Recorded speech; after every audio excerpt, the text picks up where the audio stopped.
Make sure all the participants of the technical session third should be here. Who wants to present their paper, just let me know, or otherwise confirm to the Neha Jain ma'am. She act as the coordinator for the technical session third.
जाएगा. The time minute not more than 3 minutes.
PAREEK College and Inspira publication.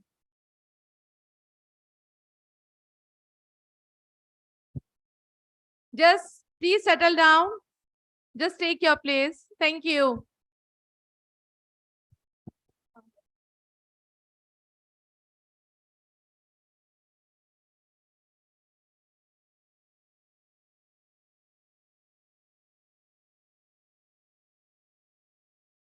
Nameplate.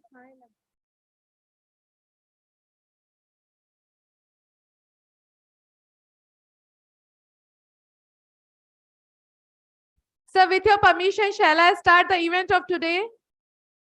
Sir, with your permission, आपकी अनुमति हो तो आज के कार्यक्रम की शुरुआत की जाए. Thank you, sir. Thank you so much. And once again, a huge round of applause for our dignitaries and for our audience and the participants. A huge round of applause. तालियों की गड़गड़ाहट बजती रहनी चाहिए. Good morning, all of you. I'm Dr. Shweta Jaiman Sharma, HOD of History Department, SSGPG PAREEK College. Good morning to all of you and thank you for joining us. It is a privilege to host this technical session third today. I would also like to remind you all that this seminar is not just about learning from the experts, but also about networking and building connections. So we have the opportunity to meet and interact with other students and the participants and the professionals who share our interest, and these interests really helpful in the future of our. So these connections can be precious in future career. So huge round of applause for this seminar with the collaboration of Inspira and SSGPG PAREEK College.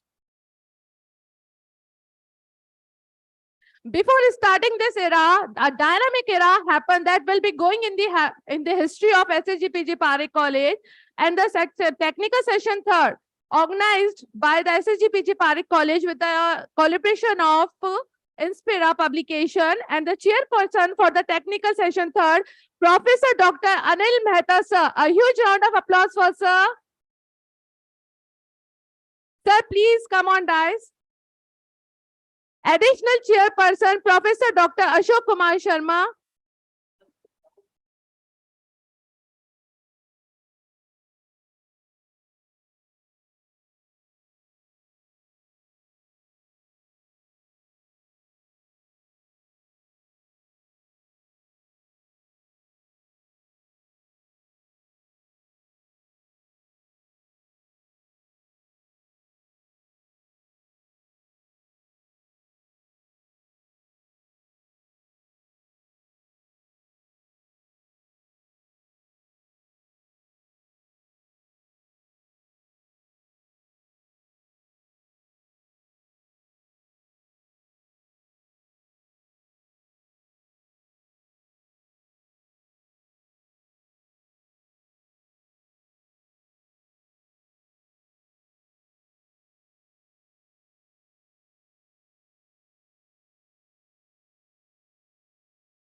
Sorry for the interruption.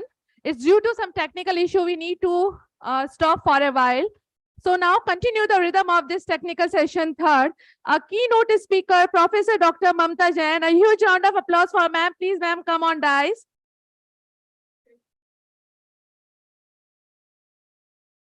तालियों की आवाज में इतनी कमी क्यों है? Pareek college, क्या बात है? And all the participants जो कि बाहर से आए, please just enjoy and huge round of applause for them also. A keynote speaker too, Dr. Anukriti Sharma, ma'am. Ma'am, a huge round of applause for ma'am.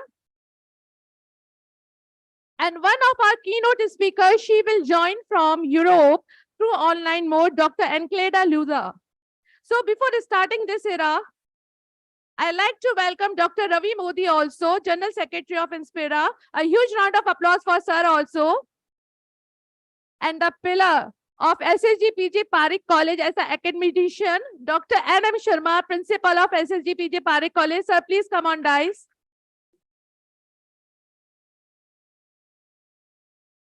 If I'm talking about the achievement, if I'm talking about the glory of Professor Anil Mehta, or in order to welcome Professor Anil Mehta, I'd like to invite N.M. Sharma, sir. Welcome, three. अतिथि स्वागत देवो भव की जो भावना है, welcome of our dignitaries by the SSGPG Parekh college. Doctor NM Sharma sir, sir आपसे humble एक रिक्वेस्ट है कि आप मंच पे आए और अनिल मेहता सर का स्वागत करें.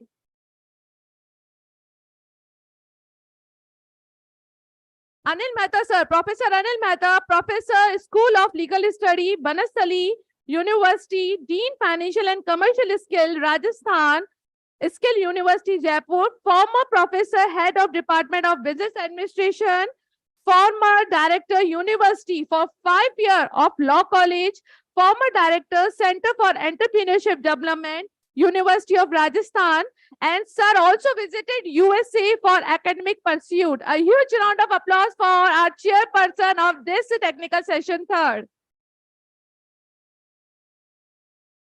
So it's a humble request again from N.M. Sharma sir. Please welcome Ashok Kumar Sharma. Okay. Now it's time for our keynote speaker, Anukriti ma'am. Anukriti Sharma ma'am. Please, sir. Dr. Sharma is the head and associate professor of the Department of Commerce and Management at the University of Kota. She is also dean of 2 faculty, tourism, hospitality, aviation, and aerospace at the Rajasthan Skill University, a government state university in Jaipur. In 2015, she received research award from the University Grant Commission, UGC. A huge round of applause for ma'am and New Delhi for her project. Published various books with global reputed publishers like Emerald, Sprinkle, Apple, etc. तालियां बजती रहनी चाहिए.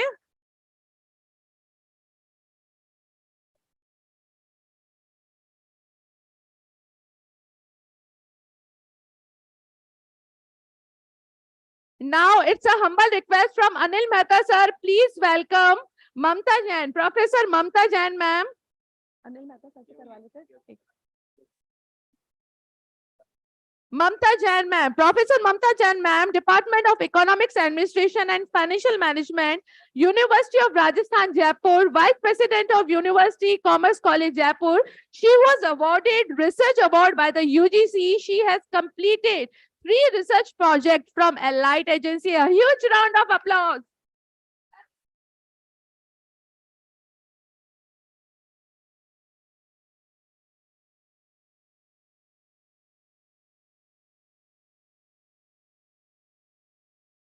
So, in continue the mathematical or the research period or the technical session third, in the premises of SSGPG PAREEK College, now I like to invite the chairperson, Professor Anil Mehta sir. Sir, mic वहीं पे allow कर दे, mic वहीं पे दे. हाँ.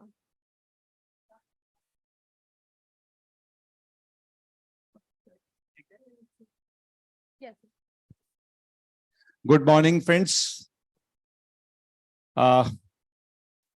Learned keynote speakers, Professor N.M. Sharma ji, mistress of this program, other faculty members, at the outset, my heartfelt compliments and congratulations to Professor N.M. Sharma ji and his entire team for excellent arrangements of this particular conference. I'm really impressed to see the most dedicated team who is working under the leadership of Professor N.M. Sharma ji.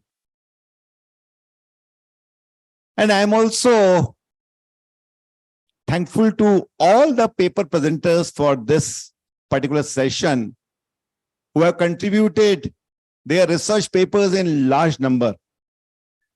And the number is quite big, more than 40. You have really created a challenge for me as a chairperson of this session. And I have to manage the time in a manner so that we can wind up the session well in time. Of course, I want to give full time to both the keynote speakers who are having a very vast experience and very scholarly, both of them. They can speak for no less than 1 hour on their respective subject. Whether Mamta ji, in particularly in women empowerment, and Dr. Anukriti Sharma, I often call her as a global professor in the field of tourism management. We are really fortunate to have her here. And I have to give a lot of time to the paper presenters also. But my limitation is only time constraint. What I planned is that I'll be speaking less and less. I changed my strategy. I wanted to speak on the session, but I want to give more time to my keynote speakers and the paper presenters. The theme of this session is very, very vast and comprehensive. Technological advancement and information technology. Changes in environment and women empowerment. What are the trends? What are the challenges? In a way, they are interconnected also. And over the last decade, there are revolutionary changes in all these three streams. And certainly, India is marching ahead in terms of reforms and improvement in all these three streams. What is the future? What are the challenges? What are the new trends? What should be the strategy for further growth and advancement in these three streams? Perhaps paper presenters have really done good work on these three streams, and we'll be listening them. What I planned is that I will request my keynote speakers to confine their presentation for 8 to 9 minutes. And paper presenters are requested, please bear with me, they are requested to just wind up their presentation maybe at the most 3 minutes. We may ask certain questions also, and if time permits, then there can be some open forum or discussion also. And then we'll be winding up the sessions by my comments and Professor Ashok Sharma, who will shortly join us, his comments also.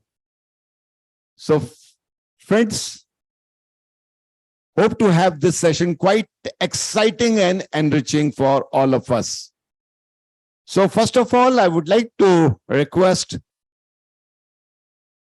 Professor Mamta Jain for her presentation as keynote speaker. Professor Mamta, please go ahead.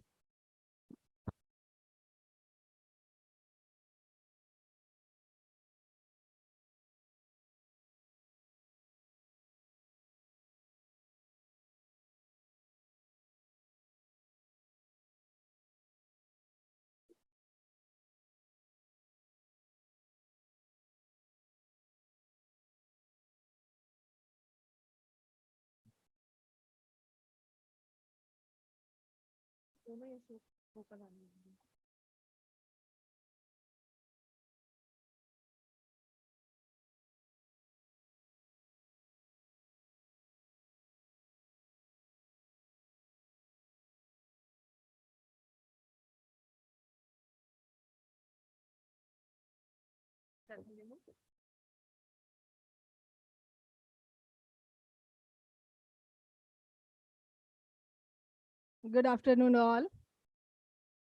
Honorable Chairperson, Professor. आवाज आ रही?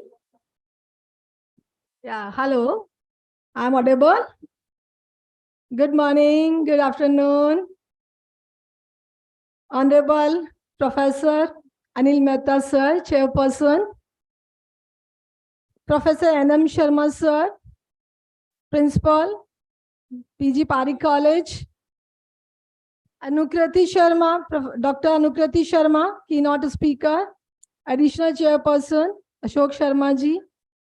And the whole team of Inspira and PG PAREEK College sitting here, and the participant across the country. So this is the very pride and privilege and the proud for me to be here and present my views on the topic women entrepreneur. But before starting my presentation, I would like to give thanks to the Inspira Research and the PG PAREEK College for providing me such a wonderful opportunity and present my views on such a vibrant theme. And theme of this today's technical session is the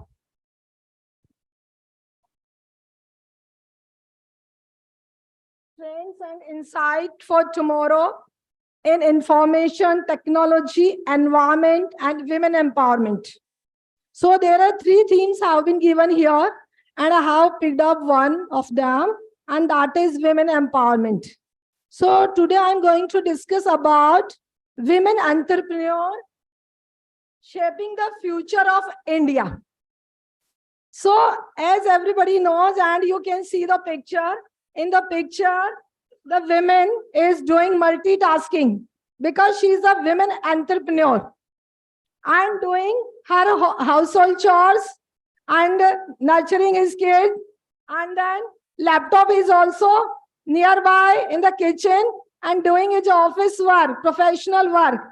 So we can just imagine that the women entrepreneur, how many duties she is performing, and she's a multitasker. So as like we can say, generally the women are considered the only homemaker earlier, and it is taken as like she doesn't have the knowledge about economy and business. But the now concept is changing, and the educated women don't want to confine themselves in the four walls of the house. They want equal respect from their partner. So more women are involved in entrepreneurship activities. Earlier, it is considered that women are only for three Ks: kitchen, kids, and the knitting. But after some time, after some years, it is treated that she can do only that 3 Ps. 3 Ps means powder, papad, and the pickle. But after today's, if we are talking about, then the women are doing in areas of electricity, electronic, energy, engineering, and the entrepreneur. So nowadays, socio-economic role earlier goes unrecognized, but nowadays only, and they are managing the household affairs.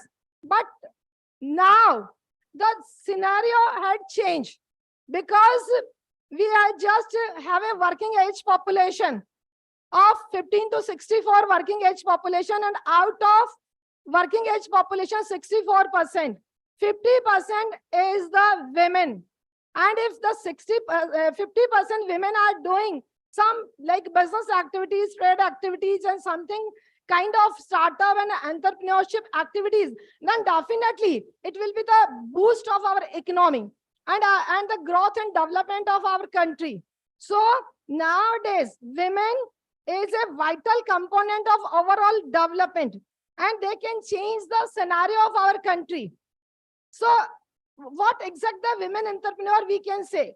Women entrepreneur means the women who are taking risk, having ideas and doing the business activities, some kind of entrepreneurship activities, and having owned their 51% capital and giving the 51% employment, generating the 51% employment for the women.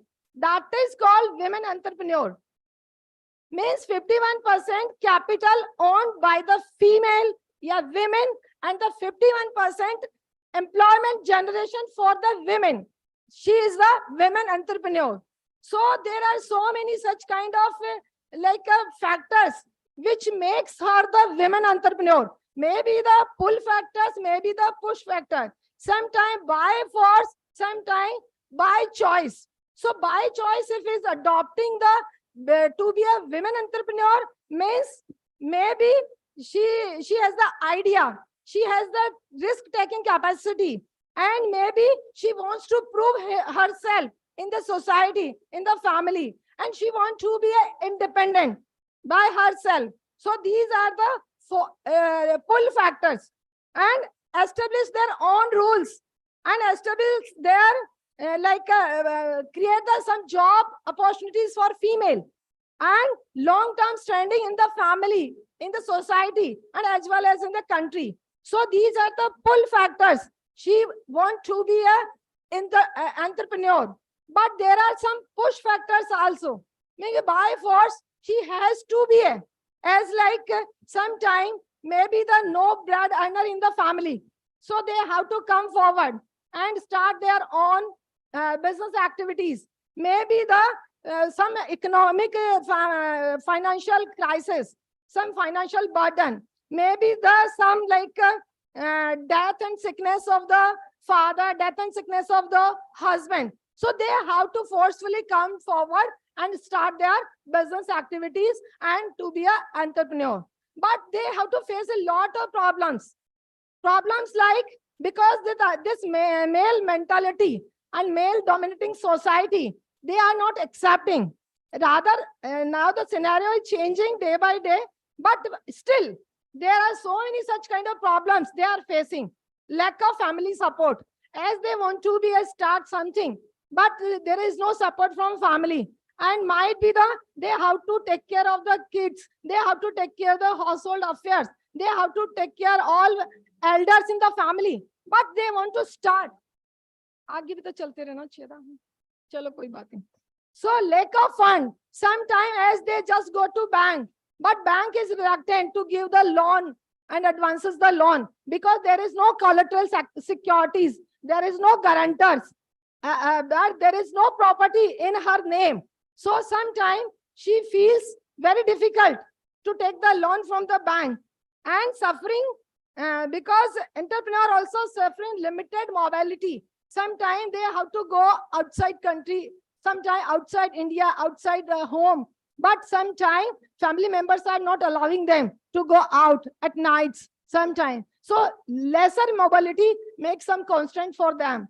Lack of education. Maybe nowadays they are taking very good education, but still they are not so trained, and they are not attending some kind of training and workshops and all. So sometimes they don't have such kind of knowledge which is required for to be a good entrepreneur. Low risk, as it is said that the risk-taking capacity of the female is low, and that's why sometimes they feel some problems. But there is suppose they are doing some entrepreneur activity, definitely there is a social contribution and the economic contribution towards the society, towards the nation. As they are using the natural resources, land, capital, and we can say the workers. So definitely it will create the capital formation. They use the savings, they use the resources. So definitely it is very much contributed toward the society. social contribution, because they are generating the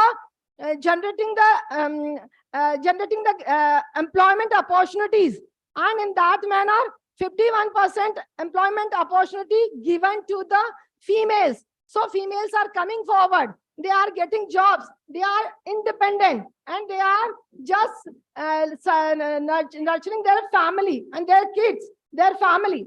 So in that manner, generation of employment through women entrepreneurs. Please conclude your presentation, Yes, sir, ma'am. just I'm coming to the last point. So only the 10 minutes. So there are so many such kind of successful women entrepreneur. I want to just take the name of them here. As we can say, everybody knows that who are the Kiran Majumdar. We can take the name of, and the Falguni Nayar.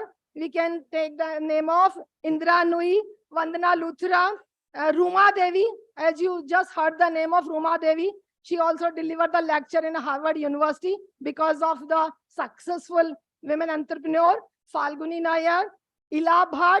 These are the few names. Vani Kalla, Radhika Gangwal, Shehnaz Hussain, very well-known name.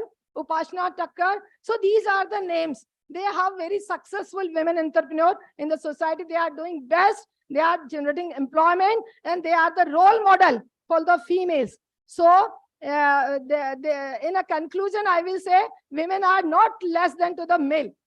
They can do wonders and they are just like doing their family responsibility as well as their business responsibility also, and contributing to the country and society. So thank you so much giving me the Thank opportunity, you. and thank you. Thank you so much, Professor Mamta. Indeed, it was a very, very comprehensive presentation by you. And perhaps the focus of your presentation was primarily on the financial empowerment of women. Before ending the lecture of ma'am, I like to invite Sanskriti ma'am, Dr. Sanskriti Sharma and Dr. Shweta Jamin Sharma as I'm anchor here for today. To welcome ma'am in this event of technical session third. Yes, women to women empowerment.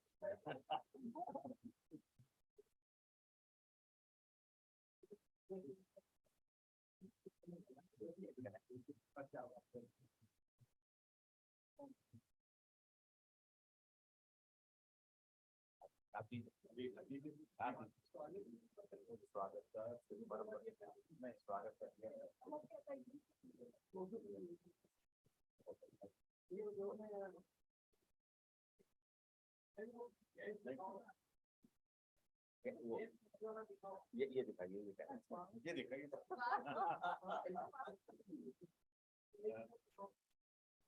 बस ठीक है. Thank you, ma'am. Thank you so much. But in order to continue the rhythm of Atiti Devo Bhava. Lecture you have earned it. Thank you, ma'am. Thank you, sir. And thank you, Sanskriti ma'am, for your presence here. But in order to continue the rhythm of Atiti Deva Bhava, I would like to invite one of our most prominent dignitary, Dr. Ashok Kumar from Jodhpur. And for his welcome, I'd like to invite most prominent dignitary from Inspira, Dr. Ravi Modi. Sir, please welcome on our stage. Dr. Ashok Kumar, Director of Defense and Strategic Study Centers, Associated Professor at Jain Narayan Vyas University, Jodhpur, Captain in NCC 6 Rajasthan Battalion.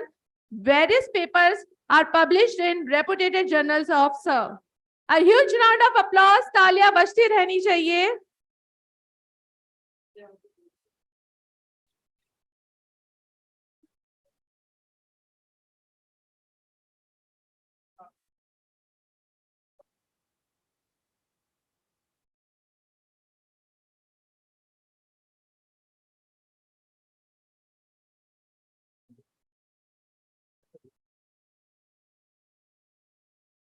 Thank you so much, sir. And your presence such make a glorious environment in the history or in the premises of SSGPG PAREEK College.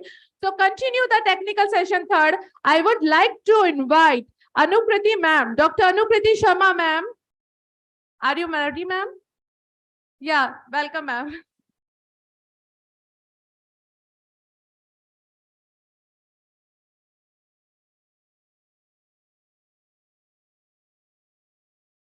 Namaskar and a very good morning to one and all. I'm really mesmerized to see the August gathering over here. Before I start my presentation, because there are some time constants, so I would be a little speed up with my things, because if I want to make the entire presentation, at least I need 2 hours to make the entire presentation, but as 5 to 7 minutes are given to me. I'm blessed to be here with my all seniors and respected professors. I'm so thankful to Professor S.S. Modi, sir, as well as to Professor N.M. Sharma, sir, for inviting me over here. I'm really glad to be here with and sharing the dais with one of the most reputed academician, Professor Anil Mehta, sir. It is really a privilege and honor for me to be here and sharing the dais with her. So it is definitely a blessed day for me because I know them all from my childhood. And today I got this first time I got the opportunity in person to make some presentations. So I'm also a little bit nervous actually, because they all are my seniors and they're like a family to me.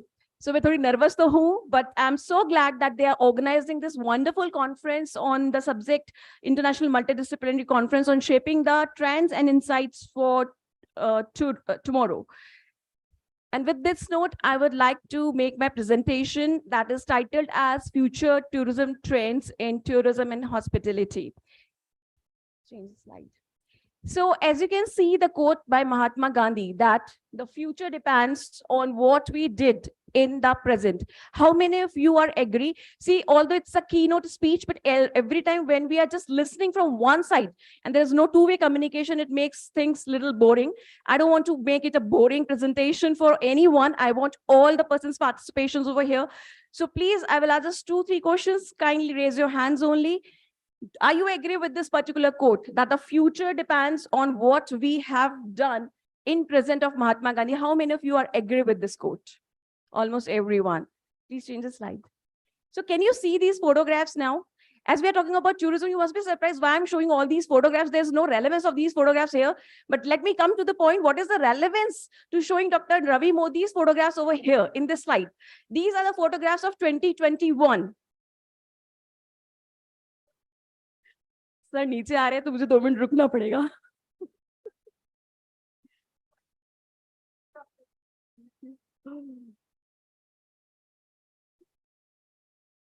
So although I'm not the conference organizer, but still I welcome Professor Andy Mathur, sir, because he is a very respected and honorable person for me and an idol for me actually. So I have the photographs of 2021 year of Dr. Ravi Modi on my slides. As you can see these particular slides, they have some photographs of family, some photographs of anniversary celebration, some photographs of Valentine Day also. Okay, but please, I just want your attention on these slides because you have to see meticulously these photographs, because in the end of the day, I mean, in the end of the presentation, or maybe after 2-3 slides, I'll be gonna ask some questions from everyone that what difference you have find out in 2001. Now, please change the slide. It's 2002. Okay, please focus on the 2002 slides also. The previous slides was of 2001. Now, these slides of 2002. And I have the full data access with me because he's my Facebook friend. So, so there is nothing. I mean, I'm very much sure that these are of 2022. Now we can shift to 2023, the ongoing year. Okay, I've just taken 3 photographs because September chal raha hai abhi to abhi aur aane wali photos. It is of 2023. So now I'm going again back on 2021. Please एक बार 2021 पे पापा एक और back. Yes. ये हमने एक slides देखी थी 2021 की. हम सबने देखी. 2022 please. Okay, and 2023 now. आपको कोई difference पता चला इन slides में, इन photographs में? Any differences?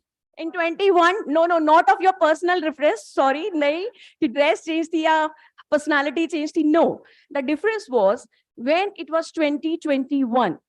मोदी साहब ने जितनी भी फोटोज क्लिक करी वो स्वयं की और परिवार की करी. 2022 में जब उन्होंने फोटो क्लिक किया तो उन्होंने एक प्रयास किया मंदिर करनी माता का फोटो लेने का. ओके, जिससे ये क्लियर नहीं हो रहा है कि ये कहाँ का फोटो है एग्जैक्टली. Change the slide. 2023 की इनकी तीनों फोटोज अगर आप गौर से देखें तो one is of Diona, other is of Amritsar, or other one is also of a good restaurant. Okay, so what it shows that gradually from 2021 में ज़्यादा in depth नहीं गई study करने because of the time. 2021, 2022, so now in 2023, gradually he changed himself as a social media influencer. Right? So that's the point. कि हम present से future की तरफ कैसे जा रहे हैं, ये हमें बहुत दूर तक एग्जांपल लेने की जरूरत नहीं है, जो हम लोग खुद कर रहे हैं, हम भी प्रेजेंट से फ्यूचर की तरफ somehow we are also diverting, and we are diverting with intelligence. We are not just diverting just like that. So now he is just not showing his photographs or the family photographs, but he is also promoting that particular destination where he is visiting alone or with family, right? So I want to say here that when we are talking about AI, and when we are saying that AI is the new tool for BI, that means the business, artificial intelligence is the new tool for business intelligence. It is so true. And we have a live case which I've just showed to you. Next slide, please. I think maximum of us are from Jaipur. How many of you have visited this particular place? Please raise your hands if anyone visited this place, the Tattoo Cafe. It is one of the very famous place of Rajasthan. Anyways, change the slide, please. How many of us visited this place? Hawa Mahal, almost everyone. Okay. If you have seen that first photograph of Tattoo Cafe, it is not looking very good. I mean, like, we have more good choices than this Tattoo Cafe. If you see the entrance and the ambience, it's not looking so happening, sort of, right? Change the slide, please. Next slide. Now see these slides. These all, including my also, these all photographs are of the Tattoo Cafe. This person, he never used social media. He never used any sort of advertisement, nothing. He have just one thing, that are the bloggers and the social media influencers who are promoting this Tattoo Cafe as one of the famous. In fact, you can see in the blog, Hawa Mahal from the front coffee shop, Jaipur, Rajasthan. It is from a blog. So the bloggers are promoting this Tattoo Cafe. What I mean to say here, that the trend is something else now. When we are talking about mouth-to-mouth marketing, when we are talking about the advertisements, okay, or magazine or newspaper advertisements, and so many sort of other methods. These days, the trend is, of course, changed. We are more focused on Instagram, Twitter, LinkedIn, means in total on the social media. And that too, with the good content writing. It's not like just like that just post a photograph and it will work. No. If you have a rich content, if you're using the content marketing, if you're using the influencer marketing, it will work wonders for your any product. So this is the future of actually converting your restaurant into a hypes. Next slide, please. So this is how many of you have visited this place? This student, Nishant. Nishant is a graduate from Jodhpur Institute of Hotel Management, and he started this particular coffee shop. And you must be seeing that there is a step wall. So what is the purpose to give a step wall in a coffee shop? Is there any relevance? You know, you are giving a step wall in a coffee shop. Is there any relevance of it?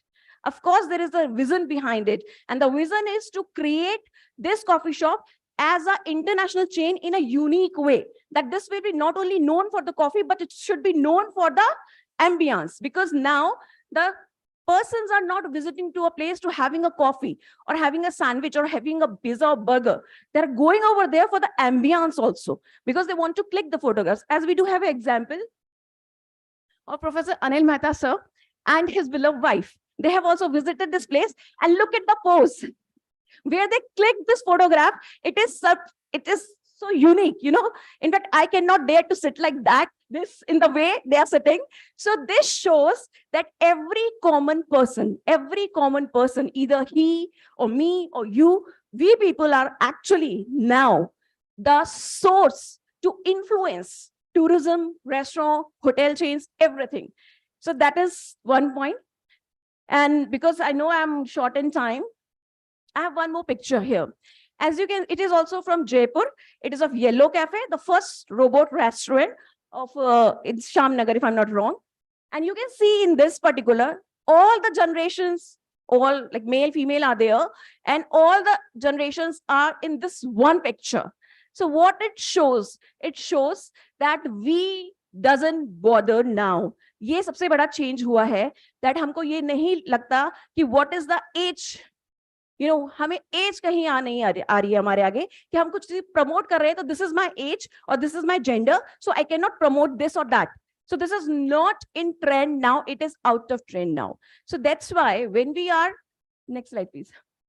When we are talking about the future of tourism, I don't want to go in much depth because it is a very, very, buzzword I can say, that future of tourism through the lenses, which I named as photography tourism. The lenses could be like my lenses and you are watching, or your lenses and I am watching. But in both ways, it will go both ways.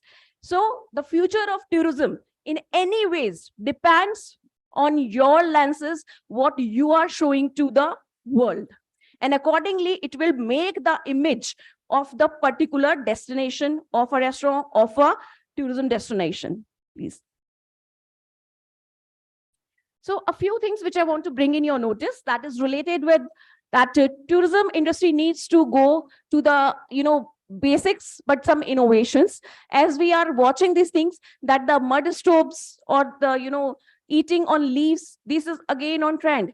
Earlier, जब हम पत्तल पे खाना खाते थे, हम photos नहीं click करते थे. But nowadays, if we are having some meals on a, on a clay plate, or if we are having a tea in a cooler chai, cup, so we are posting the photographs. So that means we are going to our basics, but we are going to do these basics with some innovations.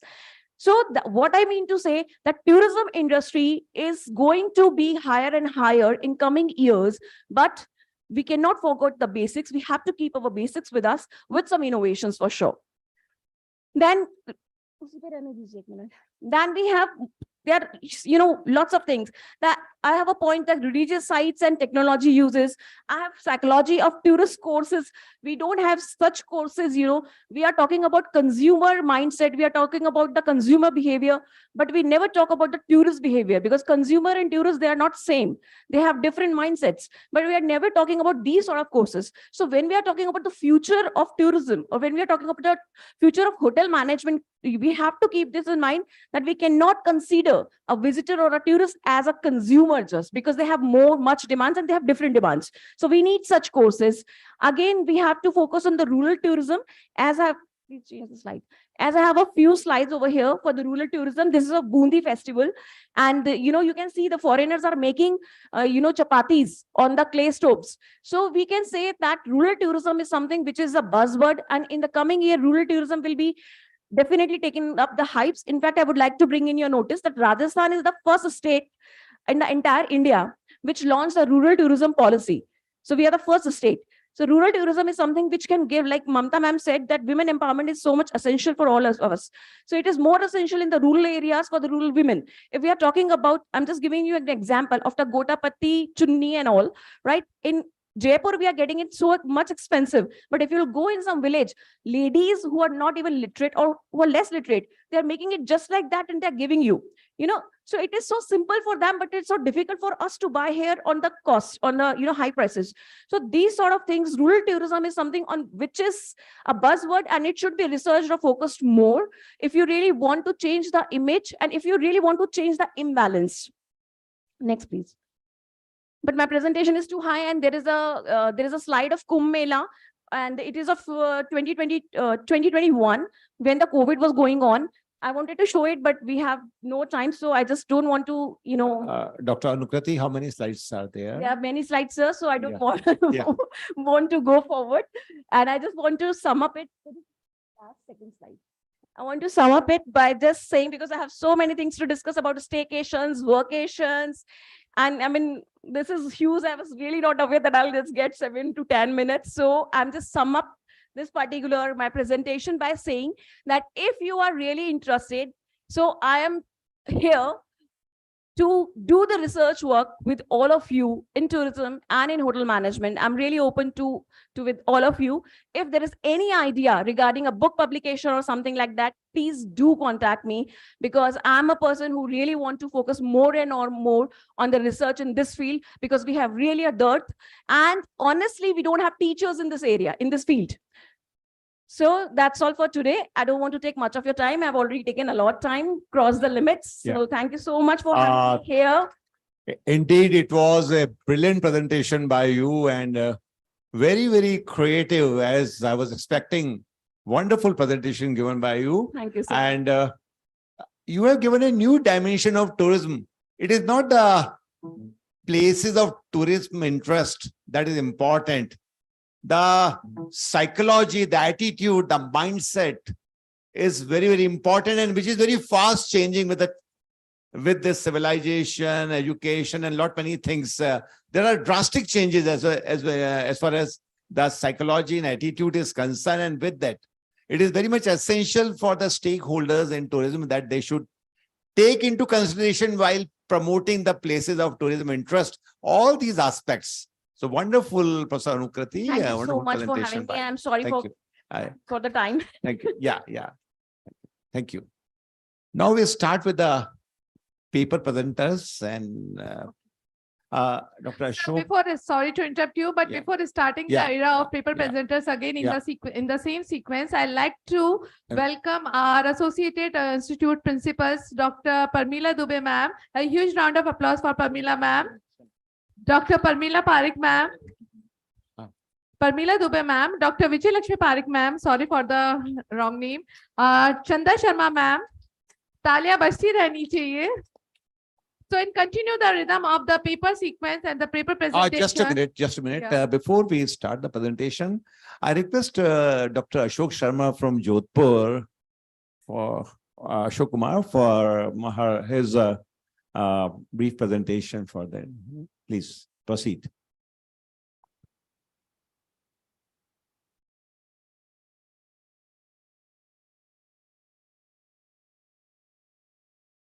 Slide. Next.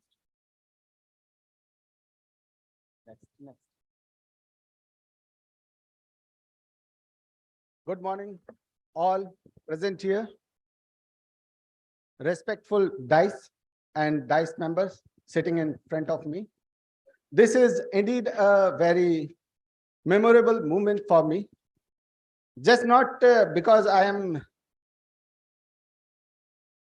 spreading my views in front of you, but there is a key moment for me because I am here to spare my thoughts in front of you. But I want to inform you that the person who is the one key for me to reach me on this level of academia is Professor Mehta sir, because he is a one Viva examiner of my PhD who signed the document that I am capable to teach the students in 2007. My journey starts from that day when he realized, he make a faith on me that I will do something in the academia of this academic fraternity and academic world. First of all, I personally convey my thanks to all the administration staff, management staff, teaching staff and non-teaching staff of this PAREEK PG College and its associated institutes. And also Inspira group of research association, because they give me this effective platform to spare my words, views in front of you. There are many opportunities which I avail before this event, but this is a basically this is a marvelous platform for me, because there are my guide, my mentor, Mehta sir is sitting in front of me, and I am basically I spoke more than 50 lectures from national and international platform, but this is a very difficult platform for me to present my presentation in front of my guide, my mentor. And one of the most prestigious personality, Andy Mathur sir, is also here. He is not here. He gone out for any specific work. Now I am start my presentation. This is not more than 5 minutes. It is only within 5 minutes. I will try to complete it. My topic is food security management. Basically, food security management. There are three different terminologies. First is food, then security, then management. I basically define three parts in dimension. Introduce these in five different dimensions. First is food, then second is food safety, then next is food safety management system, then food safety acts, which are regulated in India with the help of regulations after independence. Then after food safety day, because there are on this fifth point, there is food safety day.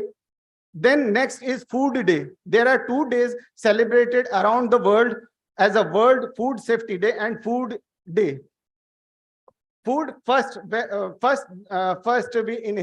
intake the food for our nourishment, for our power, for our day-to-day activity. Food is not as an easy element.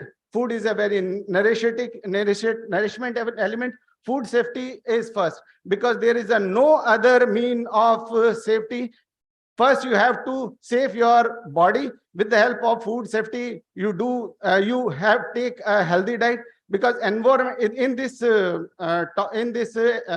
segment we have to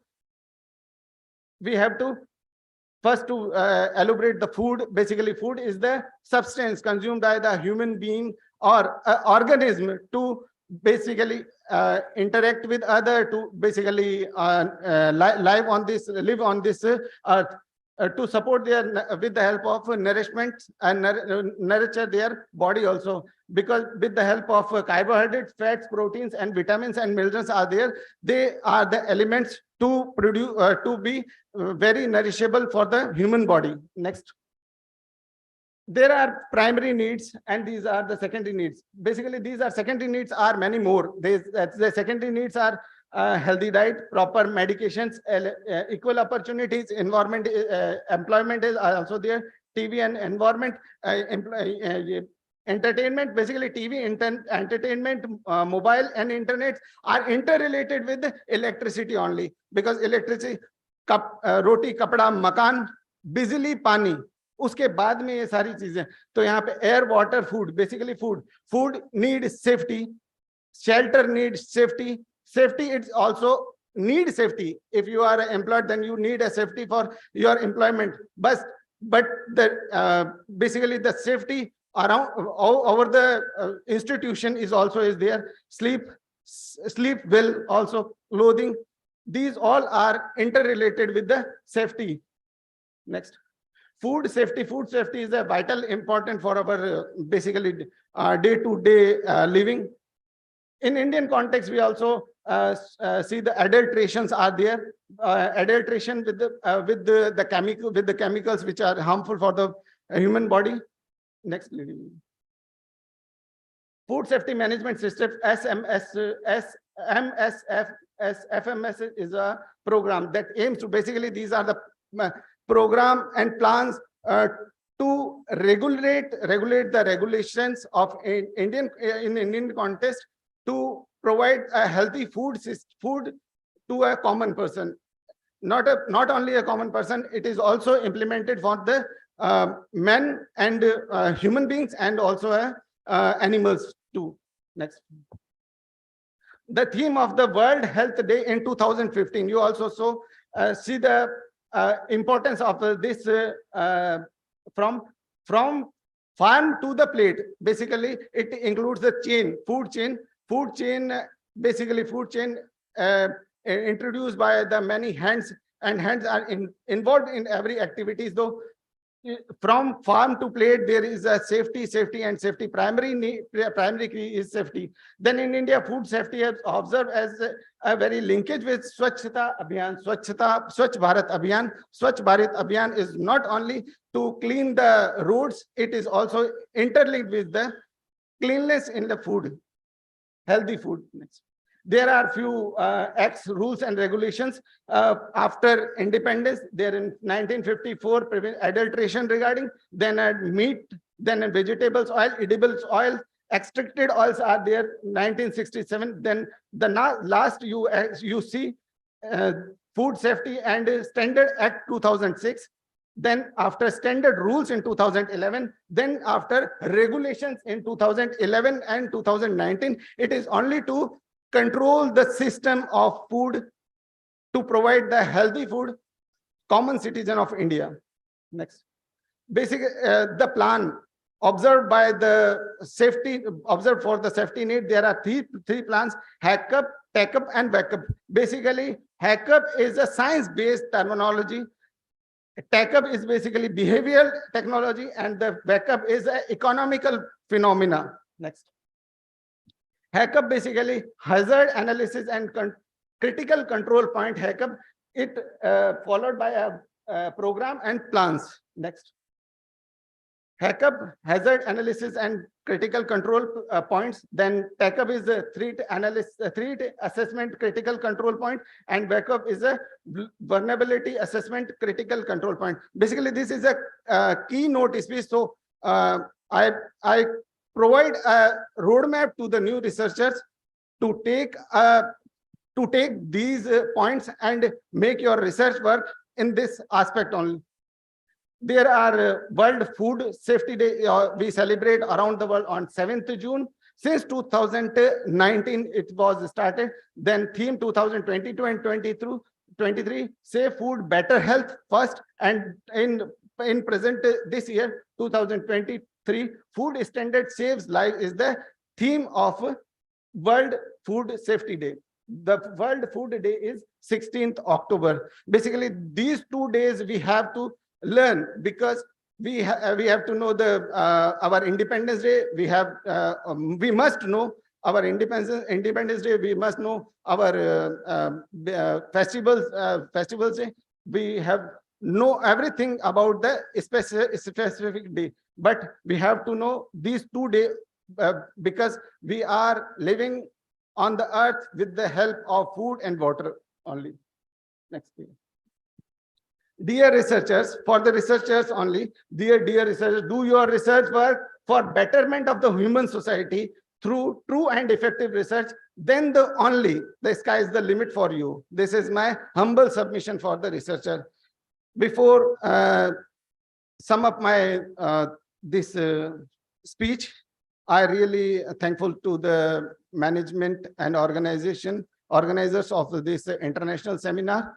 I'm thankful for the principal sir, Professor N.M. Sharma sir, SSBG College, Professor Anil Mehta sir, Professor Anukriti Sharma ma'am, Professor Mamta Jain madam, Professor S.S. Modi sir, and most respectful Professor N.D. Mathur sir.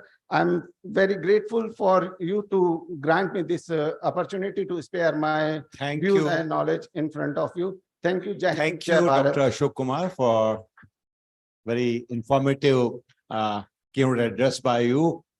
And thanks for recognizing me. I'm really happy because you being my student and I was examiner, and the way you have excelled in the teaching and research career, perhaps a teacher will always be perhaps appreciating, particularly when he finds that his student is growing fast. Thank you, and I wish you all the best in your career, Dr. Ashok Kumar. Now we can start with the presentations. So yes, Please go ahead. definitely we'll start with the presentation. But before that, I like to welcome, मैं स्वागत करना चाहती हूँ हमारे माननीय management सदस्य, management member Bhagwati जी sir का। जोरदार तालियों से स्वागत किया जाए सर का। And Dean of Arts Department, Dr. Meghna Parikh ma'am.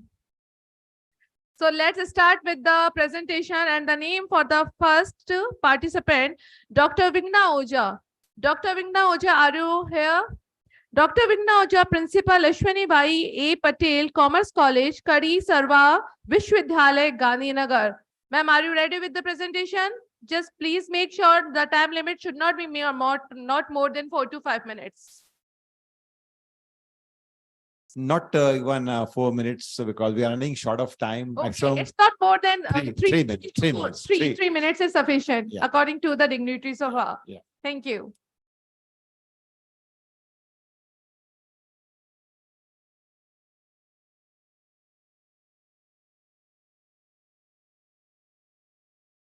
So good afternoon, one and all present over here, respected all dignitaries of the dais and with me also. Myself, Dr. Vigna Oza, and with me, my co-presenter, CA Vishal Verma. We both are associated with Kadi Sharva Vishwavidyalaya, Gandhinagar, Gujarat. As we know that women empowerment is such a subject, such a word that everyone knows in this era, right? So today we are talking about women empowerment and ICT, information and communication technology. It is a tool for not only women empowerment, but it is a tool for country development also. So today our topic of presentation is a study of L11 role of women to adopt and explore ICT, that is information and communication technology, as a tool for women empowerment. Here we are a little bit different towards that ICT becomes a tool for women empowerment, but here women has to do certain, they have to play certain role towards this ICT becomes a women empowerment tool. So here we are talking about L11 role of women to adopt and explore ICT tool for women empowerment. You must be thinking or not thinking about why L11. There is a significant meaning and choosing this L11 role of women empowerment. That is, L11 number is a most spiritual number in numerology. L11, there are 11 lessons in Bhagavad Gita, and it signifies the balance between our emotion and thoughts, fulfillment in life and vision, and it is also signifies the balance in the world also. Another thing related with 11 number is, as an ideology, it is a very powerful and special number. Today we are talking about a very special subject, that is women empowerment. And the last not but least reason is, in Hinduism, it is said that everything which is below 12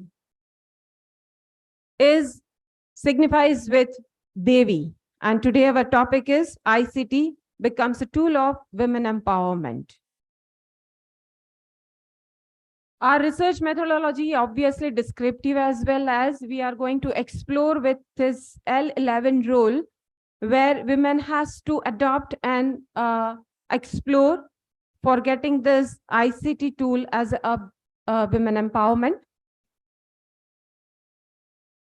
Here, with the help of this particular model, we just identified that women and empowerment, in between there is a certain roles that which we need to play, that is women needs to play. One is they have to adopt certain role if they want ICT as a tool, and it is become a tool for women empowerment. That is labor, legitimate, literacy, loyalty, and logical. Here women has to explore with ICT, that is learning, leadership, latest, lawful, luxury, and lift up. So these are the 11 roles that women has to play to adopt and explore ICT, and then ICT becomes a tool for women empowerment. The conclusion and suggestions for the same is, ICT is a tool for women empowerment if women can adopt and explore their knowledge for ICT. Empowerment of women in ICT is an important part of revolution also. To take up income generation activities, to adopt skill of content so that it is also meaning for women empowerment, ensure suitability and sustainability, to provide them with easy and user-friendly access for sharing their views and build partnership, and to give them platform with the right blend of technology. So this is our presentation on not only ICT is a tool of women empowerment, but ICT becomes a tool for women empowerment if women to adopt and explore L11 role. Thank you. Thank you, Meghna. You have really highlighted the role of ICT in women empowerment, and certainly with the digitalization of the economy, it is very much essential that the training should be organized on a regular basis for the women on different spheres of digital this revolution. And through that, when we are imparting training to the women, perhaps they will be quite empowered as far as the ICT is concerned. Thank you for your presentation. Thank you. Thank you.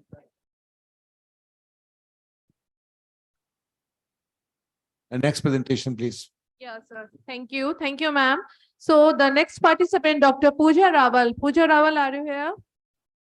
Assistant Professor, Department of English, Swargya Shri Guru Sharan Shabra Government College, Suratgarh, Shri Ganganagar, Rajasthan. Welcome, ma'am. Are you ready? My warm regards to one and all. It's a privilege to be here sharing the deliberations with the august audience and eminent mentors.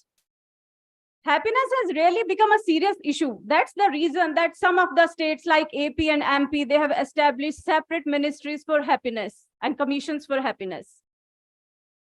Happiness happens. This is the topic of my paper. That does happiness happen to women? It's a gender perspective on happiness quotient. Osho has said happiness happens. Sounds strange, but Indian philosopher and mystic Osho firmly believes that happiness cannot be manufactured, managed, or arranged. It just happens. This philosophical premises fetches a plethora of questions. That, what is happiness? Does it really happen? Does it equally happen to all? Happiness is the most complex and subjective concept, yes, the most coveted one. Happiness means 1,000 things to 1,000 people. To some, this is the secretion of certain hormones. To others, it is the gratification of senses and ego.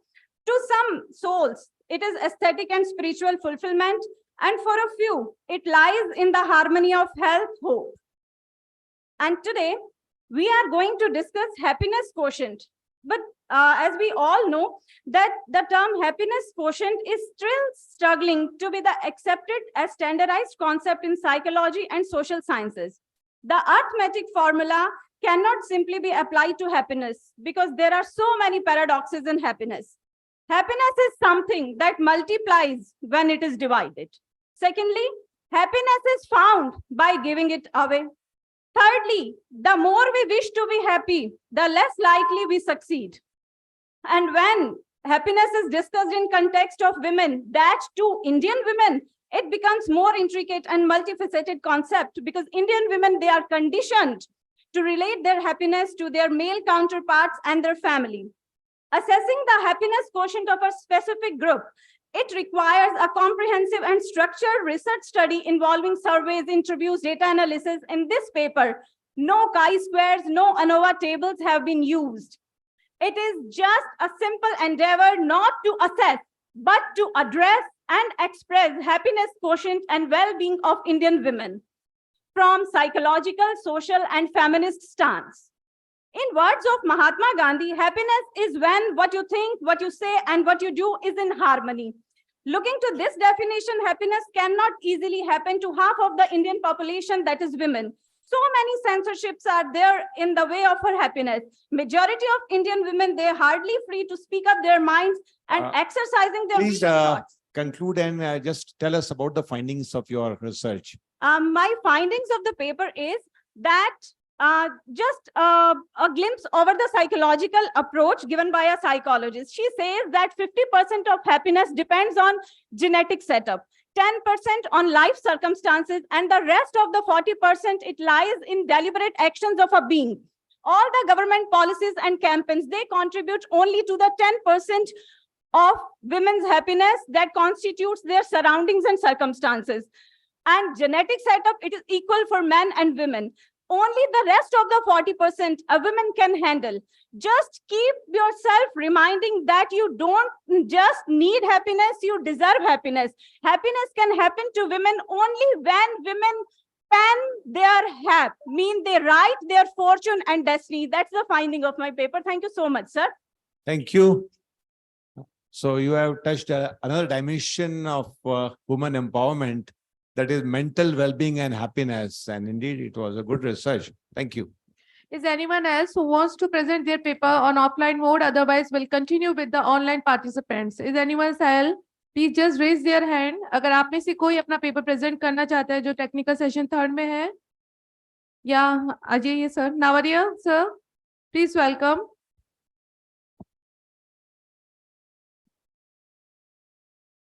Meeting room को हटा दो, हटा दो. नाम नहीं आया, number क्या है? नंबर नंबर तो बताओ, आपको एक्नॉलेज करना पड़ेगा ना, उनको बताना पड़ेगा. मुझे आगे ठीक है. Madam, please, whenever the participant is called, please tell us the serial number also. Serial number बताते हैं, but we have to award the best paper presentation also. So we need.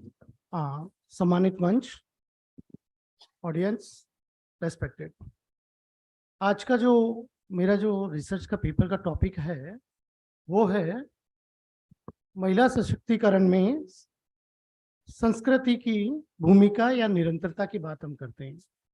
बहुत अच्छे से पेपर प्रेजेंट करने की कोशिश करूंगा मैं, लेकिन आज सुबह के ही पेपर में देख करके ऐसा लगा कि शायद ये पेपर जितना अच्छा बनना चाहिए था वैसा बना नहीं.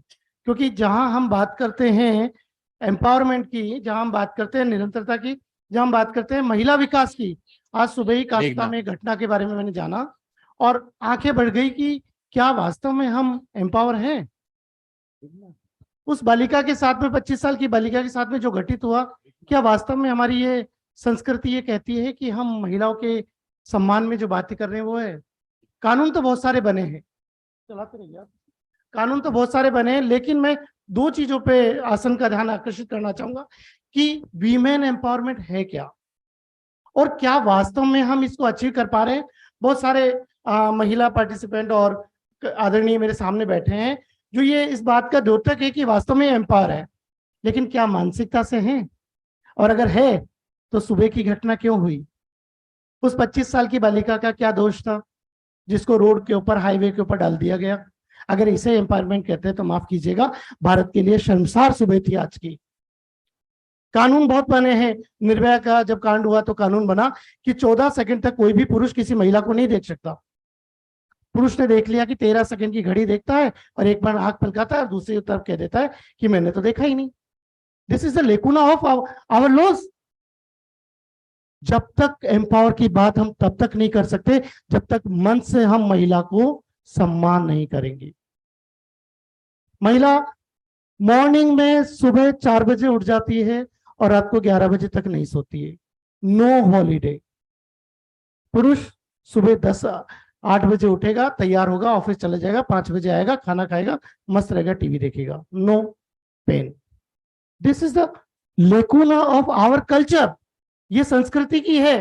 क्योंकि आज यह माताएं बहनें और मेरे टीचर्स बैठे हैं, ये खुद अपनी बेटियों को सिखाती है कि खाना बना लो, दूसरे घर में जाके क्या सिखाओगी, हमारे को बदनाम करोगी. क्या कभी बेटे को कहा, और अगर कहा तो उसने कितना किया. आजकल की कहती है, महिलाएं कहती है कि हमने अपने बच्चों को कहा, बहुत अच्छे से कहती है, सिर उठा के कहती है कि हाँ हम कहते हैं अपने बच्चों को, लेकिन क्या आपका बच्चा कर पा रहा है और कितना करवा रहे हैं. और अगर ऐसा है तो फिर आज महिलाओं को देखना होगा. मैं ज्यादा कुछ नहीं बोलूंगा क्योंकि आज की जो घटना है मुझे बड़ी व्यवस्थित नहीं लगी, लेकिन मेरा पेपर में मैं इतनी बात जरूर कहूंगा कि वास्तव में अगर हमें एम्पावर होना है तो हमें प्रत्येक क्षेत्र में एम्पावर की बात करनी होगी. केवल संसद में, विधानसभा में कानून पास करने से नहीं होगा, या कुछ प्रतिशत महिलाएं आगे फ्रंट पे आ जाएगी और वो आकर के हमारा मार्गदर्शित करेगी, ऐसा नहीं है. भारत की प्रथम महिला एक राष्ट्रपति है, प्रधानमंत्री भी एक महिला बन चुकी है, तो बहुत प्राइम हमारी जो आसन से उसके ऊपर महिलाएं जा चुकी है. लेकिन फिर भी आज बहुत जरूरी है इस बात का मूल्यांकन करना कि क्या वास्तव में महिलाएं एम्पावर है, और अगर है तो इस तरीके की घटनाएं नहीं होनी चाहिए। बहुत धन्यवाद, आपने मुझे सुना, इसके लिए थैंक यू। आपने बड़ी सुंदर बात कही कि महिला सशक्तिकरण के लिए अत्यंत आवश्यक है कि पुरुषों की मानसिकता में बदलाव आए। जब तक कि वो बदलाव नहीं आएगा तब तक कितने ही कानून और नीतियां क्यों ना बना ली जाए, उनका उल्लंघन भी होता रहेगा। तो ये बहुत आवश्यक है कि मानसिकता बदले। बहुत अच्छी बात आपने कही, शुक्रिया, thank you.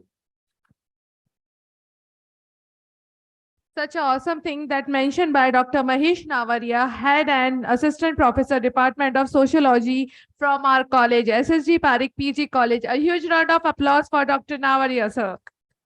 So now it's time for the online participants. So till the time we'll connect with the online participant. Let's see.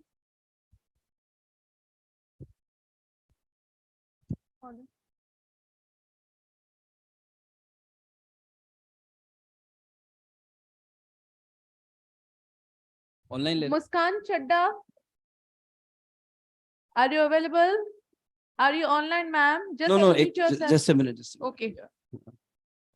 I request all the participants who are presenting online, please switch on your videos, because we will call the only, yeah. I can see the Dr. Prerna Tripathi also, which is at serial number 4. So can we take Prerna Tripathi first? Dr. Prerna Tripathi, sir, serial number 4. Dr. Prerna Tripathi, serial number 4. Dr. Prerna Tripathi, please unmute. Yes, yes, ma'am. She's from Am I audible? University of Kanpur, Uttar Pradesh. Am I audible to everybody? Yes, please, please. Okay. I want to share my PPT.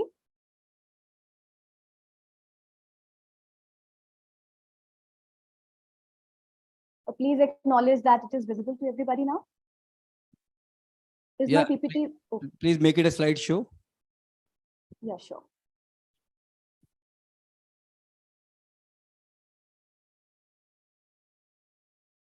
If not, it's okay. Please continue. Hello and a very good morning to all the respected dignitaries and luminaries present here. After such enlightening and thought-provoking presentations, here I am to spread some happiness among all of us. I, Dr. Prerna Tripathi, Assistant Professor from Department of Commerce, Government Degree College, Gusai Khera, Unnao, Uttar Pradesh, is presenting on the topic Real Essence of Happiness, Happiness and Wellness Quotient with respect to the status of women in India. It is a moment of both happiness as well as thoughtfulness for me, as I'm presenting this topic here on this esteemed platform. Now, to answer this, that why I am happy is, of course, that in coming few minutes, we'll be talking about happiness and wellness.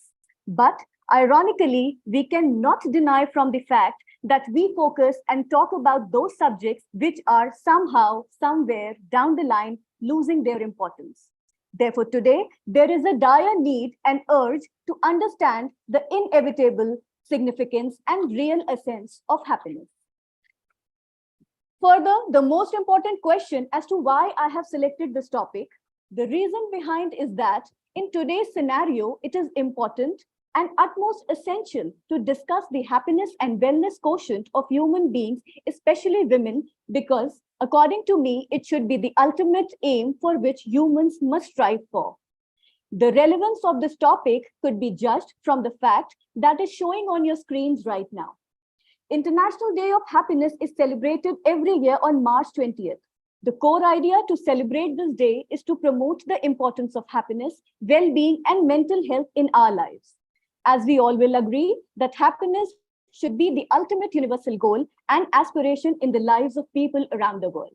और ये अत्यंत विडंबना की बात है कि कहीं ना कहीं हम सभी हैप्पीनेस के इस महत्व को भूलते जा रहे हैं, जिसके कारण हमें इसे एक दिवस के रूप में जागरूकता फैलाने के लिए सेलिब्रेट करना पड़ रहा है.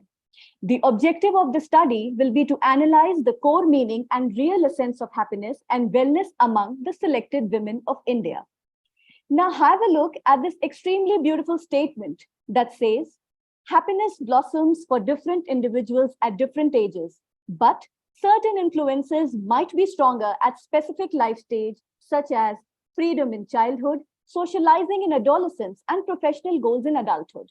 No matter what the stage of life we are in, though, there are always ways to find greater and meaningful happiness.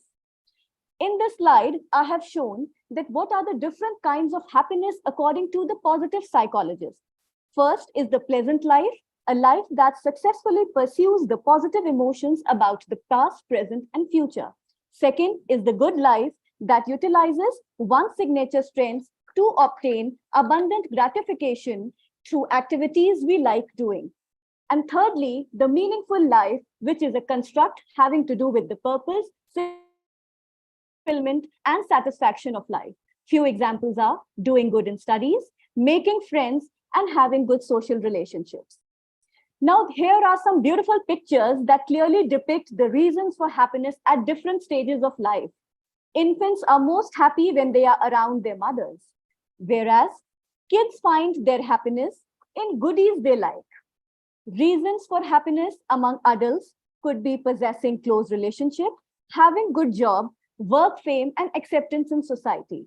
Whereas for old age people, happiness lies in spending time with family, satisfaction from settlement of their children, nearness to their peer group, and fulfillment of their responsibilities. So, what is the real essence of happiness? Lord Krishna says that there is only one kind of joy that lasts forever, and that is the bliss by discovering the divine self. Now, this is the man whom almost everybody acknowledges. Santa Claus is everywhere, and people of all age groups just get delighted and happy seeing this old white bearded man. Thus, we can say that happiness is a state, happiness is a feeling, happiness is seeing others smile because you gave them a reason to be happy. Happiness is being selfless for sure. It is a well said that caring for others is happiness, and we can be freed from our pains, our sorrows, our remorse when we empathize and be a part of others' pain. Now, let me throw some light on the research methodology that will be deployed in shaping up this research paper. Please conclude, ma'am. Yes, just 2 minutes I'll take, Mosa. Though this paper is still in its working state, therefore, I would like to present the prospective synopsis for the same. The hypothesis that will be constructed will be to check the significant impact of happiness on women in India. Secondly, to establish and check whether there is any correlation between happiness and wellness on status of women in India.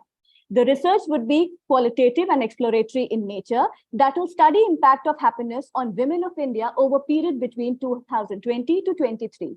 It will be based on a mix of primary and secondary data sources and analyzed on the basis of different parameters and observations based on PERMA model. The conclusions, findings, outcomes, and suggestions will be drafted on the basis of the results obtained. The future scope of the study could be analyzing women of different nations and studying different time periods as well. So at last, but not least, I would like to sum up this presentation by quoting some inspirational quotes on happiness.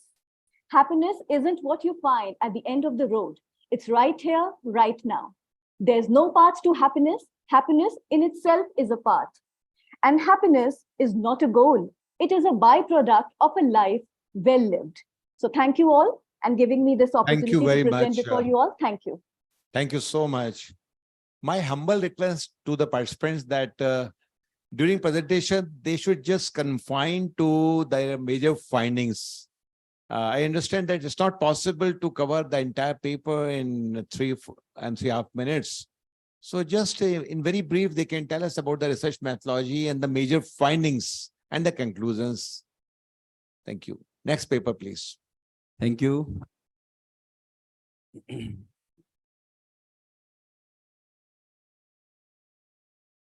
Sagarika जी ये इनको unmute करा दीजिए. Yes, please unmute and please tell your serial number. My serial number is 39. Your voice is not audible. 39, sir. 39. Technical session third. Yeah, sir. Yes, sir. Okay. 39, sir.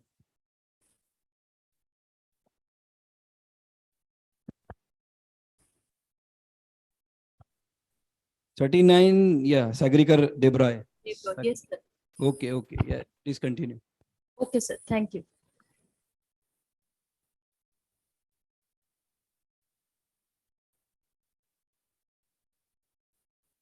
Is this visible, sir?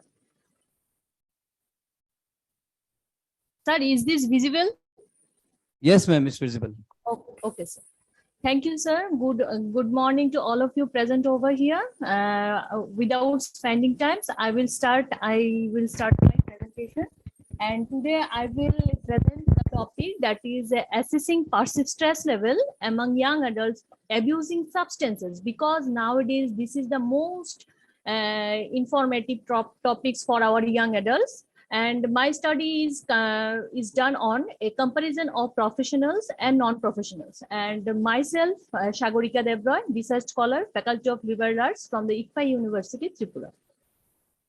So we know that substance abuse is basically a common phenomena in the world, and it has invaded the human society as the most important social damage. We can say that statistically speaking, about 2 billion worldwide populations consume alcohol beverages as documented by WHO. And out of which 76.3 million have disorders having suicidal tendencies and other psychological changes, including their mood disorder, anxiety, depression, thought disorder, and also personality disorder.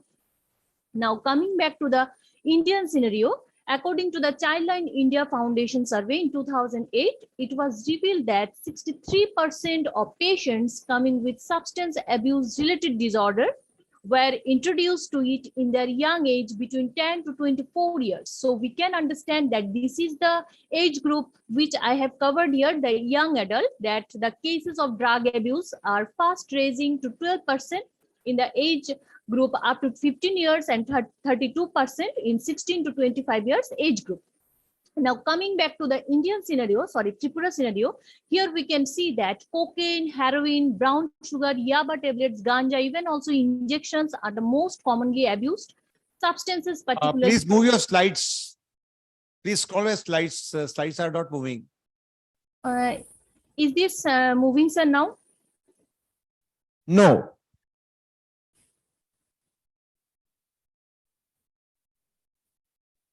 No issue. You can just come to the concluding part, please. Now, is this visible, sir? No, slides are not scrolling. No issue. Just come to the concluding part, please. Yeah, yes, sir. From my study here, I have used the methodology that is, I am using here the substance abuse screening test. That means those students who abuses substances, I will conclude these things in my study. And here I am measuring their perceived stress level. And I found that both the groups, that means the professional students and non-professional students, they have this perceived stress, that means stress.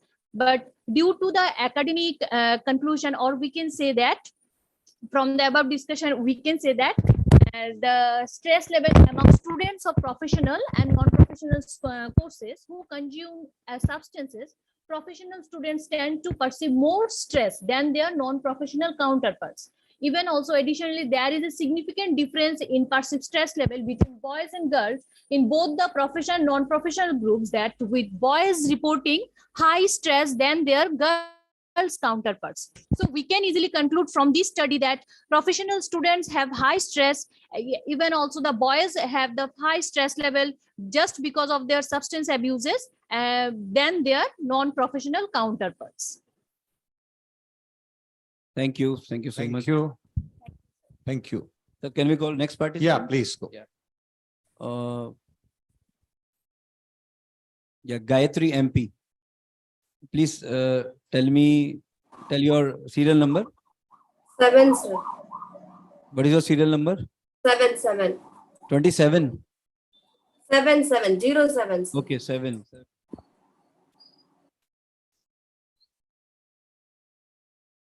Is my screen visible, sir?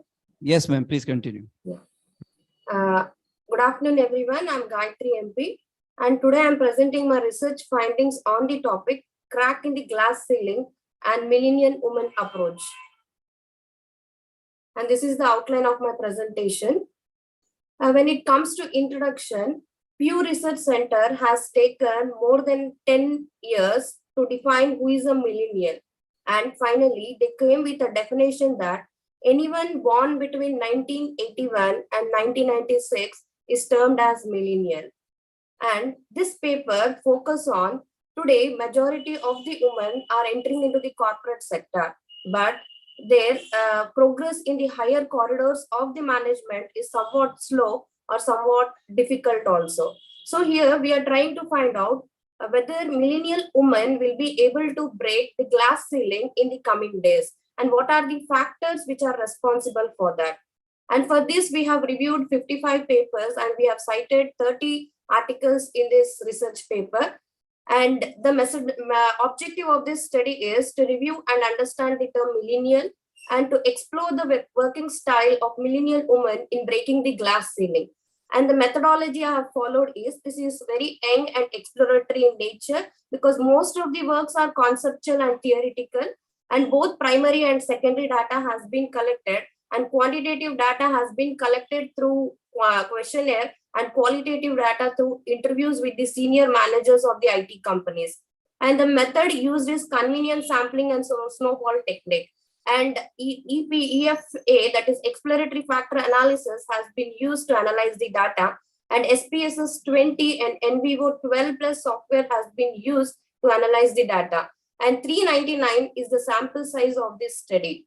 And we have taken 5 companies, that is TCS, Infosys, Wipro, HCL, and Tech Mahindra, taking into criteria, 4 criteria, that is, these companies should be listed in top 10, and these companies should be the origin of India, and they should be hiring 25% or more women at the entry level, and large number of the women are concentrated only in the middle level there. So after cleaning the data, that is after satisfying with the reliability and validity of the data there, we have gone with the factor analysis, that is exploratory factor analysis. In the questionnaire, we have structured 20 items, and those items which are having high loading of 0.7 has been taken into consideration there. And as you can see, the eigenvalue is also more than 1. And 74% of these variables contribute that millennial women can break the glass ceiling. And the factors which we have recognized is flexibility and career advancement, equality and recognition, diverse work and collaboration. We have also gone with the interview process with 20 women, where we have gone with replica logic, where we find that our answers are being repeated. We have stopped the interview there, and the sample size is 20 for that. And we have the interview outcome is like this. We have used NVivo 12 plus software, where we have fed all the transcripts of the 20 women who have given the interview, and we have come with the Please conclude. 70 words. Yes, sir, 1 minute. 70 words which are most highly repeated there, and these are the words which are highly repeated. And we have come up with 4 themes based on these highly repeated words, that is skill updation, networking, work, core competency, and work-life balance. All these 4 things are very important for a woman to break the glass ceiling in future. And we would like to conclude that over the past 60 years, we can see that 5 generations of workforce are coming in the organization, and there is a dramatic change because of growth of millennial women also there. And definitely millennial women have their own unique style, and they're very unique in terms of their culture. So they are definitely going to enjoy their work and break many walls and ceilings in the workplace. So I would like to conclude, when a woman progress, our country will flourish. Thank you. Thank you. Next paper, please. Mehta sir, actually में 2-2 minute में करना पड़ेगा, otherwise अपने को फिर यहाँ 2 बज जाएंगे. So with the request to the participants that please just focus on your major findings. Yeah, we are running short of time. या मुस्कान Chadha. Please tell your serial number. Good afternoon, sir. Sir, my number is 39, and I'm of session 4. Session 439. Okay. Yes, sir. Can you see my screen? Ready? Yes. Yeah, it is coming.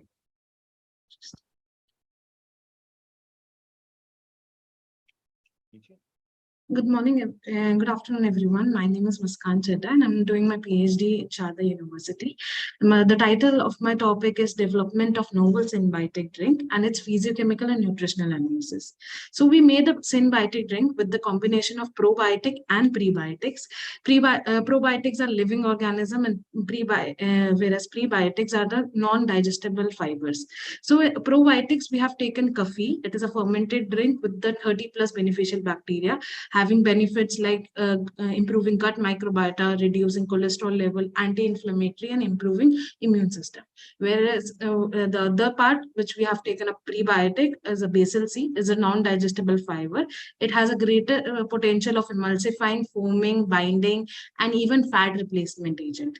So here is the diagrammatic structure of what we have taken and we are aiming to build up. So we have made a probiotic kefir and combination with the basil seed, where basil seed will act as a substrate for colonization of this probiotics, whereas kefir, which has a beneficial bacteria such as lactobacillus, bifidobacterium, streptococcus, and lactococcus. This overall, both of the combination has the properties of antioxidant, anti-inflammatory, and helps in supporting our gut health. And thus, it will overall help us with improving our gut flora and gut microbiota, and also will be helpful in preventing gastrointestinal disorders. So our main objective, my first objective is to develop a novel symbiotic drink with the combination of this kefir and basil seed. The second one is to optimize the level of kefir grain inoculum and with basil seed gum in the milk using RSM. The third objective is to evaluate physiochemical and nutritional properties to optimize the symbiotic drink. So my first methodology, we optimized the symbiotic drink using RSM, where independent variables were kefir grains and basil seed, and the dependent variables were pH, colony forming unit, and overall acceptability. This was a structural parameter for developing our kefir grain, where we procured the raw materials, kefir grains, milk, and basil seed. We Come to heat the treated it. conclusion now, please. Okay, so we did this all the drink analysis. Here is the testing which have been done, and it was seen that these all the responses were given, and the major part which of our drink was seen. This is the formulation of our drink, and this one is our optimized drink, which has the CFU count of 5.3 to the power 10 to power 9, pH 5.3, and overall acceptability 7.7. It was seen that the pH level of plain kefir and symbiotic drink, it was changed that from 4.5, it changed it to 5.3, that is going towards the neutrality, which also improved the sensory analysis, that is overall acceptability, and changed it to 7.7, which was likely moderate. Coming to also this, the plain kefir, in comparison with the our symbiotic drink, it has made this drink in a lower in fat, that is 3.4 gram was in plain kefir, whereas in our drink it is 1.1 gram. So coming to our conclusion, that to our best of our knowledge, this is the first report on developing of this symbiotic drink with the combination of kefir as well as with the basil seed. This is the optimized, the most optimized combination which we have taken of this kefir grain was 3%, and for basil seed it was 0.3%. The nutrient analysis was estimated, and it was found that protein was on 3.6 gram, carbohydrate 5.3 gram, fat, which was in a lower segment compared to the plain kefir, that was 1.1 gram. Thus it also improved the calories and the carbohydrate, and reducted that levels also, and also it improved the iron and calcium levels. The optimized symbiotic product attained a good range of pH, CFU count, overall acceptability, physiochemical, and nutritional analysis. Thus, this shows that this drink has a potential for industrial exploitation as well as. Thank you. We have seen the conclusions. Welcome, sir. Thank you. Thank you, sir. Next paper, please.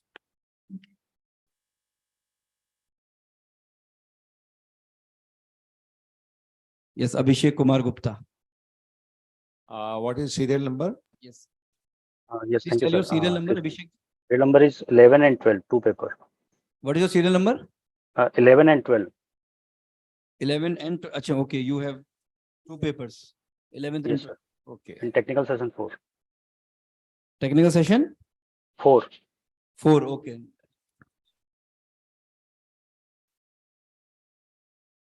Can I start, sir? Okay, please continue because we Thank don't have much time. you, sir. Thank you. So the presentation is on DC side fault detection and characterization of PV array by introducing the electrical fault parameters. I'm Abhishek Gupta from Jamia Millia Islam. Can you please So, be a the- little louder? आपकी आवाज नहीं आ रही है. So now, is it fine now?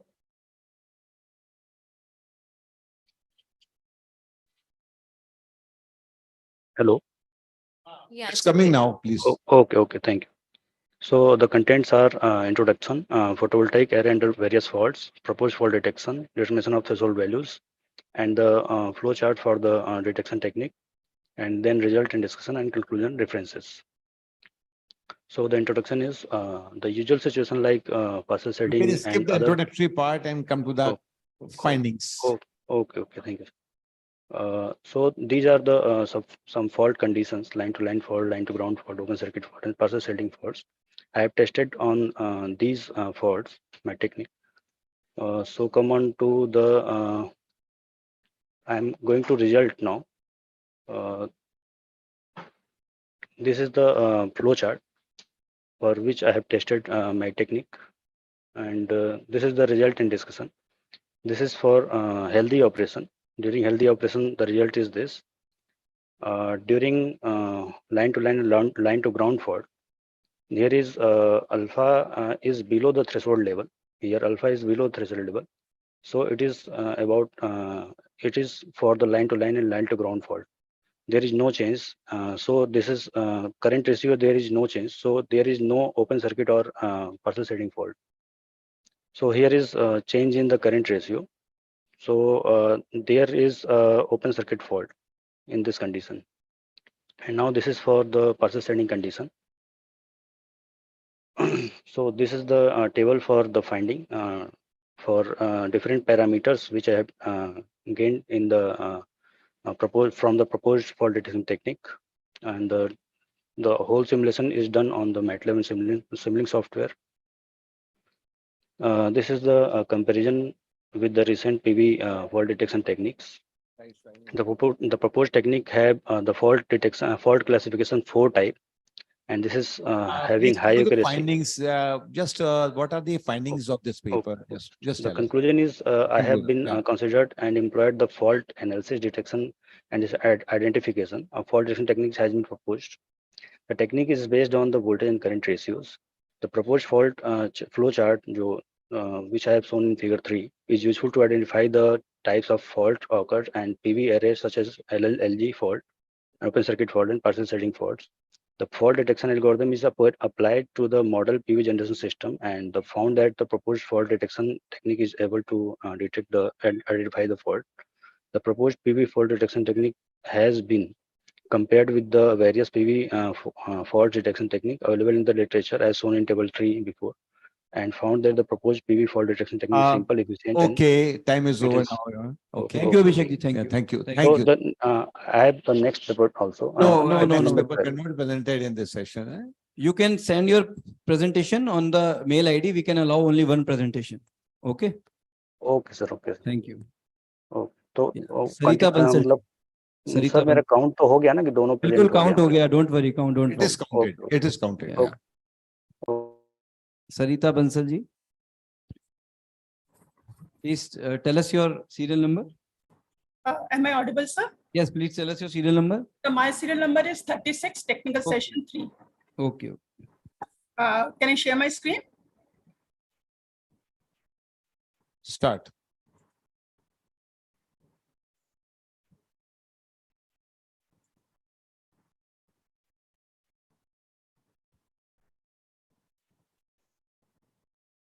My screen is visible to all, sir? Yes, sir. A very good afternoon to all the dignitaries present here. My topic for presentation here is Advanced Ensemble Approach for Sentiment Analysis using Deep Learning Model. My basically is a core IT paper where I am trying to analyze the sentiments of the views, reviews presented by the people on the social media. As Anukriti ma'am has shown certain social media slides to analyze how tourism industry is growing and all that type of thing. So with the advantage and with the advent of social media, all the people are finding themselves very freely to express their views and opinions. And it is the job of the companies and other related product manufacturers that they can come to know firsthand how their product is doing in the market, what are the sentiments or views of the people about their products. So this my basically paper aim at analyzing the sentiments of the people. And for doing that, I basically focused on two techniques. One is the deep learning and another is the ensemble learning. Deep learning is a field of machine learning where they mimics the human brain, and as human brain is learning other things, similarly the deep learning models are trying to find out the features, the sentiments of the people, which they try to encompass into their reviews. And ensemble learning is basically a technique in which we are using different types of deep learning models to analyze the things which we are trying to find out. This is my proposed model on which my whole research paper is analyzed. As in the case of ensemble learning, where different models are being combined and their output is combined to generate. Come to the conclusion, ma'am. Sir,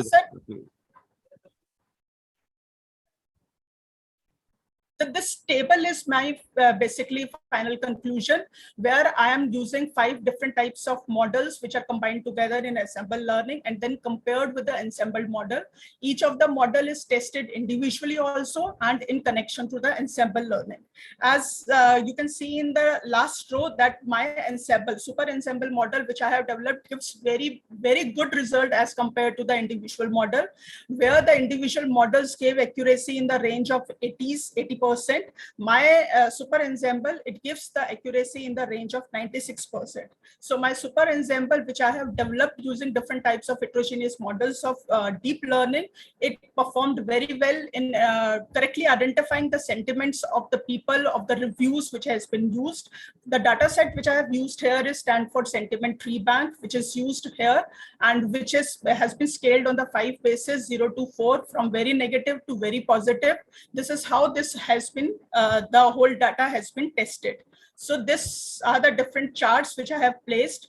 4 performance metrics I have considered here: accuracy, precision, recall, and F1 score. On all the 4 performance metrics levels, my super ensemble outperformed all the individual models and give the best result which we are expected from it, and give us the best results which we are doing. So this is my conclusion, that my ensemble method which I have developed gives us the best technique, gives method to correctly analyzing the sentiments of the people expressed on the social media. Thank you, ma'am. Thank you so much. Thank you very much, sir, for giving me the opportunity. Next presentation.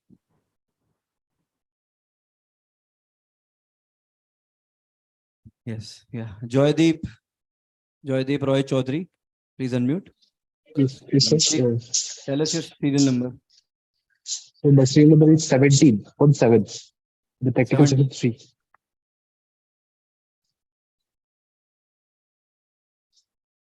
Can I start, sir?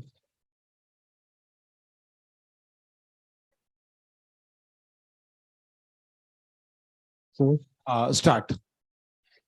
Thank you, sir. Thank you all the dignitaries present over here. My name is Joydeep Roy Chaudhary and I'm from Tripura. I'm a research scholar from the Department of Psychology, Icsftit University, Tripura. Today, I'm going to present my research paper, which I'm going to present from right now, that is on the association between subjective well-being and coping styles among young adults of Tripura. So, is it visible? The screen is visible, sir? So, the screen is visible? No, it's not visible.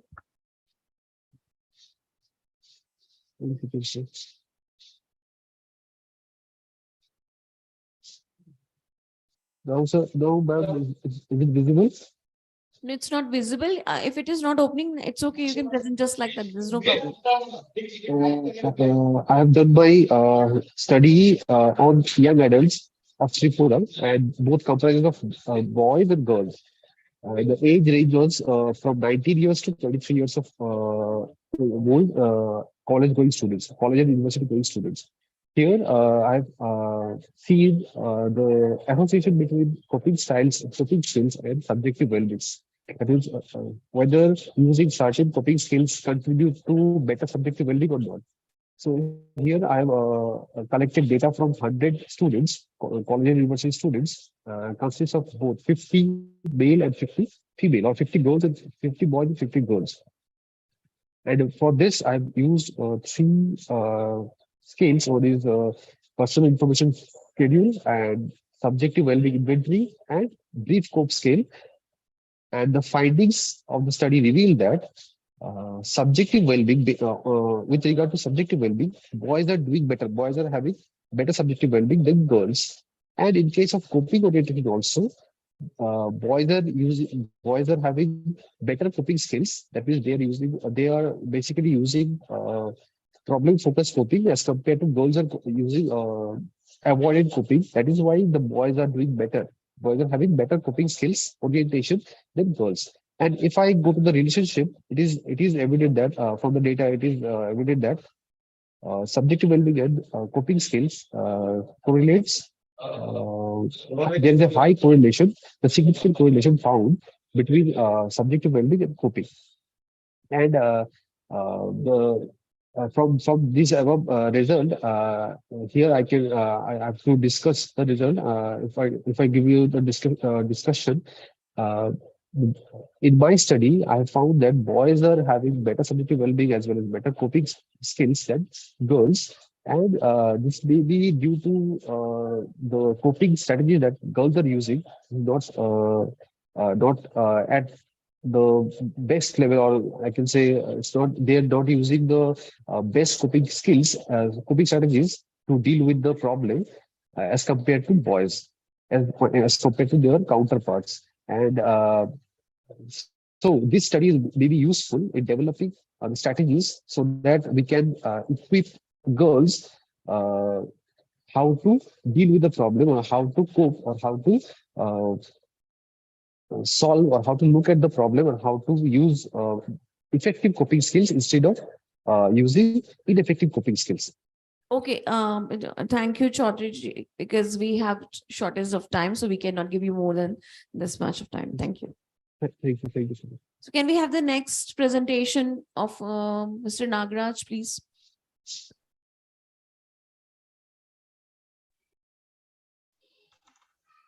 Am I audible, madam? Yeah, a little bit. Can you please make a voice a little higher? Am I visible, madam? You're not very much audible, please.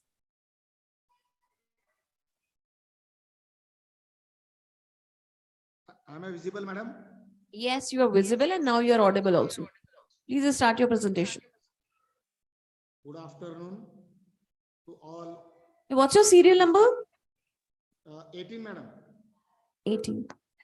18. And which session? Third session, madam. Third session. Okay, please start the presentation. Welcome all the guests. We have participants in this International Multidisciplinary Conference on Shaping the Future, organized by SSG PAREEK PG College and Inspire Research Association. I will. So Nagaraj, can you please make this volume little higher, because you're not audible very much.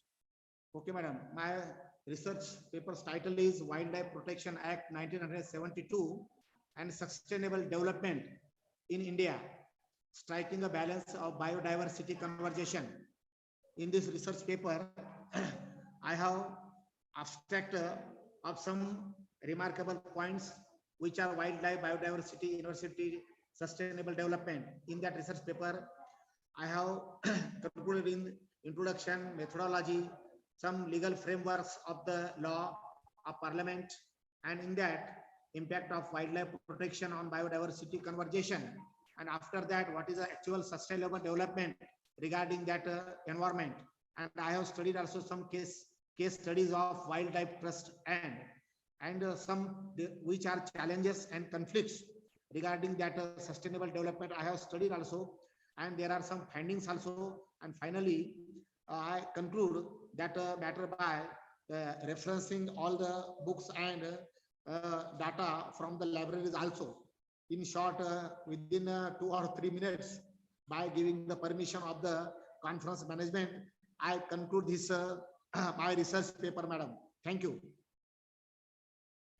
Thank you. Next paper, please. Thank you. Thank you so much. Yeah, please switch on your videos who are going to present online. Or, yeah, Srina Nair. Yeah, please unmute and please tell us your serial number. 44, sir. 54. 44, section 3. Okay. Technical session third. 3, third. What? 44. 44.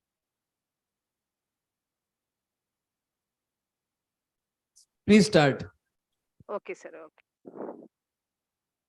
Just a minute, sir.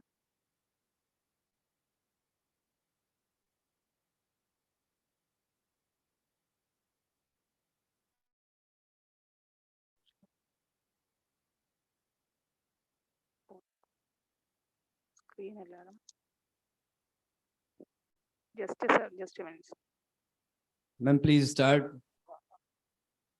Sir, PPT is something wrong. I am sharing in through phone, sir. Shall I continue without PPT? Yeah, please continue. Okay. Today I am discussing about the topic critical assessment of steganographic techniques for concealing information.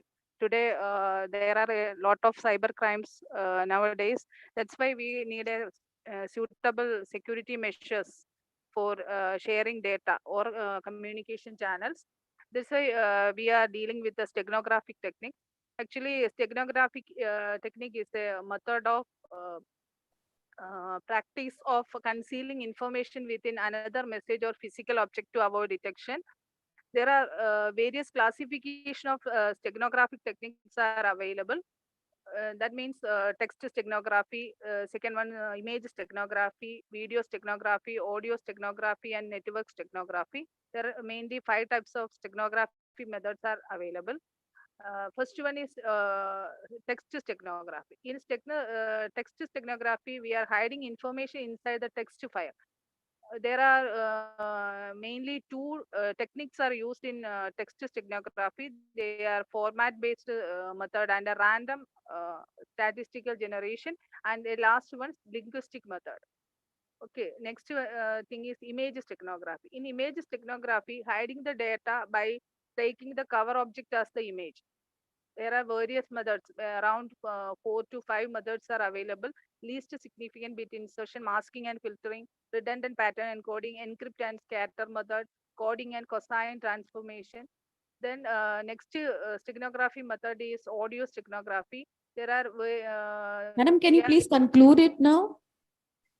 Okay, nowadays there are a lot of cyber crimes are present. That's why we need this type of cryptography method and also a steganography method combined to form can easily recognize the theft and all other people. Okay, thank you, ma'am. Okay, thank you. Thank you. Can we have the next presentation of Dr. Ekta Pal, please? And tell your serial number also. So my serial number is 8, technical session 3rd. 8.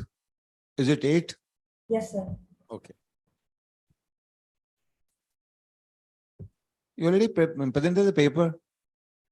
No, sir. Not. Okay. Good afternoon, everyone. Myself, Dr. Ekta Pal, Assistant Professor Commerce, and my topic is problems of women entrepreneurs in Agra with a special reference to small scale industries. And just a minute, sir.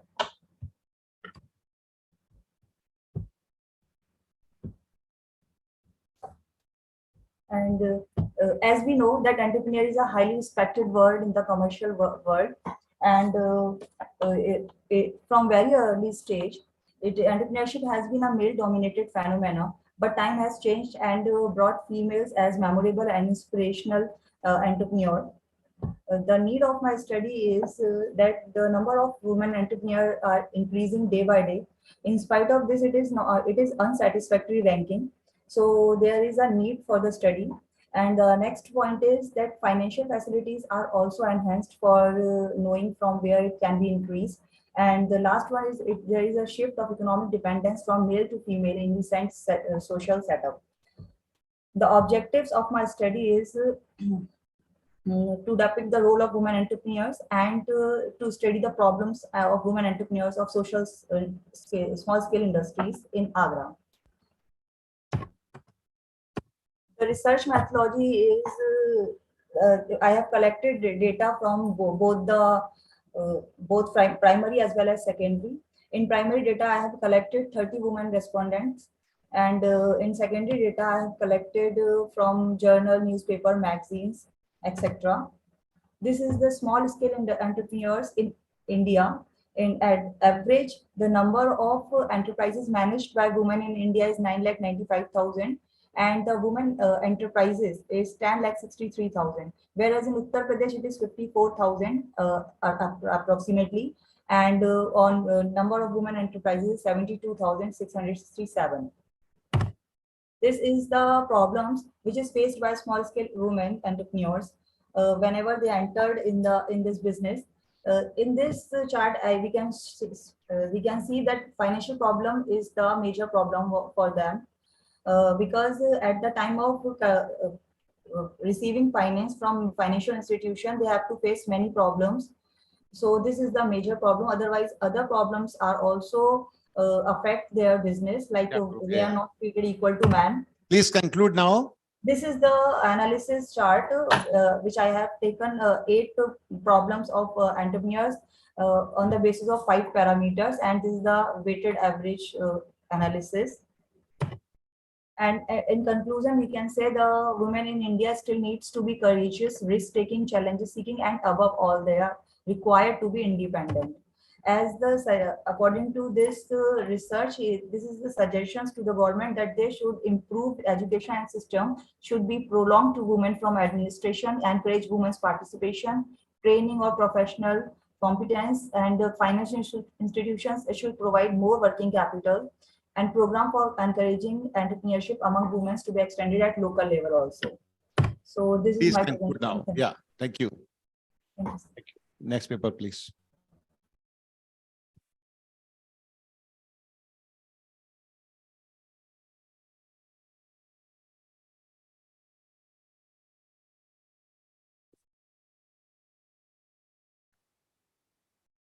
What's your name? Not, you are not audible. Please unmute yourself. Hi, can you hear me? Yes, yes, Yeah, please.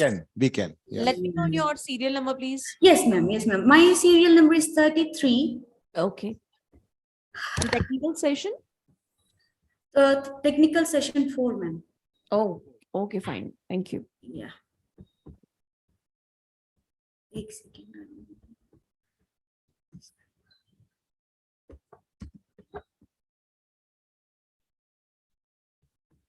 Yeah. I hope my screen is visible and my audio is clear, right?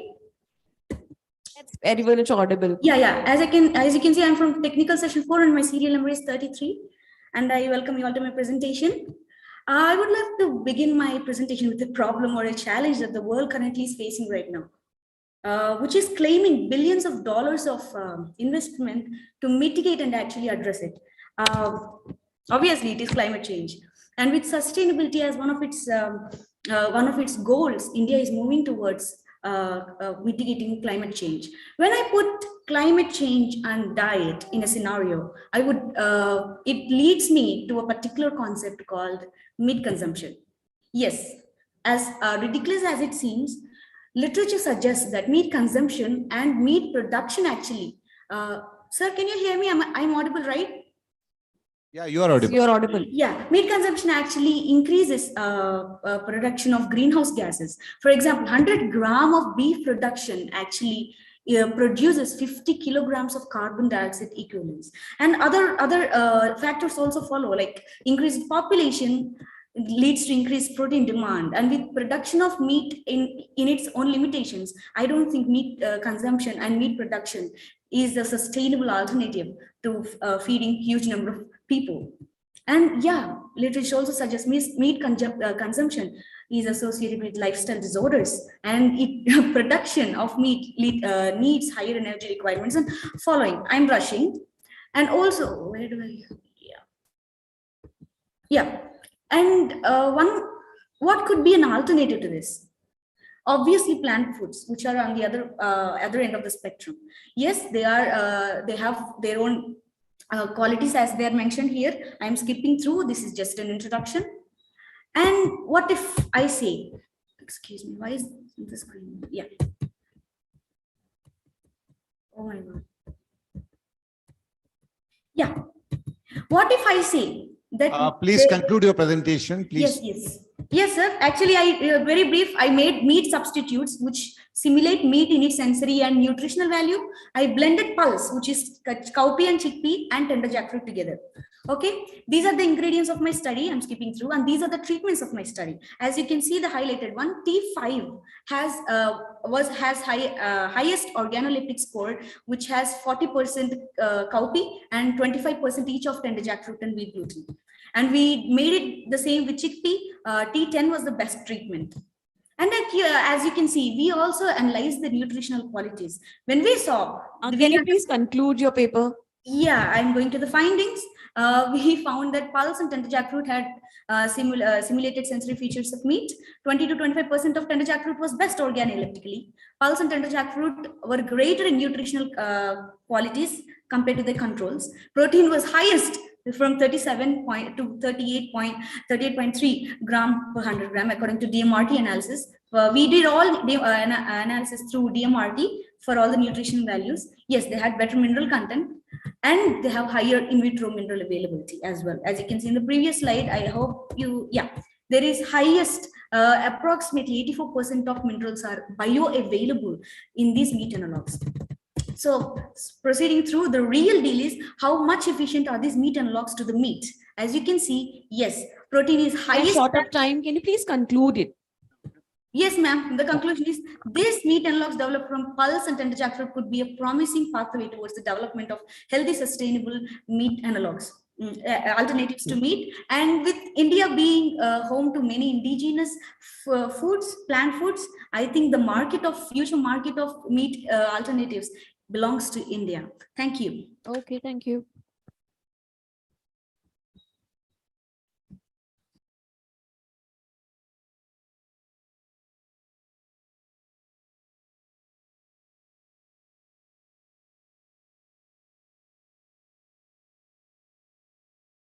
Next. Who is the next participant?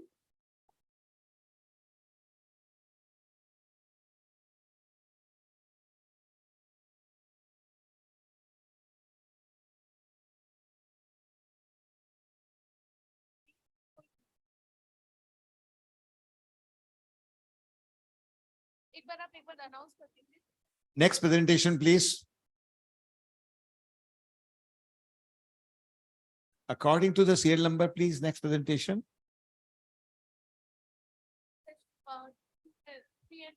From session 3 preferably, and then 4.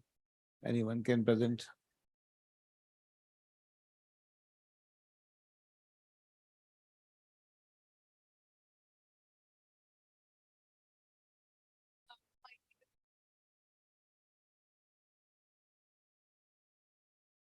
Anyone for the presentation? Yep.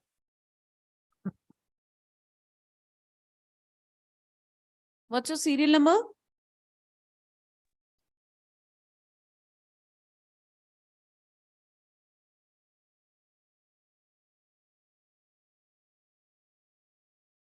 You're not audible. Please unmute yourself.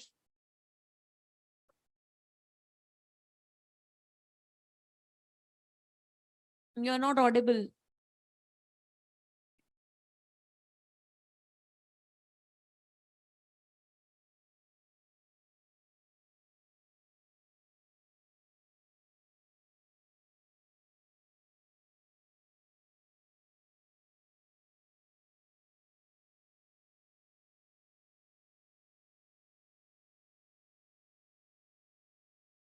Ma'am, your voice is not audible. Hello? Ma'am, your voice is not audible.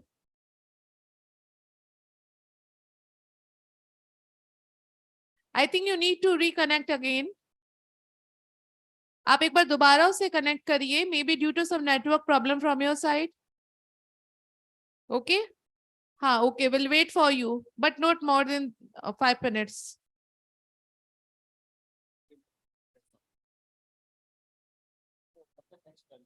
Okay, let's see who is available next. Next presentation, please, then. Next presentation. Meanwhile, if she connects, we can have one more presentation. Next presentation.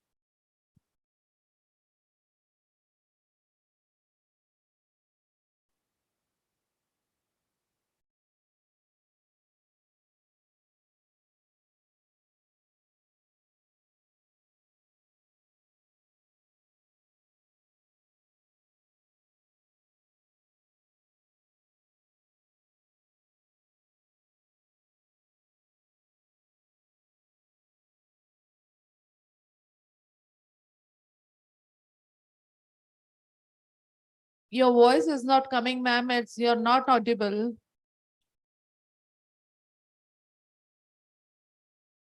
Try to unmute yourself once again. First of all, mute yourself and after that unmute yourself. Maybe due to some technical issue from your side.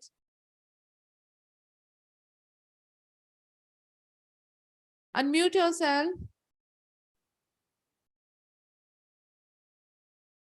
आपको आवाज आ रही है मेरी अब? But आपकी आवाज वहां से हमें नहीं आ रही है ma'am.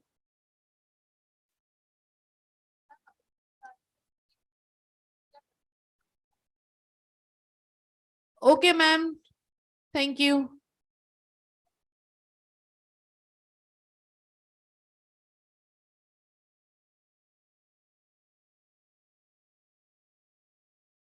Lakshmi Shri Thakur.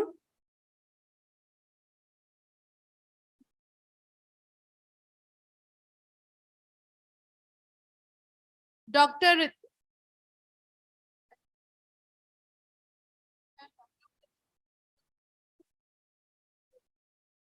Just let me know who are interested for online mode. Just raise their thumb on. So just raise your thumb so that we can identify But that. ma'am, your voice is not coming now. We are waiting for your presentation, but your voice is not audible.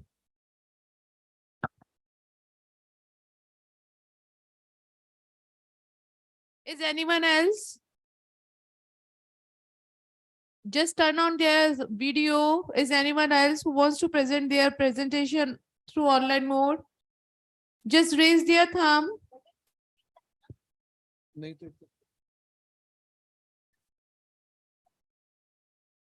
So again, requesting to the participants that just raise your thumb or just unmute your video so that we can identify that who are willing to present in this session. Please. Is anyone else who wants to present their paper through offline mode? Is anyone else just raise their hands? आप में से कोई है जिनको paper present करना है offline mode पे?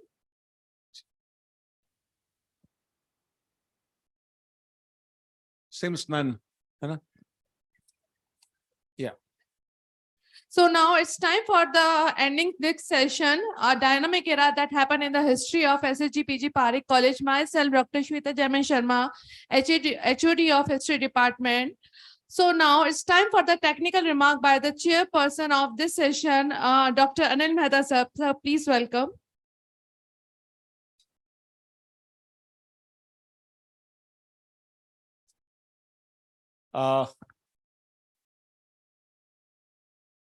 This online mode is having its own some technological limitations.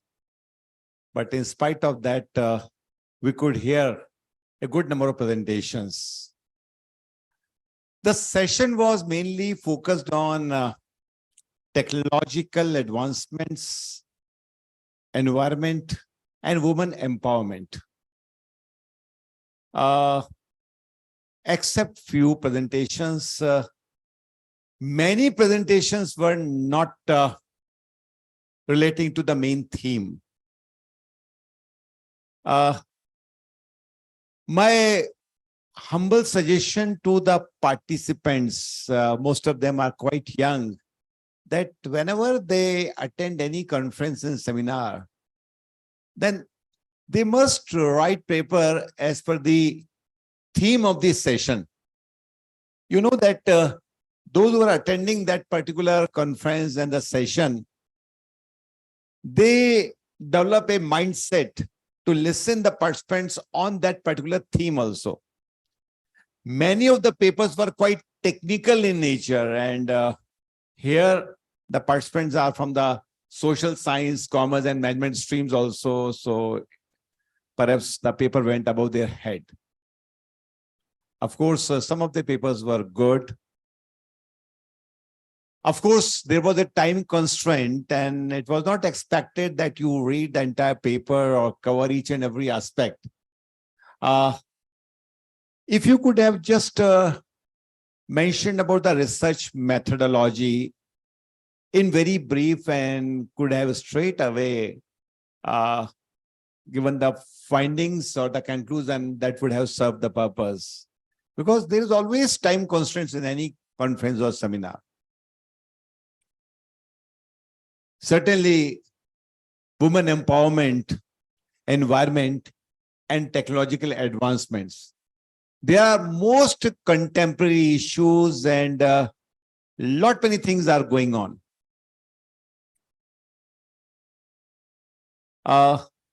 Digitalization, particularly artificial intelligence, then this cloud computing and many other things are have a drastic impact as far as the total economic and social development is concerned. Lot of focus on nowadays on renewable energy as far as the environment is concerned. And with the growing climatical changes, there are a lot many issues relating to sustainable development and environment. Similarly, there are many dimensions of women empowerment also that could have been touched by the participants. But in all, the session was good, and I compliment and congratulate all the paper presenters for really working hard and participated online. Of course, there is always scope for improvement. What I suggest to the young research scholars that they should keep themselves updated with the latest advances in the field of research methodology, particularly. The paper should not be journalistic, but it should always be research-based. Because when you are doing certain research, then certainly that paper will have more weightage as compared to the journalistic articles.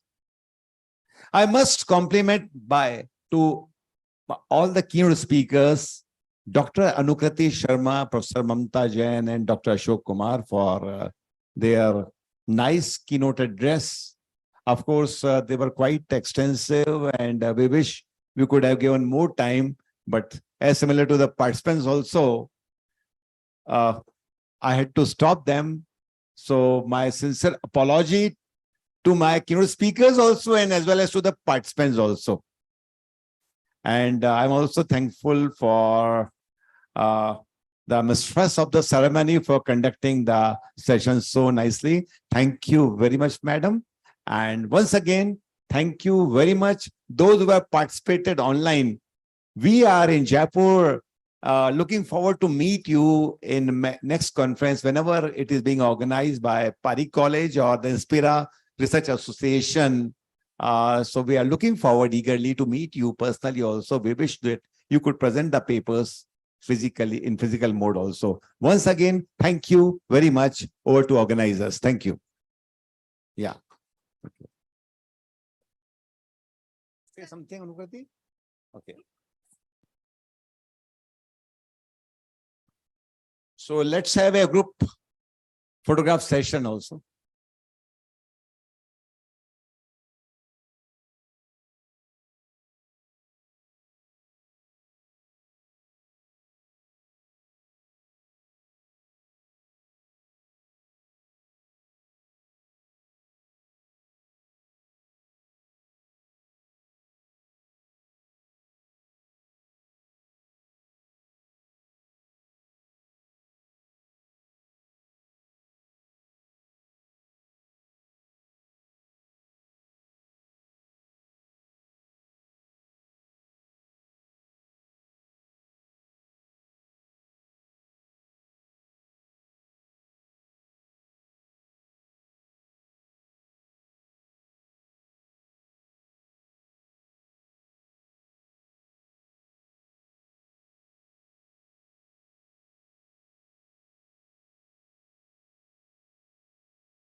Let's proceed for the high tea. All the participants and dignitaries, prominent dignitaries, proceed for the high tea.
Seminar का organise या संगठन किया गया है सहयोग के द्वारा with the collaboration of Inspira. आप सभी का उसमें स्वागत है और जोरदार तालियों से स्वागत किया जाए हमारे डिग्निटरीज का, मैनेजमेंट मेंबर्स, सचिव महोदय का और हमारे यहाँ पे पार्टिसिपेंट्स का।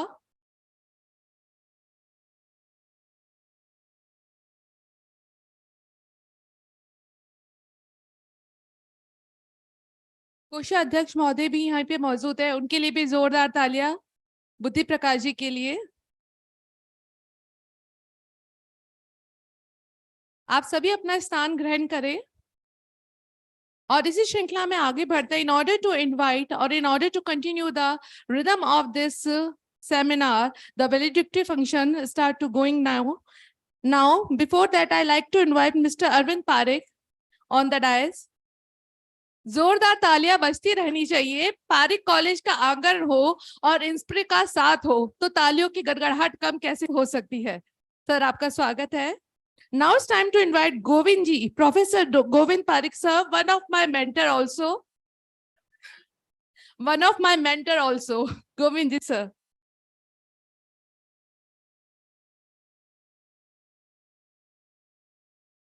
जिनका नाम लेने के लिए शब्दों का आकलन करना थोड़ा सा कठिन हो जाता है। Professor doctor ND Mathur sir, आपका स्वागत है। तालियां बजाते रहिए, पता चले पारिक कॉलेज का आंगन है और इंस्पिरा का ये सेमिनार का साथ है। इसी श्रृंखला में आगे बढ़ता है JP Sharma sir. Doctor JP Sharma sir का स्वागत है। तालियां बजती रहे। A huge round of applause, Dr. JP Sharma sir, chief guest of this valedictory function. Now it's time to invite Secretary, Management Secretary, Lakshmi Kanji Pareek sir. Okay. So now it's time to invite कोषाध्यक्ष महोदय Buddhi Prakash ji sir को मैं मंच पे बुलाना आमंत्रित करना चाहूंगी। लक्ष्मी कांजी पारेख सर, आप मंच पे आए और इस कार्यक्रम की शोभा को बढ़ाए। साथ ही में कोषाध्यक्ष महोदय Buddhi Prakash ji sir. Last but not the least, अच्छा, एसएस मोदी सर के बिना शायद इस कार्यक्रम की शुरुआत या इसका जो कहते हैं ना संगठन वो अधूरा रहता, क्योंकि with the collaboration of Inspira and with the collaboration of SSG Parekh college आज हम सभी यहाँ पे साथ है और पेपर प्रेजेंटेशन का ये जो सेमिनार है ऑर्गेनाइज हो पाया है। Huge round of applause for Modi sir. Last but not the least, the pillar of SSG Pareek PG College as an academician, Dr. NM Sharma sir, principal of SSG PG Pareek College.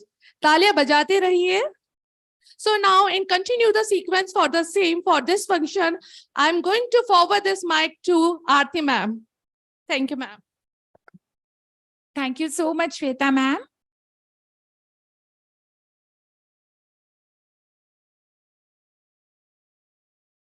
Thank you so much for handing me over this beautiful duty of functioning the stage on the valedictory program. I would take just a minute to begin the program. Kindly bear with me just a minute. I'll have to hand over the list. I'll take just 1 more minute to begin the program. Thank you.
So shall we start with your permission?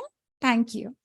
A very good afternoon to the August gathering and a warm welcome at the valedictory program of this 2 days long International Multidisciplinary Conference on Shaping the Future Trends and Insights for Tomorrow, being organized jointly by SSG PAREEK PG College and Inspira Research Association, Jaipur. For the valedictory ceremony, since you're already on the dais, I welcome all the guests on our dais and of course off the dais. Today's chief guest for our program is Professor JP Sharma. I would request all of you to kindly give a big round of applause for our chief guest today. So the stage looks very, very gracious with Professor JP Sharma. Dr. Jagjit Saini and Professor Pastor Argulis will be joining us for valedictory from the Zoom platform. We have Professor N.G. Mathur sir with us. We have Professor S.S. Modi, Professor N.M. Sharma, and Professor Govind Parikh, Mr. Arvind Parikh, and the management committee members of PAREEK PG College and associated institutions, Shri Lakshmi Kanji Parikh and Shri Buddhi Prakashji Parikh. I welcome all of you with folded hands. So every good thing comes to an end, and actually it is not the end. But actually it is the transition of learning process which goes on for the whole life. A famous quote says that the intellectual growth should commence at the birth and cease at death only.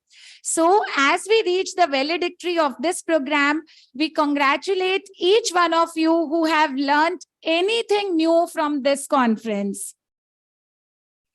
As a custom, we would start with welcoming our guest. But before that, I have come to know that we have some more management committee members from PAREEK College with us. Shri K.K. Parikh ji, Shri N.K. Parikh ji, Shri Gaurav Parikh ji, Shri Bhagwati ji, and Shri Ritesh Purohit ji. We welcome all of you that you have spared your time.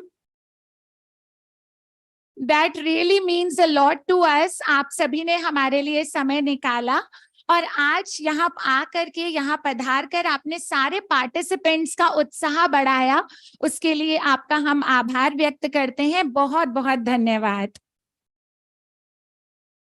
Now we'll start with welcoming of the guest. So for welcoming our chief guest, Professor J.P. Sharma sir, I would like to request Shri Lakshmi Kanji Parikh, Secretary, SSG PAREEK College and associated institutions, Professor N.M. Sharma, Principal, SSG PAREEK PG College, and Professor S.S. Modi, President, Inspira Research Association, to kindly felicitate our today's chief guest, Professor J.P. Sharma sir. Professor J.P. Sharma sir is a dynamic and versatile personality. I have been very, very fortunate to have studied under him in orientation and refresher courses, and I have learned a lot of things from him. So thank you so much for accepting our invitation. Thank you so much, sir.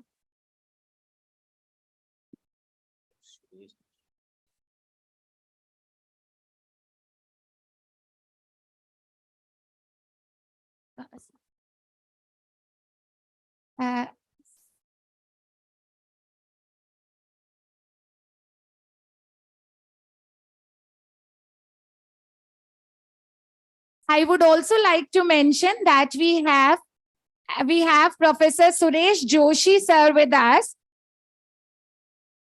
Professor Suresh Joshi sir from Lord's University, Alwar with us today. Sir, we welcome you. And also we have Brijesh sir, who is the Secretary of Alumni Association with us. We welcome all of you. That really means a lot. आपने हमारे लिए अपना कीमती समय निकाला. Thank you.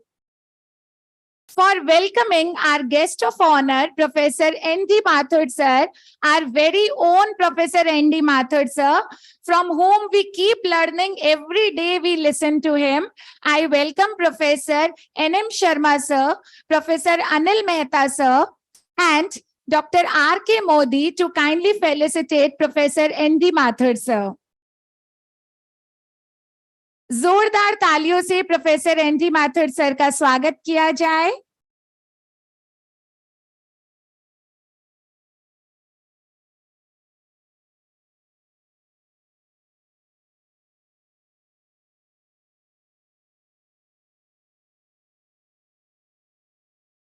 Sir आपका बहुत बहुत आभार, धन्यवाद कि आप हमसे कल भी जुड़े ऑनलाइन और आज आपने हमारे लिए यहाँ आने का समय निकाला।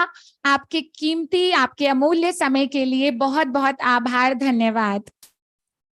और अब मैं रिक्वेस्ट करूंगी श्री लक्ष्मीकांत जी पारीक सर के स्वागत के लिए मैं कहूंगी professor NM Sharma, professor SS Modi and doctor Ashok Kumar.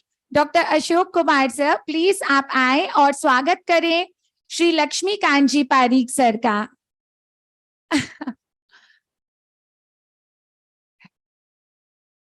Sir please, sir please आइए सर। के पारीक सर, आपका स्वागत। जी जी जी, जोरदार तालियों से के पारीक सर का।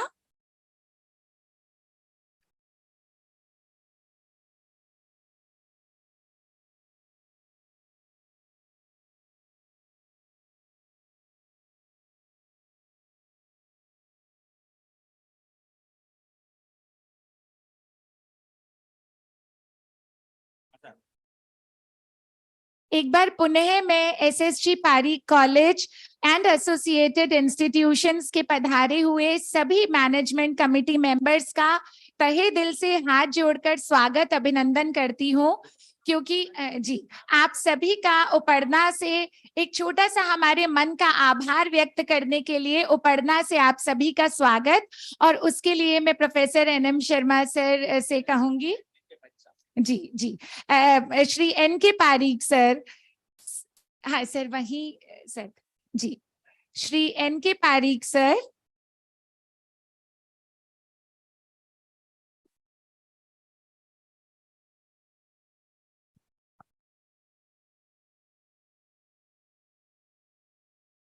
श्री भगवती जी।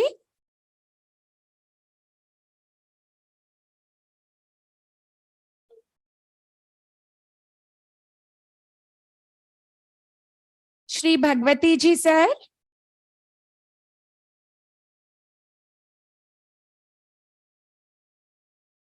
श्री गौरव जी पारीक।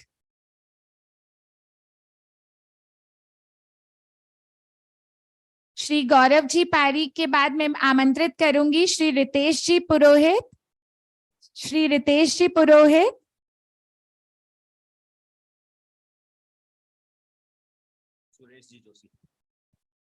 प्रोफेसर सुरेश जी जोशी सर का स्वागत करूंगी लॉर्ड्स यूनिवर्सिटी से। प्रोफेसर सुरेश जी जोशी।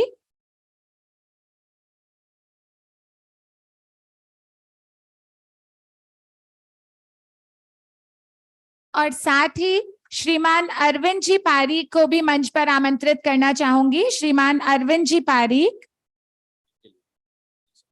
ये भी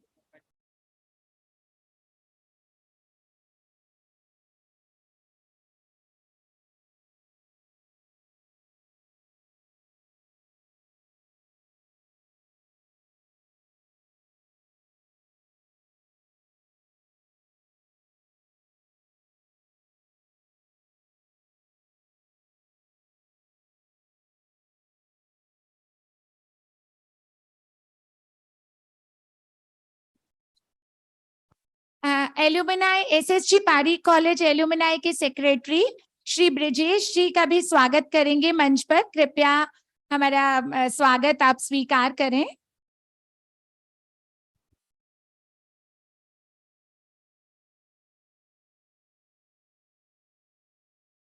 जोरदार तालियों से स्वागत किया जाए ब्रिजेश जी का।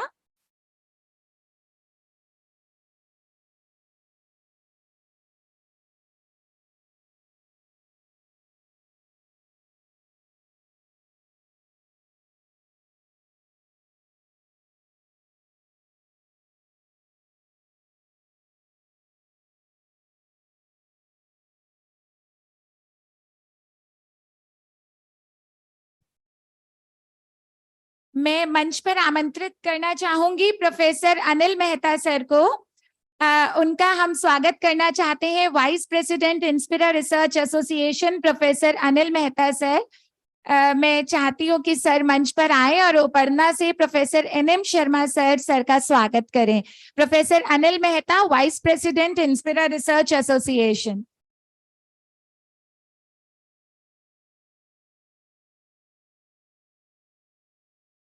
साथ ही I would also request Dr. Anju Parikh and Dr. R.K. Modi to please felicitate Professor NM Sharma, Principal SSG Parikh College. नहीं सर, मैं स्वयं भी आपका स्वागत करना चाहूंगी क्योंकि मेरा नाम भी है लिस्ट में।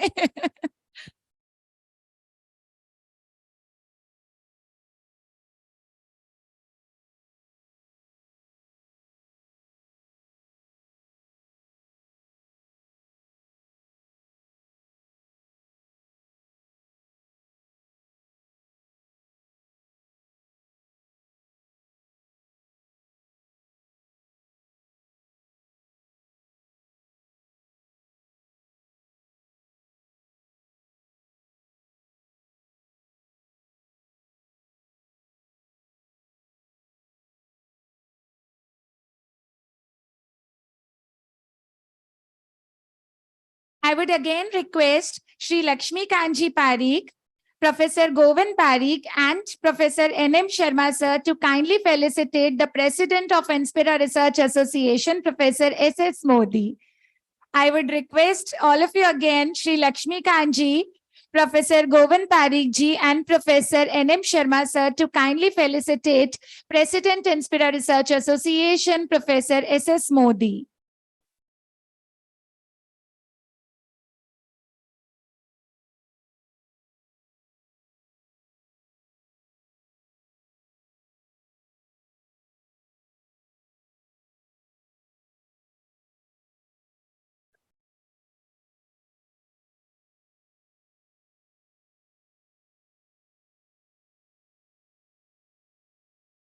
Now I would request sir, आपको तो हम बैठने नहीं देंगे.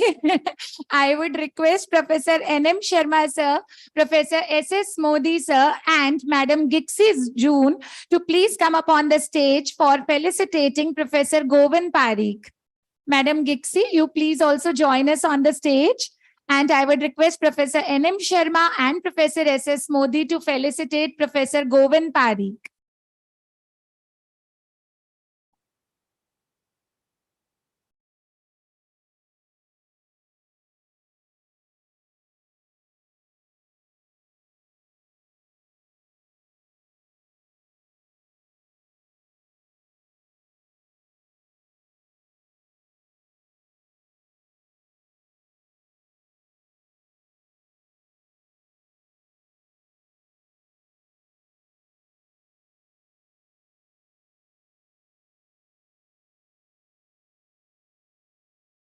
Thank you so much everyone. आप सभी के का बहुत बहुत आभार, साधुवाद, शुक्रिया, मेहरबानी कि आप सभी ने आज हमारे लिए इस कॉन्फ्रेंस में पधारे पार्टिसिपेंट्स जो ऑल अक्रॉस द नेशन, पूरे देश से पधारे हुए हैं, उनके उत्साहवर्धन के लिए आप सभी आज यहाँ आए.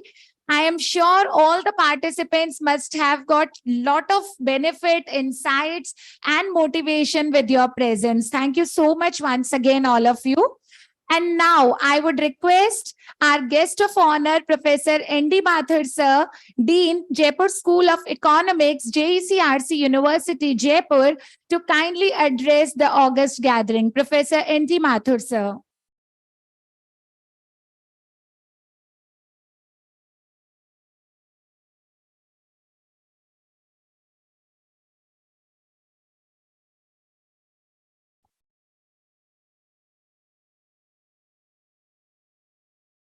Good afternoon, everybody.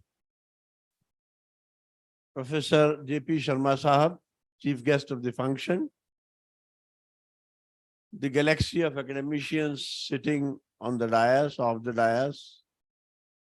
Professor Govind Parikh Sahab, Professor Modi Sahab, Professor N.M. Sharma Sahab. My friend, Professor Suresh Joshi ji, Keshore Sahab, and Mr. Ankur Shrivastava from Banipal, and Anil Mehta Sahab, and from Kota. Dr. Anukriti, there is a long list. But Parikh College has become a hub, it has become a center of excellence in organizing the academic activities like this.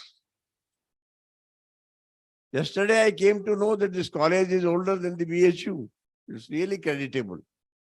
And this college, I'm seeing the Facebook posts of NM Sharma Sahab every day. Every significant person who is a significant academician of the country, he has visited this institution in last 1 year. That is really creditable. And then holding hands with Inspira, जो जुगलबंदी college की शुरू हुई है Inspira के साथ, that shows that Inspira is also emerging as a great research institution. There are many institutions, but the kind of activities the Inspira is doing, and every year there are international conferences, and every year there are a lot of conferences and courses. What they are doing, the credit goes to Modi Sahab and R.K. Modi. It's really creditable, really creditable. So many welcomes were done here, and this is valedictory function. Bachchan साहब ने लिखा है कि स्वागत के ही साथ विदा की होती देखी तैयारी, स्वागत के ही साथ विदा की होती देखी तैयारी, बंद लगी देखो खुलते ही मेरी जीवन मधुशाला. Now, in admiring the efforts of Inspira Research Organization, I would say कि चर्चा अक्सर उन्हीं की हुआ करती है जिनके अंदाज निराले होते हैं. And the way Inspira is doing with the different presentation style, that's why the Inspira is known nowadays. अगर जेपी शर्मा साहब की शान में मुझे कुछ कहना पड़े तो मैं कहूंगा जो पहुंच गए हैं मंजिल पे उनको तो नहीं है नाज़े सफर, जो पहुंच गए हैं मंजिल पे उनको तो नहीं है नाज़े सफर, तो कदम जो अभी चले नहीं वो रफ्तार की बातें करते हैं, तो कदम जो अभी चले नहीं रफ्तार की बातें करते हैं. कल मुझे पता लगा मोदी साहब को कहीं ठोकर लग गई थी और बड़ी परेशानी हुई, तो मोदी जी के लिए कहना चाहूंगा, मोदी साहब ठोकरों को भी उन्हीं की तलाश होती है जिन्हें सजदा करने का हुनर आता है.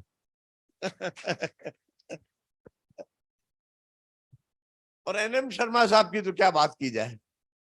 एनएम शर्मा साहब जिस गति से इस कॉलेज को आगे बढ़ा रहे हैं, it is really a time shock. जिस तेजी से पारीक कॉलेज का नाम फैलता चला जा रहा है एकेडमिक वर्ल्ड में, एकेडमिक सिनारियो में, really it is worth mentioning and it is creditable. इनके लिए मैं कहना चाहूंगा कि यूं ही नहीं होती जिंदगी में तब्दीलियां, मोम को भी रोशन होने के लिए पिघलना पड़ता है, मोम को भी रोशन होने के लिए पिघलना पड़ता है. चलिए साहब, मुझे कहा गया है कि मुझे शेपिंग द फ्यूचर पे भी बात करनी है थोड़ी सी. हालांकि I am guest of the honour and the honour of the guest lies in speaking the less, not speaking the more, but I will touch the subject. I am a student of economics and एक economist है जिनका नाम है W. Rosto, और Rosto ने stages of growth की बात की है, और उसने एग्रेरियन इकोनॉमी की first stage and then precondition to take off, then take off, then high mass consumption, then drive to maturity, ये 5 स्टेजेस ग्रोथ की बताई है. मैं इस देश में जब पैदा हुआ तो मुझे लगता था हमारी इकोनॉमी तो एग्रेरियन इकोनॉमी है, पता नहीं हम ड्राइव टू मैच्योरिटी पे कब पहुंचेंगे. लेकिन बड़े गर्व के साथ मैं आज कह सकता हूं कि आज जब G20 इस देश में हुआ तो लगा कि हम ड्राइव टू मैच्योरिटी पर पहुंच गए. This is shaping the future, how we have shaped the future in last 76 years. And the credit goes to all those who have served this country, those who are leading this country. The credit goes to everybody for this. That from agrarian economy we have reached to drive to maturity stage. We have crossed the stages of high mass consumption. We have crossed the stages of takeoff. We have crossed the stage of precondition to take off. This is really creditable. आज भारत विश्व गुरु बनने की स्थिति में है और बनने की दिशा में आगे बढ़ रहा है. कौन विश्व गुरु बनाएगा हमें? Indian knowledge system. It is the Indian knowledge system which is very important.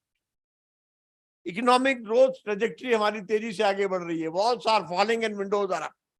दीवारें गिर रही हैं, ढह रही हैं. बर्लिन की दीवार ढह गई है? नहीं है, it doesn't exist. There is no Berlin Wall now. Walls are falling means the rigidities are dismantling now. Flexibility is coming in this system. And that is how the economic trajectory is going up. We are coming to reforms, we are coming to foreign investment. आज सब भारत में क्यों investment करना चाहते हैं, क्यों विनियोग करना चाहते हैं? क्योंकि यहाँ उनको सेफ डेस्टिनेशन नजर आता है, यहाँ उनको ग्रोथ नजर आती है। देखिए किसी भी देश का विकास, ये विकास की दर क्या होगी? आखिर पाकिस्तान और हिंदुस्तान तो एक ही दिन आजाद हुए थे, आज पाकिस्तान कहाँ है और हिंदुस्तान कहाँ है? या जापान में जब बम पड़ा था तब उनकी क्या हालत थी, और उस वक्त हम कितने आगे थे उस समय, हिरोशिमा में बम पड़ा उस वक्त। तो आखिर ये कैसे तय होता है कि कोई देश कितना ग्रोथ कितनी तेजी से करेगा? It depends on how you have performed, what kind of policies you have made. जब समस्याएं आपके सामने आई तो उनका समाधान कैसे ढूंढा आपने? आपने समाधान ढूंढने के लिए क्या फेवरिज्म किया, या आपने कुछ समाधान ढूंढने के लिए मेहनत कशी की? वो इंपॉर्टेंट है, वो तय करता है। कोई भी सरकार ग्रोथ दे नहीं सकती, सरकार ग्रोथ के अवसर पैदा कर सकती है, अपॉर्चुनिटीज पैदा कर सकती है। उन अपॉर्चुनिटीज का फायदा उठाना आपका काम है, उन अपॉर्चुनिटीज से देश को आगे ले जाना आपका काम है। डेमोग्राफिक डिविडेंड, आज हमारा देश डिविडेंड प्रॉफिट्स को कहते हैं, और डेमोग्राफी के बारे में जब हम पैदा हुए थे तो हमें सिर्फ माल्थस का सिद्धांत नजर आता था, लेकिन आज demography, we have young demography with us, we have 40-45 crore youth with us, that they can do miracles in this country. Infrastructure की बात करें तो आज आप देखें कि आज भारत कहां पर है। हमारे चाहे पोर्ट्स को ले लें, चाहे हाईवेज को ले लें, चाहे हमारे इकोनॉमिक इंफ्रास्ट्रक्चर को ले लें, बहुत तेजी से हम आगे बढ़ रहे हैं। देन इनोवेशन और टेक्नोलॉजी की बात करें तो हमारे स्टार्टअप सिस्टम को देखिए। मैं सिर्फ जयपुर शहर की बात करूंगा। जयपुर शहर के 4 मशहूर परिवर्तन जो जयपुर शहर ने लाके दिए हैं, एक है जयपुर फुट, एक है जयपुर रग, जिन दोनों का जिक्र सीके प्रहलाद ने अपनी किताब में किया है, fortune at the bottom of pyramid.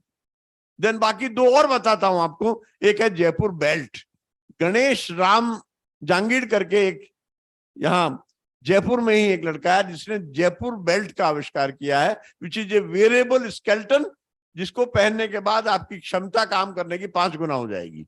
बोझ उठाने की क्षमता, उसके एप्लीकेशन ढूंढिए। जो पर्वत पर चढ़ रहा है उसके लिए बोझ उठाने की क्षमता बढ़ गई, जो मंडी में प्याज की बोरी उठा रहा है उसके लिए बढ़ गई, जो किसान खेत में काम कर रहा है उसके लिए क्षमता बढ़ गई। उसके नंबर ऑफ एप्लीकेशन है। आप गूगल में चेक करिए, जयपुर बेल्ट डालिए, आपको सारी खबर मिल जाएगी। ये जयपुर शहर का चीज। एक है कृष्णा लिम्ब, जयपुर फुट की तरह ही अगर किसी गाय का पांव कट गया तो वो एक वेटनरी डॉक्टर है जयपुर का, तपेश माथुर करके, वो उससे कम से कम 500 जानवरों के, जो इंगोनिया गौशाला में वेटनरी डॉक्टर है, 500 एनिमल्स के एनिमल फुट लगाया है, जिसका नाम कृष्णा लिम्ब है। तो Jaipur foot, Krishna limb, Jaipur rugs and Jaipur belt, ये जयपुर के 4 बड़े आविष्कार। तो इस तरह से पूरे देश में इनोवेशन, जिस तरह से स्टार्टअप्स फैल रहे हैं। जयपुर के आप देखिए, रेजर पे करके एक स्टार्टअप है जयपुर का, छोटा सा, लेकिन आज रेजर पे यूनिकॉर्न बन गया, और यूनिकॉर्न से भी बल्कि $7.5 अरब उस रेजर पे की संपत्ति है, आज वर्थ है उसकी, जो जयपुर का ही startup. So the kind of innovations taking place, जिस तरह से स्टार्टअप तेजी से आगे बढ़ रहे हैं, unicorn and unicorn, unicorn is जिनकी $1 बिलियन की वर्थ है, यूनिकॉर्न जिनमें पोटेंशियल है यूनिकॉर्न होने की, एंड देन कॉकरोच स्टार्टअप्स जो सरवाइव कर सकते हैं किसी भी वर्ष स्थिति में। देन रिसर्च एंड डेवलपमेंट, आप देख रहे हैं चंद्रयान 2 को देखिए आप ना, इसरो ने हमारा नाम कहां पहुंचा दिया। This is testament of our research, कि आज हम कहां हैं रिसर्च में, डेवलपमेंट में हम कहां हैं। ये हमारी प्रोग्रेस है जो चंद्रयान 2 ने दिखाई है, कि हम वहां पहुंच के दिखाया जाए, कोई नहीं पहुंचता था।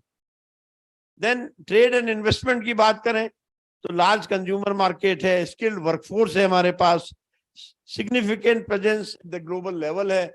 ये अपने आप में जो है ट्रेड एंड इन्वेस्टमेंट को बताता है। क्लाइमेट लीडरशिप की बात करें, अभी हाल ही में G20 होके चुका है, और G20 का दस्तावेज देखें जो 35 पेज की रिपोर्ट आई है, उसमें हमने कितना बड़ा रोल प्ले किया है इसकी ESG मॉडल को बनाने में, the environment and the governance and the sustainability को बचाने में हमने कितना बड़ा रोल प्ले किया है। उस रिपोर्ट को, दस्तावेज को आप पढ़कर देखें तो आपको पता लगेगा कितने एरिया जो है वो उसमें बढ़ाए जा सकते हैं। सो कुल मिलाकर, and then women are breaking the glass ceilings in this country. अभी हाल ही में विमेन रिजर्वेशन बिल आया है, और विमेन रिजर्वेशन बिल ही नहीं बल्कि राष्ट्रपति के भी साइन हो गए, अब तो एक्ट ही बन गया हो.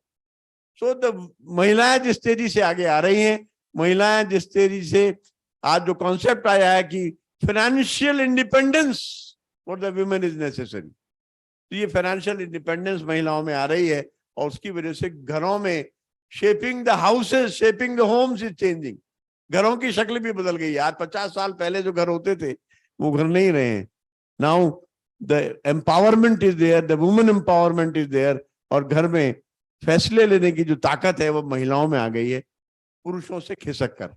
जिस तरह से इकोनॉमिक पावर वेस्टर्न से खिसक कर ईस्टर्न की तरफ आ गई है, ब्रिक्स की तरफ आ गई है, वैसे ही घरों में फैसले लेने की, निर्णय लेने की क्षमता पुरुषों से खिसक कर महिलाओं की तरफ आ गई.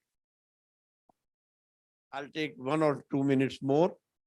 Then भारतीय अर्थव्यवस्था की अगर बात करें तो रेजिलियंस एंड ग्रोथ पोटेंशियल बहुत जबरदस्त है, और जिसकी वजह से it is becoming an investment destination for rest of the countries. There is positive outlook.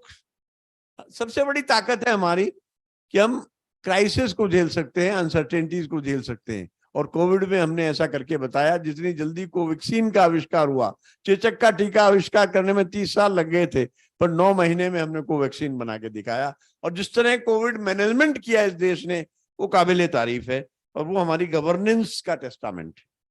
Then हमारी डोमेस्टिक प्राइवेट कंजम्पशन बड़ा रॉबस्ट है, हमारी जो फिक्स इन्वेस्टमेंट्स हैं वो बड़े सॉलिड हैं, हमारा जो पब्लिक सेक्टर कैपिटल एक्सपेंडिचर है that is very strong. GDP की ग्रोथ लगभग 7-8% है, जो और देशों में नहीं है. स्पेशली अप्रैल 23 टू जून 23 इस क्वार्टर में ही हमारी जीडीपी ग्रोथ 7-8% आई है 23-24 के साल में. Then robust growth of service sector, and then manufacturing sector is also coming up. Service sector ने जिस तेजी से ग्रोथ दिखाई है, सर्विस सेक्टर जिस तेजी से आगे बढ़ा है, उसकी वजह से हमारे सर्विसेज के एक्सपोर्ट्स बढ़े हैं, एंड देन सर्विसेज से जो फॉरेन एक्सचेंज रिजर्व्स हैं वो हमारे बढ़े हैं, which we can use anywhere. One earth one family one future की बात इस G20 में की गई, वसुधैव कुटुंबकम की बात की गई. तो ये सब जो है, अब हम भारत जो है, आज आप देखिए बहुत से आसपास के देशों में भारतीय मूल के लोग प्रधानमंत्री हैं, राष्ट्रपति हैं. आप आसपास के देशों में देखें तो आप पाएंगे, थोड़े दिनों में शायद आपको लगेगा कि अमेरिका में भी जो है भारतीय मूल का राष्ट्रपति बन गया है, या इंग्लैंड में तो है ही, जो है इंग्लैंड के जो प्रधानमंत्री हैं वो तो भारतीय मूल के हैं ही, या आसपास मलेशिया की तरफ देखें और वहाँ भारतीय मूल के लोग जो है वो इस प्रक्रिया में हैं. तो जिस तरह से भारत दिशा दे रहा है दुनिया को, जिस तरह से भारत आगे बढ़ रहा है, मैं समझता हूं कि India will shape the future in times to come, and the trends are better, they are positive, and I am so optimistic that in times to come India has a better future. By 2047 or 2045 or 50, India will be a leader in the world economy. Thank you. I'll close by an Urdu couplet कि हमको नई रविश के हल्के जकड़ रहे हैं, और बातें तो बन रही है पर घर उजड़ रहे हैं. पुरानी और नई रोशनी में फर्क सिर्फ इतना है कि उसे कश्ती नहीं मिलती, इसे साहिल नहीं मिलता. Thank you.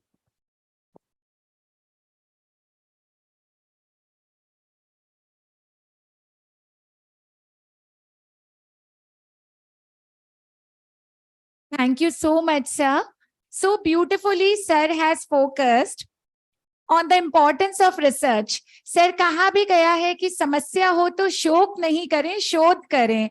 So how problems can be solved with research? How beautifully Professor N.D. Mathur sir has told. और Professor N.D. Mathur sir का क्योंकि एक अलग ही अंदाज है बात करने का, जिससे एकदम से दिल से कनेक्शन हो जाता है, इसीलिए सर के ही अंदाज में कोशिश कर रही हूँ. कोशिश कर हल निकलेगा, कोशिश कर हल निकलेगा, आज नहीं तो कल निकलेगा. अर्जुन के तीर सा सद, अर्जुन के तीर सा सद, मरुस्थल से भी जल निकलेगा. मेहनत कर पौधों को पानी दे, बंजर जमीन से भी फल निकलेगा. जिंदा रख दिल में उम्मीदों को, जिंदा रख दिल में उम्मीदों को, सागर में से भी गंगा जल निकलेगा। तो सर को थोड़ा थोड़ा हम फॉलो करने की कोशिश करते रहते हैं। Thank you so much professor ND Mathur sir for enlightening our audience. And since, as I have told you, that some of our speakers have joined us online through Zoom, so we have our special guest, Professor Jagjit Singh sir, and you will be delighted to know that he has joined us through Zoom from USA. And you can imagine USA runs on altogether completely different time zone. And we are sitting in afternoon, they are in mid of night, but still he agreed, he accepted our invitation, and he's there with us from USA midnight. So I would like to humbly request our special guest, Professor Jagjit Singh, Professor of Accountancy, Western Michigan University, USA, who has joined us through online intervention. So I would request, and I would also request Dr. R.K. Modi sir to be active because he knows all the technicalities. Please, sir. Jagjit, sir. Okay. Thank you, Dr. Chopra. I hope you guys can hear me. Yes, so, sir. Yeah, so it's not midnight here, but it's like early morning here. And I'm delighted to be the part of the conference. So for that, I would like to thank Dr. S.S. Modi, who gave me this opportunity to join this All India level conference, multidisciplinary conference. I would also like to thank all the organizers, PAREEK College, Inspira, for holding this amazing conference. And most importantly, I would like to thank my childhood friend and my schoolmate, Dr. Manvinder Singh Pawa, who is professor at Marwadi University, Rajkot. He is the driving force to pull me here today on this platform. So I would like to thank him. He is a very inspirited researcher and quite a force. So it was really hard for me to say no to him when he invited me to this conference. So big thanks to Dr. Pawa. I don't have much to say, but I would definitely talk about the conference. In general, these conferences are a big and very important platform for the budding researchers, not only to present their research, but also to make connections to build their network for future research projects. I think that is probably the most important part of most important part of attending these conferences is to make those connections. I mean, you are presenting your research here, what you are working on currently, but when you listen to other presenters, it gives you the ideas about your future projects, and it will also help you to make those connections that if you want to do research in a particular area, you can see who is currently working in that area, and maybe you can learn from them or join them in conducting research in future. So that is the most important benefit we as researchers can derive from these conferences. I go to conferences all the time, and that is one important aspect I'm looking at, not only presenting my paper, but making those connections. That has helped me in my own career. I have made research partnerships going to these conferences, attending these conferences, and build on that research network of my own. So I would encourage all the presenters that these are great platforms for you to present your research, but at the same time also look for those future partnerships in other presenters who are presenting at this conference. So Dr. Mathur quite beautifully gave us the scenario how India has progressed in last 76 years and made up to this level as we see it today, that it recently organized the G20 meet as well, how it is one of the top destination for all the business partnerships nowadays. A lot of these Western countries are looking at India not just as a big market of consumers. That was the old scenario. They were looking at them as the consumer market, but now they're also looking for business partnerships. They want to establish their manufacturing, their service sector. Like Dr. Mathur mentioned, that India is one of the biggest service providers nowadays, especially in terms of information technology.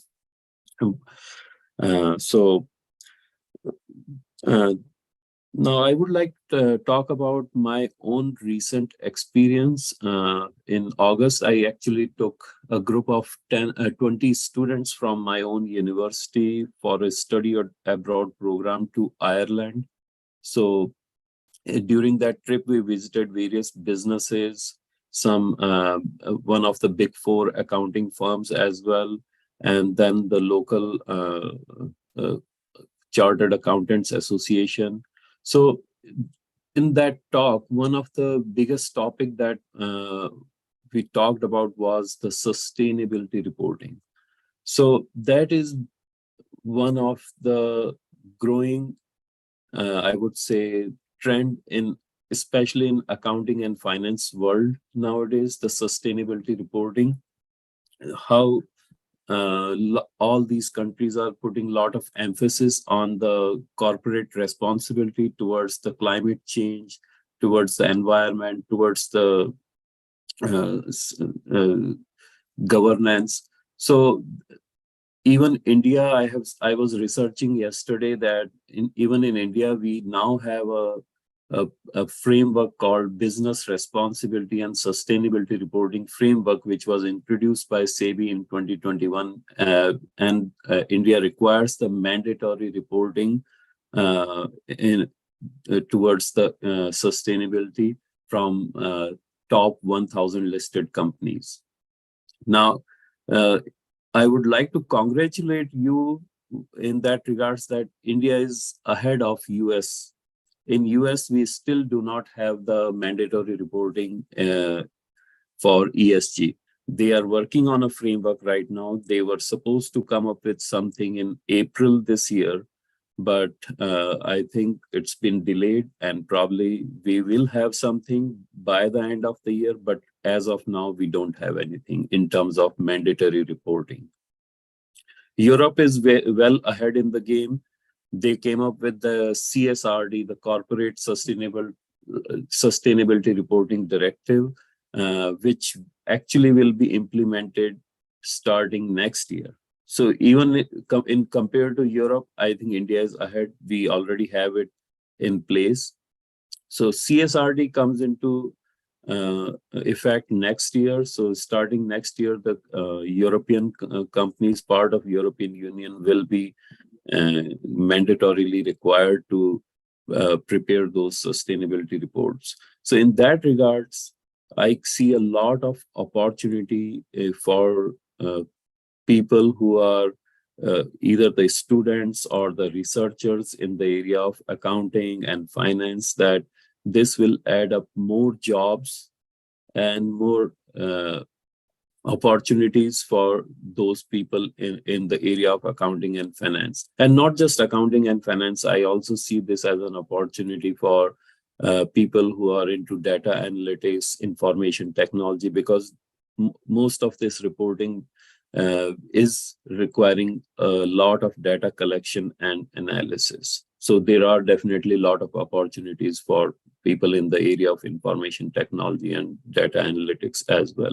So this is one of the growing trend right now, sustainability reporting. The whole world is moving towards the mandatory reporting because of the climate changes, which is the major concern for everyone.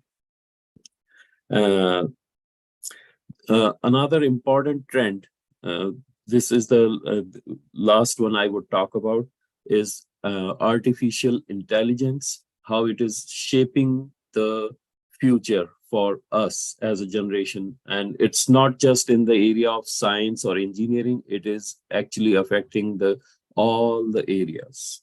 Artificial intelligence is being is going to be a big force in research. So I will talk about the effect of artificial intelligence in the area of accounting Professor specifically. Saini, Professor Jagjit, I am really sorry. I apologize for interrupting you in between. Actually, we are running little short of time because we have award ceremony lined up, and the awardees have their tickets already to go back to their respective places. So thank you so much for enlightening us, but I'm afraid that I will not be able to put lot of That's okay. time. No, I was just ending that. That was another thing that is going to be the future trend and shaping the world. So I will end my talk right here. Thank you.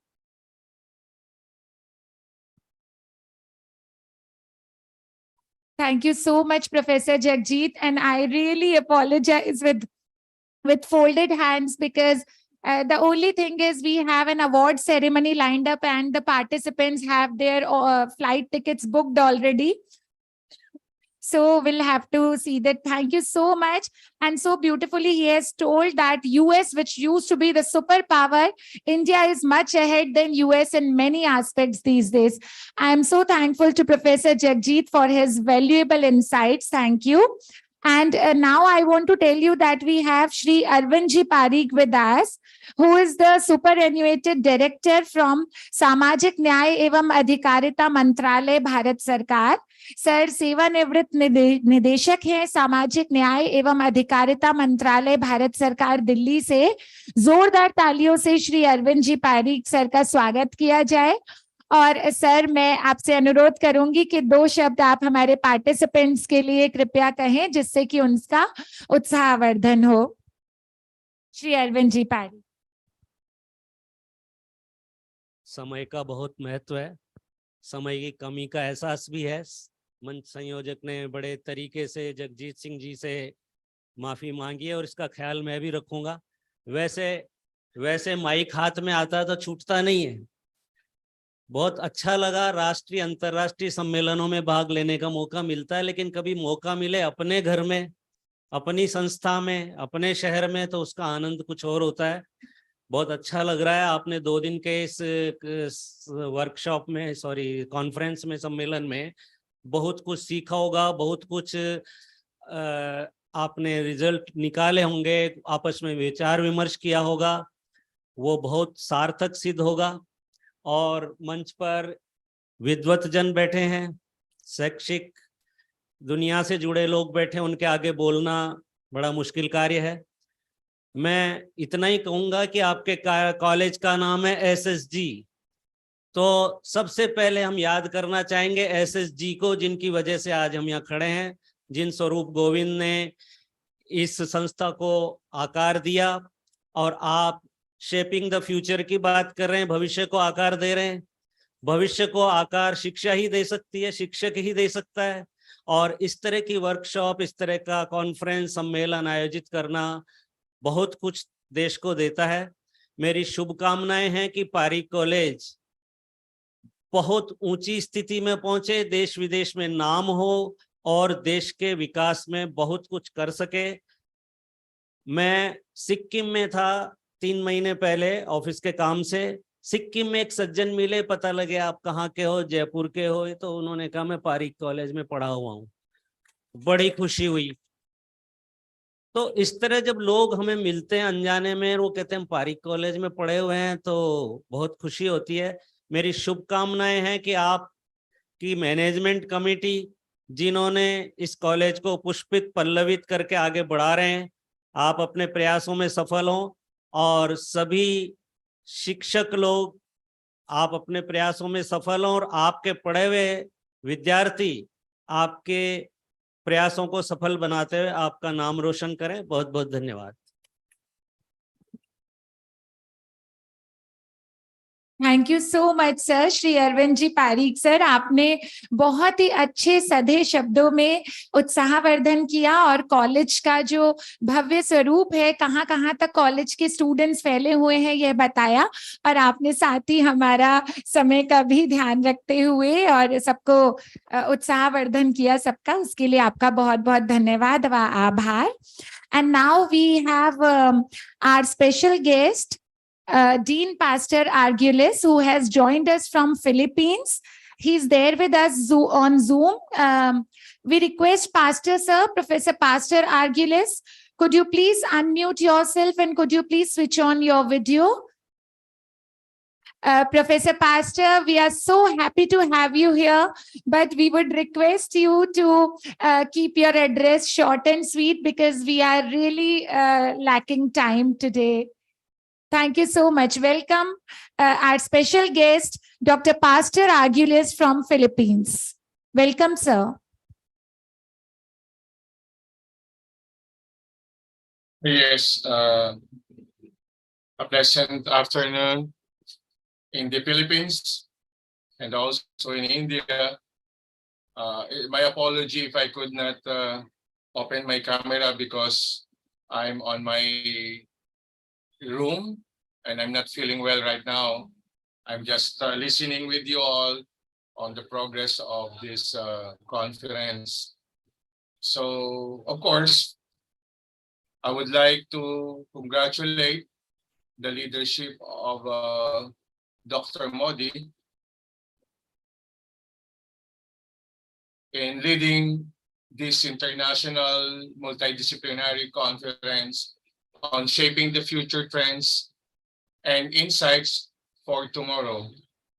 So this is also organized by SSG PAREEK PG College in Jaipur, Rajasthan, and of course, the Inspira Research Association of India. I've been in Inspira for the past 2 years, and I know how significant of joining this esteemed organization to strengthen the culture of excellence of research. And as a dean of the College of Computer Studies, and also my passion is on writing research about artificial intelligence, machine learning, and technology education. This is very tremendous that we all gather together here in impacting many sectors of society. So Inspira have an exciting program at this conference that will allow all of you to reflect upon and celebrate your accomplishments, definitely renewing friendships and extend networks, jointly explore current and future research directions. So we hope that everyone will have a productive and fun-filled time at this very special conference. Next year, I would find time to visit you with one of the research conferences of Inspira, and that's my promise to Dr. Modi. And of course, to that end, we would want to thank Professor Modi and the entire organizing committee for providing their wisdom and guidance for their tireless efforts to organize all these sessions and tracks. Also, we would like to offer special thanks to all the keynote speakers, to all the special guests, and of course, all the research presenters for definitely providing their research skills to make this conference most memorable. Lastly, we would like to thank all of the conference participants for all of your contributions, which are the foundation of this conference. Again, may God bless us all and more power to Inspira Research Association. Thank you so much.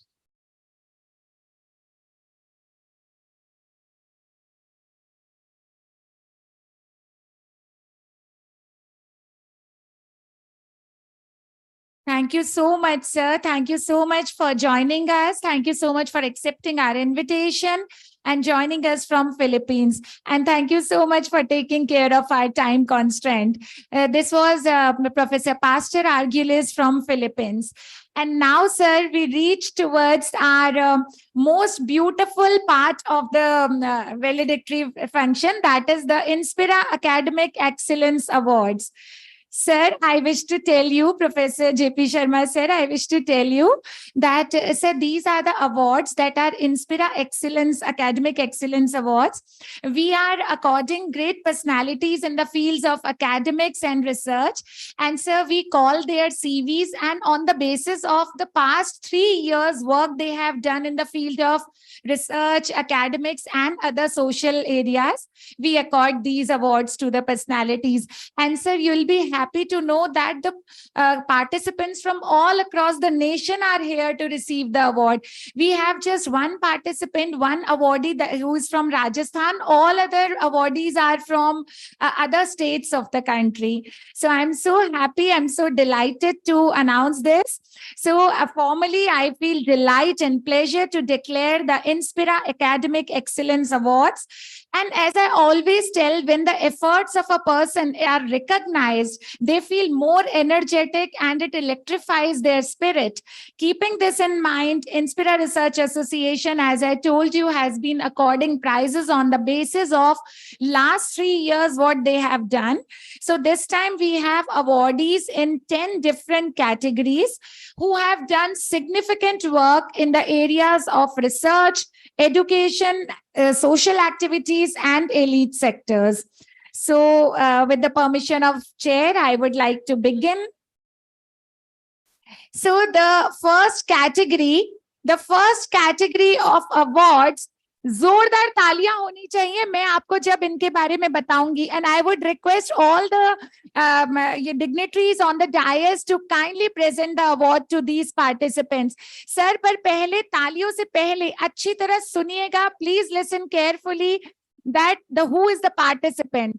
The participant, the category is Social Leadership Award Female. Social Leadership Award Female is Dr. Sylvia Lissam. Dr. Sylvia Lissam, मैं आपको इनके बारे में बताना चाहूंगी. Ma'am has come directly from Manipur to receive this award. Ma'am has come from Manipur. She is the assistant professor in economics department in a university in Aizawl, Manipur, Imphal, Manipur. And then she has 18 plus years. She has come from Imphal, Manipur. She has over 18 years of experience.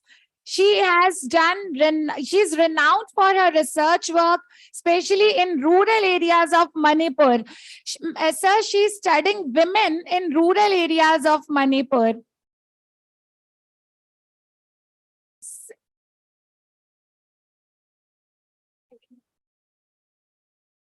Okay. Oh, sir, she herself goes to small villages and towns of Manipur and she studies about the condition of women there.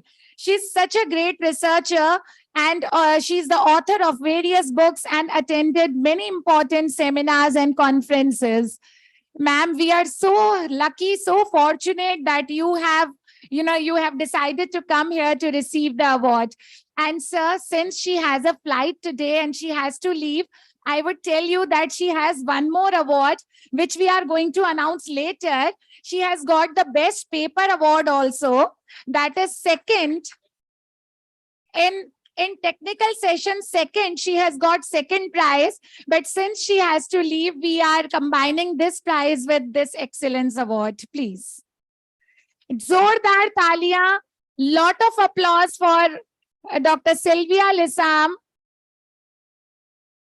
And you will be surprised to know Manipur, as you all know, Manipur is facing a lot of crisis these days. She has 3 little children and she has left these children to Kolkata at some relative's place. I'm getting goosebumps while speaking this.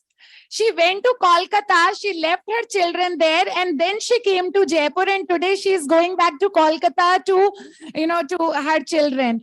So that's so commendable, ma'am. I have got goosebumps while telling this. Lot of congratulations to ma'am Sylvia. Dr. Sylvia, you are an exemplary person. जोरदार तालियां हो जाए doctor Sylvia के लिए.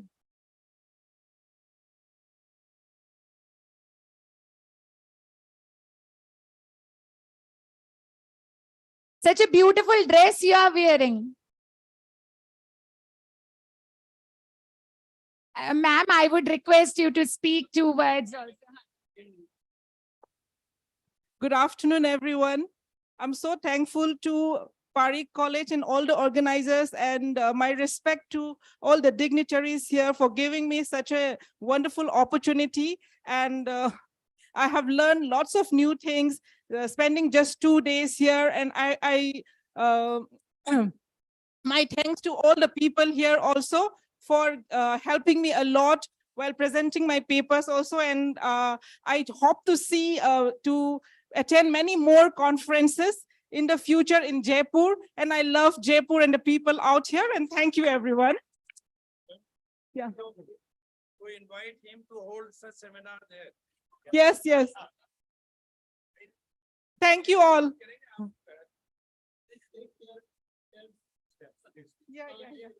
Thank you, everyone. Thank you so much, Dr. Sylvia. We really love your presence and we really loved your dress. Thank you so much. So we'll be reaching Manipur soon to conduct a seminar there. Now, coming to the next category. The next category is Young Researcher Award. And the Young Researcher Award, the awardee is Miss Irene Das. Miss Irene Das is currently pursuing PhD from Human Development and Family Studies from Punjab Agricultural University, Ludhiana. And she has undergone various training programs and attended various conferences and workshops. And I would like to tell you, sir, that you must be knowing about IIT JEE Super 30 program. She is one of the recipients from Guwahati government. She is one of the recipient of IIT JEE Coaching Super 30 recipient, sponsored by Oil India Limited. She also bagged University Merit during MSc program. She has qualified ICAR with All India Rank 1. She got All India Rank 1 in ICAR.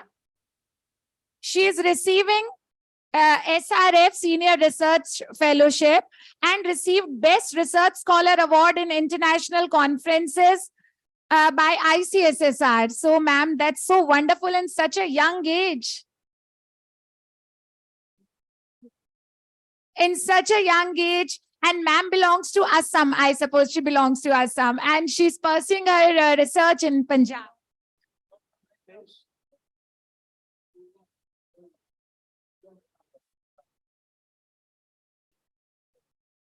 Hello, I'm Irene Das, and I belong from Assam, and I'm feeling very blessed and privileged to be present here and receiving the award.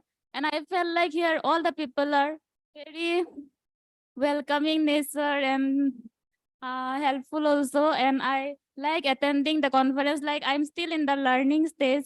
So I felt like it was necessary for me to be here, and I feel blessed to be receiving the award.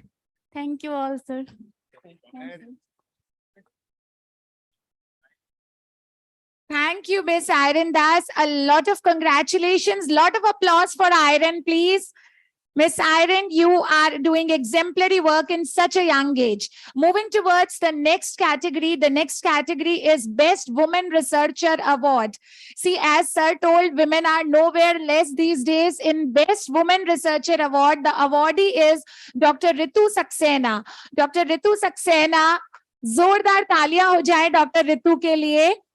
I would like to tell you that she is an eminent academician and a vast teaching experience. and she has worked with renowned institutions and research organizations. She is selected at national level by postdoctorate fellowship Women UGC in 2017.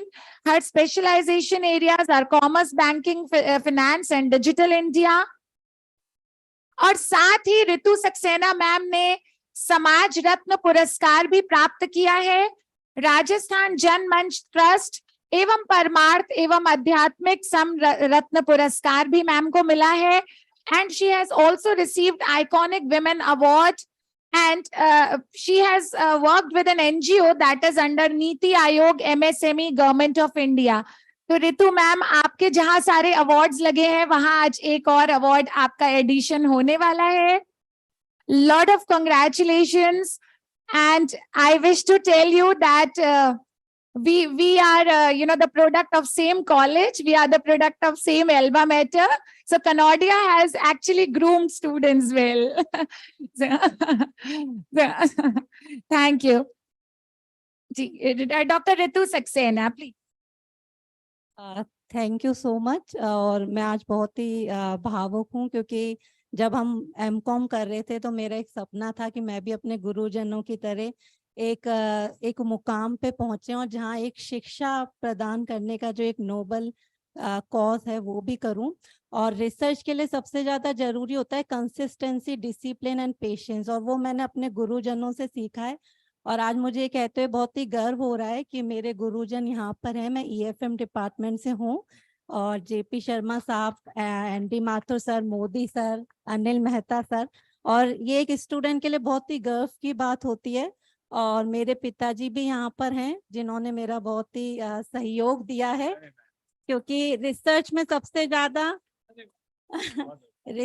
सबसे ज्यादा परिवार का सहयोग भी होता है। और YouTube पर मेरी बिटिया जो यशस्वी है वो भी लाइव टेलीकास्ट देख रही है, तो मैं थैंक यू कहना चाहूंगी। और अपने देश के लिए मैं जरूर योगदान दूंगी, और मैं भारत में रहकर ही रिसर्च के कार्य को आगे बढ़ावा दूंगी। Thank you.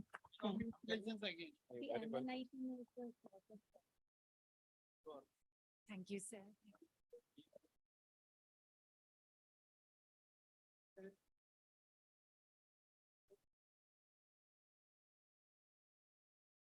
Professor JP Sharma sir, professor ND Mathur sir, देखिए EFM के स्टूडेंट्स आपका नाम रोशन करने का पूरा जज्बा रखते हैं। Congratulations, Dr. Ritu Saxena, once again. The next awardee, first of all, I would tell the category. The category is Best Researcher Award Male. So Best Researcher Award Male, the awardee has come directly from Jammu and Kashmir, Dr. Shabir Ahmed Wani. Dr. Shabir Ahmed Wani has come from Kashmir to attend this program.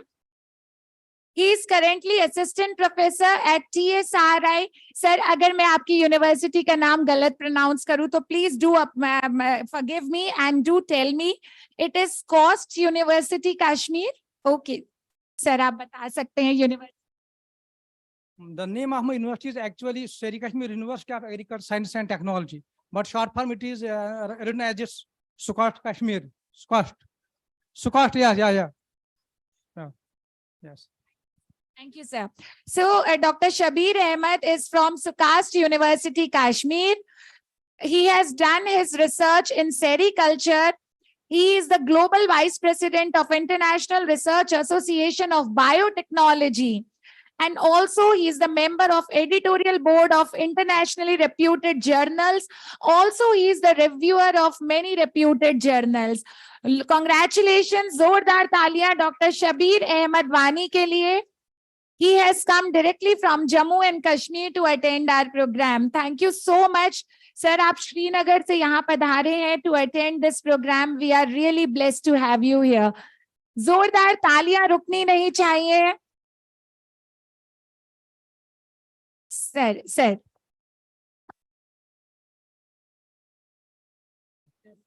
Okay, thank you, sir. I feel very happy. And first of all, I will thank to research organization INSPIRA as well as SSRG, PAREEK College, to providing the platform for the academician as well as the research scholars to share their knowledge and to learn in future for collaboration and other project formation. And I am very thankful to the people of Jaipur that what I have observed from last 2 days, the cooperation from 2 days stay here. Thank you to once again all. Thank you so much, Dr. Shabir. Thank you so much. We are really, glad to have you here with us. Thank you. Now moving towards the next category is Social Leadership Award Male. Since Sylvia ma'am had to go, that's why Social Leadership Award Female we had done earlier. Now we come to Social Leadership Award Male, and the awardee is Dr. Linga Reddy Kattipalli. Dr. Linga Reddy Kattipalli is the Assistant Professor of Commerce at Kakatiya Government College, Telangana. So he has come from Telangana. He has he has already received the State Best Teacher Award in 2023. This year only you have received the Best Teacher Award. And also he has received the district level Best Teacher Award for his meritorious services as a college teacher from the government of Telangana. Also, he is the best NSS program officer from Kakatiya University, Uttam Seva Puraskar from government of Andhra Pradesh. He is also university gold medalist in MCOM, and he has, sir, it is so nice to read. Andhra Pradesh Public Service Commission में आपका first rank है, sir. My God, he is first rank, first in state in Andhra Pradesh Public Service Commission lecturership. क्या बात है sir, बहुत बहुत बधाई आपको. Heartiest. Oh, ma'am, please. Sir, ma'am के बिना तो ये सब possible नहीं था. Ma'am, please do come. And he has already published various research papers in reputed journals. Ma'am and sir, please.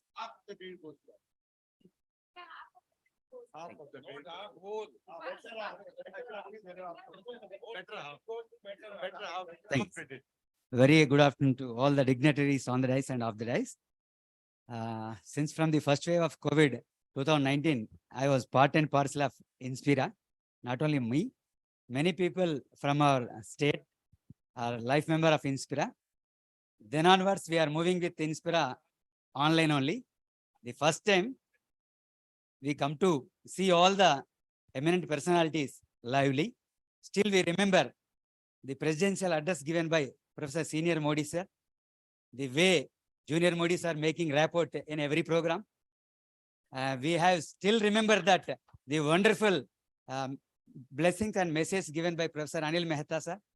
I have still remember that sir have given a capsule speech in a seminar called as Asara Momona, add everything, subtract everything. So in case, I mean, for creative learning. And last but not least, the wonderful gratitudes conveyed by Professor Aarti Madam also. So all are live with us and we are live with them. And I would like to convey my gratitudes and heartfelt thanks to all the jury members and my fellow awardees on this occasion. Thank you one and all. Thank you, sir. Congratulations. Thank you. सीढ़ियों का ध्यान रखना. Yes. Thank you, ma'am. Heartiest congratulations. जोरदार तालियां doctor लिंगा रेड्डी कट्टीपल्ली के लिए. Sir, आप हमारे यहाँ तेलंगाना से पधारे. Thank you so much for being here with us, and ma'am you also thank you so much for accompanying him. The next category is the Best Principal Award Female.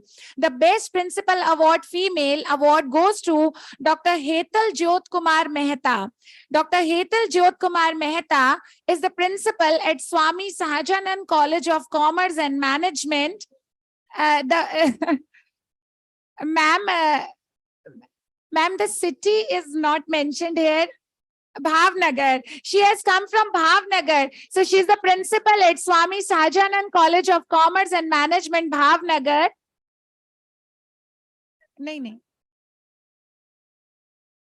She is the recipient of prestigious Academic Leadership Award in 2018 by All India Higher Education Forum.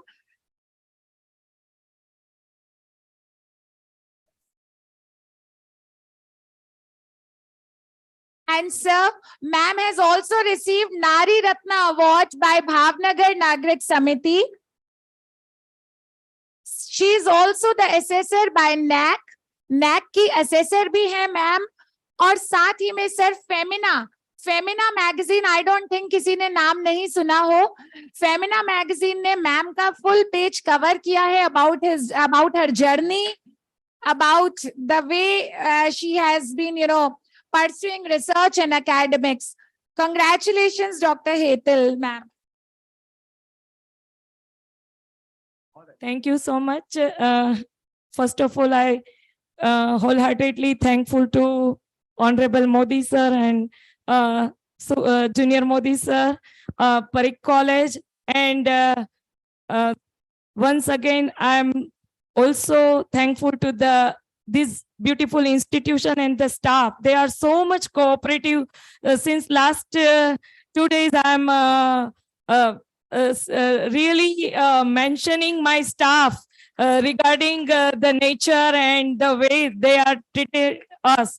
I'm also thankful to my founder trustee, Professor Dr. Suresh Savani, who is the head and dean at the Faculty of Commerce in Bhavnagar University, with my colleague Bina Patel to come with me, to encourage me.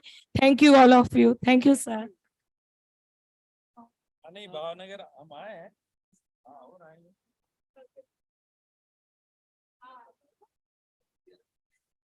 Congratulations, ma'am. And so beautiful.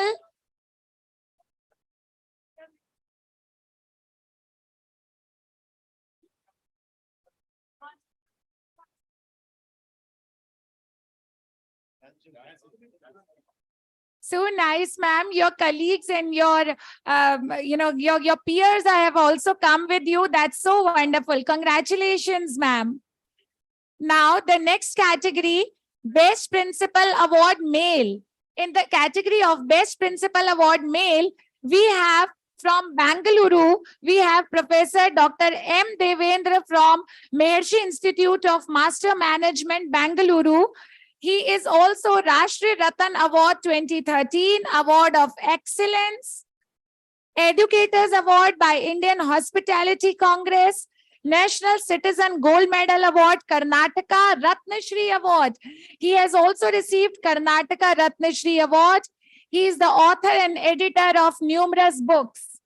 Professor M. Devendra from Maharshi Institute of Master Management, Bangalore.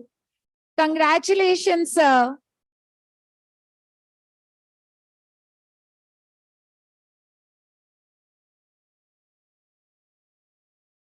Professor Dr. M. Devendra.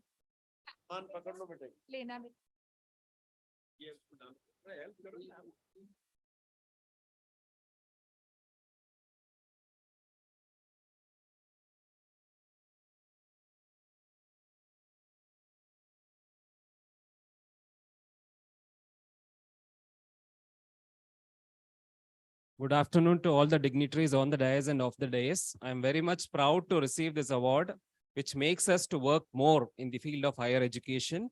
And I've completed 25 years in the field of higher education. And a remarkable achievement of mine has entered Karnataka Book of Records. And I've also applied for India Book of Records too. And I have got 8 gold medals in different fields, and right now I am still a student. Though I am a principal managing 1,000 students, I am still a principal, but still I want to study more and score more gold medals in my life. Thank you for the organizing committee for recognizing such a beautiful effort of mine. Thank you. Dr. Devendra sir, आपके लिए कहना चाहूंगी कि success, what is success? Success is not a destination. Success is a sum of, small efforts, and we repeat it day to day. So every day we are learning, we are lifelong learners. So that's so wonderful that you are still learning, and we definitely, the person who keeps learning succeeds in life. So next award, the next category is the Best Researcher Award. The Best Researcher Award goes to Dr. Rakhi Methi. Dr. Rakhi Methi is presently working as an assistant professor in JDB Girls College, Kota. She has already received the Young Researcher and Scientist Award by Career Point University. She has been recognized by institutions for her research work, and she has attended various international conferences. Rakhi Methi ma'am, congratulations for being the awardee of Best Researcher Award. Ma'am has come from Kota.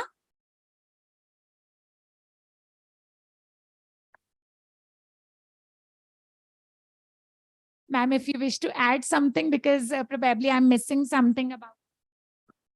Thank you so much, PAREEK College, SS Modi sir and Ravi Modi sir. I am from Kota and I am assistant professor in JDB Girls College Kota since 2008 in chemistry department. Thank you so much. And it is very memorable moment for me. Thank you so much. Thank you. Thank you so much, ma'am Rakhi Methi. Thank you for being here, joining us from Kota. Now the next awardee is very, very, very special. See, I have said 3 times, I have said very. That means she is very, very special in the form of, she's a great academician, she's a wonderful researcher, and at the same time, she's a great orator. I am totally in love with her speaking skills. The next category is Outstanding Academician Award, and that totally resonates, that totally fits well to her personality. The Outstanding Academician Award goes to Dr. Anukriti Sharma. Dr. Anukriti Sharma is the figure we all know, and how beautifully ma'am has grown in her life. That's so commendable.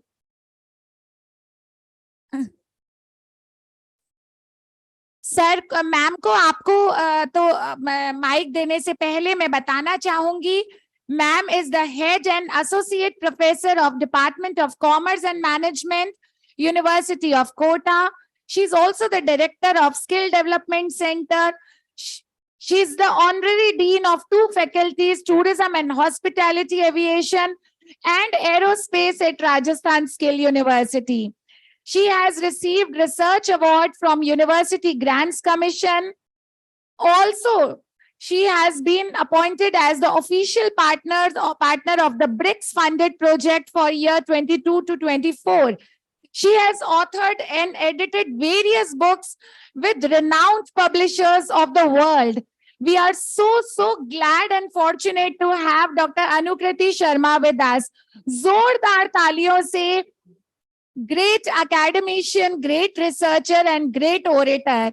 बहुत जोरदार तालियों से ma'am का स्वागत, doctor Anukriti Sharma. Thank you so much, Shanti ma'am. First of all, very good afternoon, one and all. Namaskar. It is such a memorable moment for me. In fact, standing on this stage, I've stood on so many stages, but I've never shaken my legs. But this time, today, it is happening first time in my life that I'm really little bit of afraid of speaking words because I'm short in my words. Because abhi jo bhi sab mere sath khade hue hain, they all are like fatherly figure for me. मैं सबको almost बचपन से जानती हूँ और इनकी blessings मुझे मिल जाए, यही मेरे लिए बहुत बड़ी बात है. अगर मेरे लिए 2 शब्द और ब्लेसिंग्स अगर सब कह रहे हैं, मेरे लिए इससे बड़ा अवार्ड कोई भी नहीं हो सकता. But still, because all the committee members, they are so thoughtful of me, so I'm thankful to each and everyone from the core of my heart for awarding this particular award to me. And I'm really mesmerized to see the arrangements of the conference, the gathering, the paper presentations, as well as the persons who travel from all along the way, from Kashmir and Gujarat and Imphal, Assam, Tamil Nadu, Telangana. I mean, it is so wonderful. In fact, I have also organized many conferences, but never seen such a turn up of Indians from all over the nation. So I really want to congratulate Anam Sharma sir and all the other persons, especially to IRA, Professor SS Modi sir, Dr. Ravi Modi ji, Professor Anil Mehta sir, and Professor Govind Parikh sir for organizing such a wonderful conference. And to be here with Professor JP Sharma sir and Professor ND Mathu sir is again a big blessing for me. Thank you so much for having me here. And wonderful lady, and I can say she's a sister like to me, Dr. Aarti Chopra. She is the biggest source of energy of all the conferences, I must say. And this is the first time when we meet in person. And I really love her from the bottom of my heart. Thank you, everyone. Thank you so much, ma'am. That's so wonderful. And ma'am, I could actually see tears in your eyes. That shows that how emotional you are. That means emotionally also, she's such a deep personality. And thank you so much for calling me your sis, ma'am. Thank you so much. I really loved it. And what else to say if I have a sis like you? Such great personality, such great academician. Thank you. Now we move towards the last category of Inspira Excellence Award, and that is Academic Leadership Award. The Academic Leadership Award goes to Professor Suresh Joshi, who has joined us from Alwar. Professor Suresh C. Joshi. Professor Suresh C. Joshi. He is the President and Vice Chancellor of Lord's University, Alwar. Sir has worked as a postdoctoral fellow at the Department of Anatomy, Institute of Biomedicine, University of Turku, Finland. Sir has served various roles in prestigious institutions. He has delivered invited talks in many national and international conferences in Finland, USA, Sweden, Korea, etc. And sir, आपके research contribution के बारे में तो क्या कहें? You have number of honors, awards, gold medals, and also published various research papers and many books. Professor Suresh C. Joshi from Lord's University, Alwar. Sir, we are so grateful to have you here. Professor Suresh. कुछ समझ में नहीं आ रहा कहाँ से अपनी बात शुरू करूं। सबसे पहले तो मैं इंस्पिरा का बहुत बहुत आभार व्यक्त करता हूं, जिन्होंने मुझे इस सम्मान के लिए चुना। आदरणीय मोदी साहब, जेपी शर्मा साहब, एनडी माथुर साहब, गोविंद पारीक साहब, अनिल मेहता साहब, पारीक साहब, एनएम शर्मा साहब, रवि मोदी जी और उपस्थित मेरे सभी साथियों, आज मुझे इस बात की खुशी है कि सभी मेरे साथी, जिनके साथ मैंने करीब 35 वर्षों तक काम किया, अपने घर में अपने साथियों द्वारा सम्मान, बड़ा मुश्किल काम होता है, घर के लोग घर वाले का सम्मान करें, लेकिन इंस्पिरा ऐसा किया। इंस्पिरा ने मुझे आज आप सबके सामने सम्मानित किया। मेरे पास शब्द नहीं है, क्योंकि जब जहाँ पर भावनाएं हावी हो जाती है तब शब्द थोड़े पड़ जाते हैं। कई जगह काम किया, देश विदेश में रहने का, घूमने का, लोगों से मिलने जुलने का बहुत मौका मिला। सभी पदों पे मैंने काम किया, लेकिन आज जो मुझे खुशी हो रही है सर, मेरे पास शब्द नहीं है। और जैसा कि मेरे सभी साथी जानते हैं कि मेरी जिंदगी का क्या उद्देश्य है, दो पंक्तियां मैं आपके सामने, जिसमें मेरी जिंदगी की हकीकत आपके सामने हो जाएगी कि नज़ारे नज़र से कहने लगे कि नयन से बड़ी कोई चीज नहीं है। नज़ारे नज़र से कहने लगे कि नयन से बड़ी कोई चीज नहीं है, तभी मेरे दिल के कोने से आवाज आई, अध्ययन, अध्यापन और शोध से बड़ी कोई चीज नहीं है। जिंदगी के अंदर कुछ पाना है तो निरंतर पढ़ते रहिए। आज भी मैं पढ़ता हूँ, कई विद्यार्थी मेरे साथ काम करते हैं, दिन रात थोड़ा बहुत मिलते रहते हैं, लोगों से मिलते हैं, और मैं आज भी अपने आप को एक विद्यार्थी के रूप में देखता हूँ। मेरे सभी साथियों का बहुत बहुत धन्यवाद सर, शब्द नहीं है, मैं कैसे आभार व्यक्त करूँ। Thank you very much, thank you very much, thank you sir. Thank you so much, sir. Thank you so much for being here with us and gracing our occasion. Thank you. So these were Inspira Academic Excellence Awards. And now we move towards, sir, we'll request you to stay here just for a few minutes, because now we are moving towards the next category. We'll do it very fast. The next category of awards is the Best Research Paper Presentation Awards. So, sir, we had 4 technical sessions, 2 yesterday and 2 today. So for technical session 1, I'll start with technical session 1. The awardee on third position, technical session 1 awardee on third position is Miss Ritu Minocha.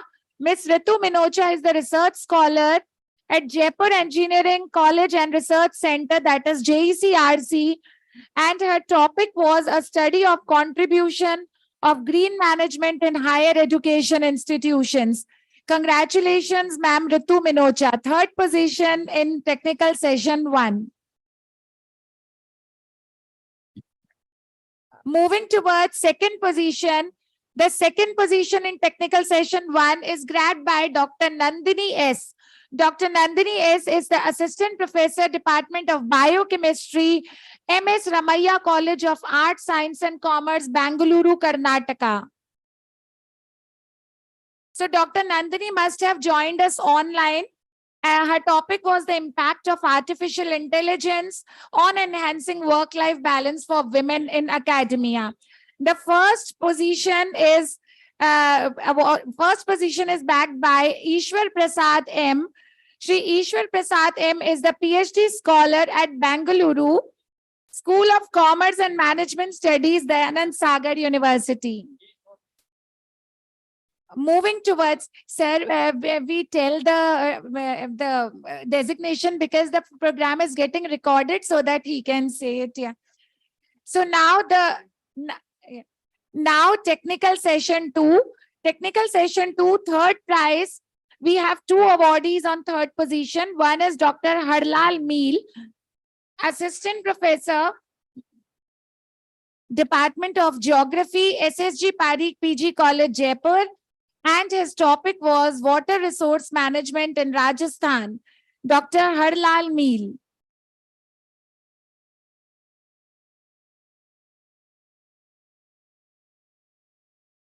Congratulations, Dr. Harlal.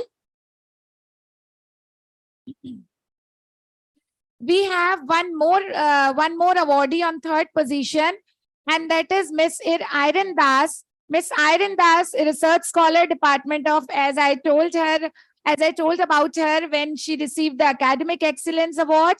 So she's the awardee at third position in technical session 2. Her topic was social and emotional teaching and learning, a review. So congratulations, Iron Das, once again.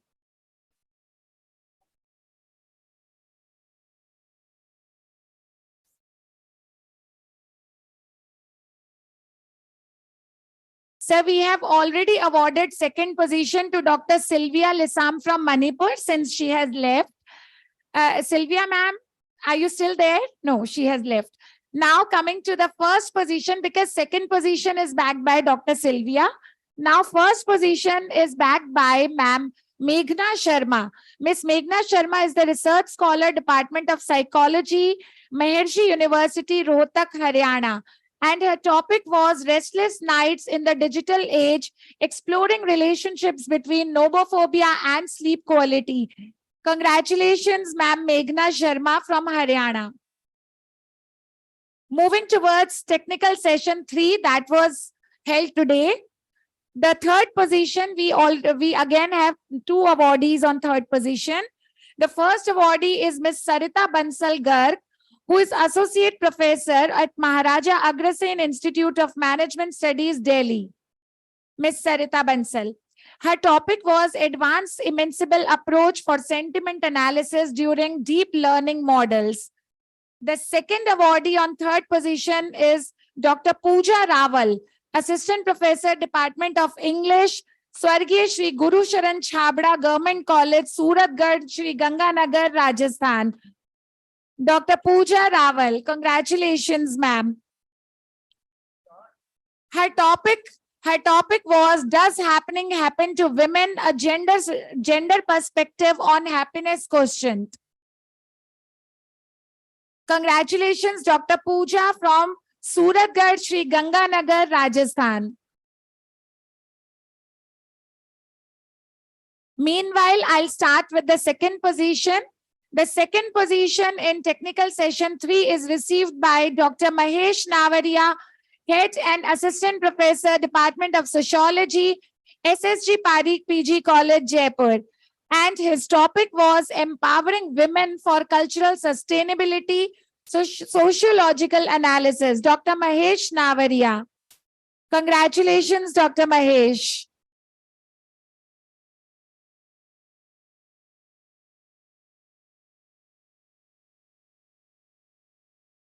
जोरदार तालियां doctor Mahesh Navariya के लिए, second prize in technical session 3.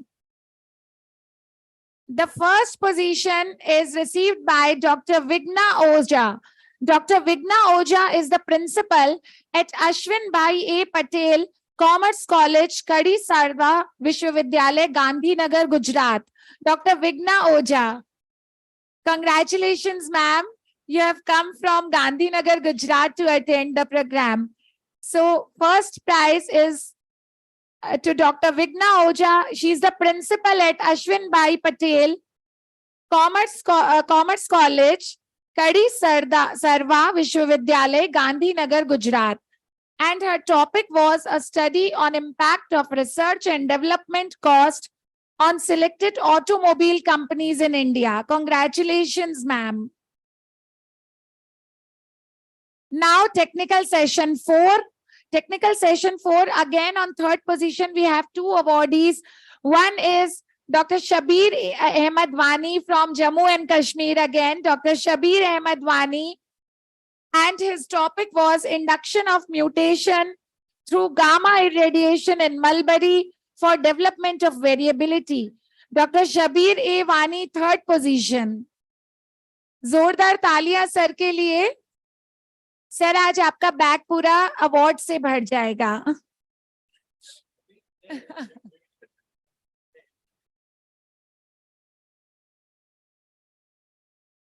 Second awardee on third position is Madam Shweta Sharma. Shweta Sharma ma'am is the Assistant Professor, Department of Botany, SSG PAREEK PG College, Jaipur. And her topic was emerging technology for teaching and learning, their impact on education system of India. Madam Shweta Sharma from SSG PAREEK PG College, Jaipur. और sir ma'am ने बहुत काम संभाला during conference. Technical session 4 में it was going very smooth with ma'am and all other teachers, all other faculty members. Congratulations, ma'am. Second award in technical session 4 goes to Dr. Ritu Sharma, HOD and Assistant Professor, ABST, Department of Commerce, SSG PAREEK PG Girls College, Jaipur. And her topic was review of blockchain technology and its implementation in education sector. Dr. Ritu Sharma from SSG PAREEK Girls College, Jaipur. Congratulations, ma'am.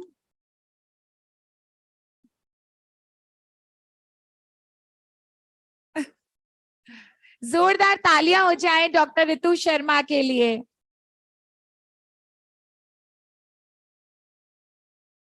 And now first position. Sir ये fourth session पूरा Pareek college का है. So the first position is received by Dr. Yogita Tyagi, Department of Botany, SSG PAREEK PG College, Jaipur. And her topic was study of plant diversity in SSG PAREEK PG College campus. Congratulations, Dr. Yogita Tyagi. Ma'am ने बहुत अच्छे से session संभाला. Ma'am, thank you so much for your support also.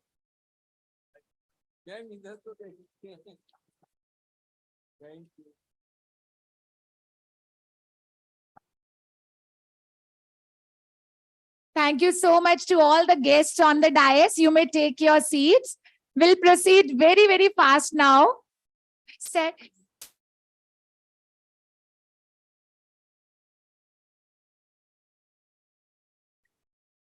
ये इन सभी awardees के लिए कहना चाहूंगी, इन सभी अवॉर्डीज के लिए कहना चाहूंगी, कुछ करना है तो डट कर चल, कुछ करना है तो डट कर चल, थोड़ा दुनिया से हट कर चल, लकीर पर तो सभी चलते हैं, लकीर पर तो सभी चलते हैं, कभी इतिहास को पलट कर चल। और इन सभी अवॉर्डीज ने लकीर से हटकर चलकर दिखाया है। Heartiest congratulations to all the awardees. Sir, I will not take much of time. I am going to present the master report. I'm eager to share the master report of the technical sessions. Sir, as you know, there were 4 technical sessions. 2 technical sessions took place on first day of the conference, that was 29th of September. And 2 technical sessions took place today, that is 30th of September. Technical session 1 took place, sorry for the bad throat. Technical session 1 took place on 29th of September 2023. The theme of the session was Commerce, Economics and Management. The session was chaired by Professor G. Soral, past President, Indian Accounting Association. The additional chairperson for the session was Professor Kinri Thakkar, Professor and Head Department of Commerce, University of Mumbai. The keynote speakers of the session were Professor Jolly Sahani from Saudi Arabia, Professor Ismet Zareen from Dhaka, Bangladesh, Dr. Lata Rani from Delhi Skill and Entrepreneurship University, and Dr. Rajneesh Clare from University of Delhi. Total 20 papers were presented in the session, and the participants talked about artificial intelligence, e-banking, cashless economy, digital payment, frauds, contemporary leadership. Now, technical session 2. It also took place on the first day of the conference. The theme was Education, Humanities and Social Sciences. The session was chaired by Professor Manvinder Singh Pahwa, Marwadi University, Rajkot. The additional chairperson was Professor Mamta Jain from University of Rajasthan. The keynote speakers were Dr. Mangu Ram from Jodhpur, Professor Meghna Chhabra from Delhi, and Professor Gaurav Lodha from Manipal University, Jaipur. Total 16 papers were presented, and the participants focused on integration of human touch in technology, ethical use of AI, NEP, ABC of future technology, and many more. Technical session 3 took place today, that is on 30th of September. And the theme of the session was Information Technology, Environment and Women Empowerment. The session was chaired by Professor Anil Mehta, Banasthali University. And the keynote speakers were Professor Mamta Jain from University of Rajasthan, Dr. Anukriti Sharma from University of Kota. And then we have Dr. Ashok Kumar from Jain Narayan Vyas University, Jodhpur. Total 11 papers were presented in the sessions related to ICT for women empowerment, gender perspective on happiness quotient, stress management, wildlife protection, and stenography techniques. Now moving towards the 4th technical session. The theme of the session was Law, Engineering, and Applied Sciences. The session was chaired by Professor A.K. Kishore, former Indian Air Force officer. The additional chairperson was Professor Krishna Gupta from University of Rajasthan. The keynote speakers were Professor Namita Rajput, University of Delhi, Dr. Ankur Srivastava from Jaipur, Manipal University, Jaipur, and Dr. Bishnu Charan Nag from University of Delhi. Total 8 papers were presented in the sessions where the participants talked about mutation through gamma rays, review of blockchain, millets, and female bone health and plant diversity. So this is about all the 4 technical sessions. Now, with folded hands, I would like to request our today's chief guest, Professor J.P. Sharma, sir, for chief guest address. Professor Sharma.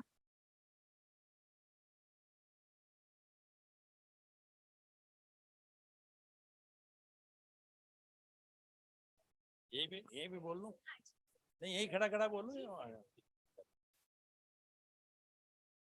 At the outset, I congratulate to both the institutions, the adolescent institution that is known as IRA, since it just started in the year 2011, hopefully, and this heritage institution known as SSG PAREEK PG College. It is a heritage college. And the time has come that it should be, upgraded to the level of university. I wish that the management people will take care of it. I congratulate to the illustrious awardees, and I find that it was a real multidisciplinary, approach adopted by the organizers to award, to pick up those awardees from different disciplines. I congratulate them. They have traveled such a distant place, and I can understand and appreciate the kind of, efforts made by them and the efforts made by the organizers. I congratulate Professor N.M. Sharma, Professor S.S. Modi, Junior Modi, Professor Govindji Parikh, and other management people that they extended all facilities, the set of ambience they gave here for holding such a magnanimous event on this campus. I keep on coming at least once in a year. I happen to be here, and I find that every time this institution has, feather and feather, again and again, feather in the cap of this institution. I'm very much happy to learn all these things. The academic programs being organized under the leadership of Professor N.M. Sharma. And he has a skill to rope in many of his old colleagues from the universities of different states in the country. And his choice is also really very good. Not that he has invited me, but otherwise, if you see the list, I find that almost from all walks of life, people drop in here, they come, they interact with the students and teachers and the academic fraternity here. Now I come to the topic, because nothing is left for me. This is, really very pathetic part on the chief guest, if he is supposed to speak on the last. But anyway, I'll try to just sum up things. The theme chosen for the international conference, it pertains to the future. It pertains to the insight. It pertains to the trends. So, everywhere, if you find, there are many multifarious elements in the system, and we all live, the whole world live in a dynamism. Nothing is static. Therefore, we can look forward the changes in the society, changes in the economy, changes in the mindset of the individuals. So there are basically three components. One, individuals. Another is the societal element changing place. And third is the businesses. And, all these elements have interplaying, intermingling, intermeshing, and they have, different kind of interactive approaches. And the outcome of that will have to be very, vigilant, cautious about meaningful understanding of the whole situation. So what are the things in the world globally? And these changes, these elements do not have watertight sort of arrangement. And that means change taking place in one element, it doesn't mean that it is not having bearing on others. All the elements have, some kind of relationship. Though the quantum of relationship keeps on changing, the extent and intent of the impact may be of different degrees, but this much is sure that anything happening in the globe, it has bearing upon rest of the world. So take the example of technology, technological advancements.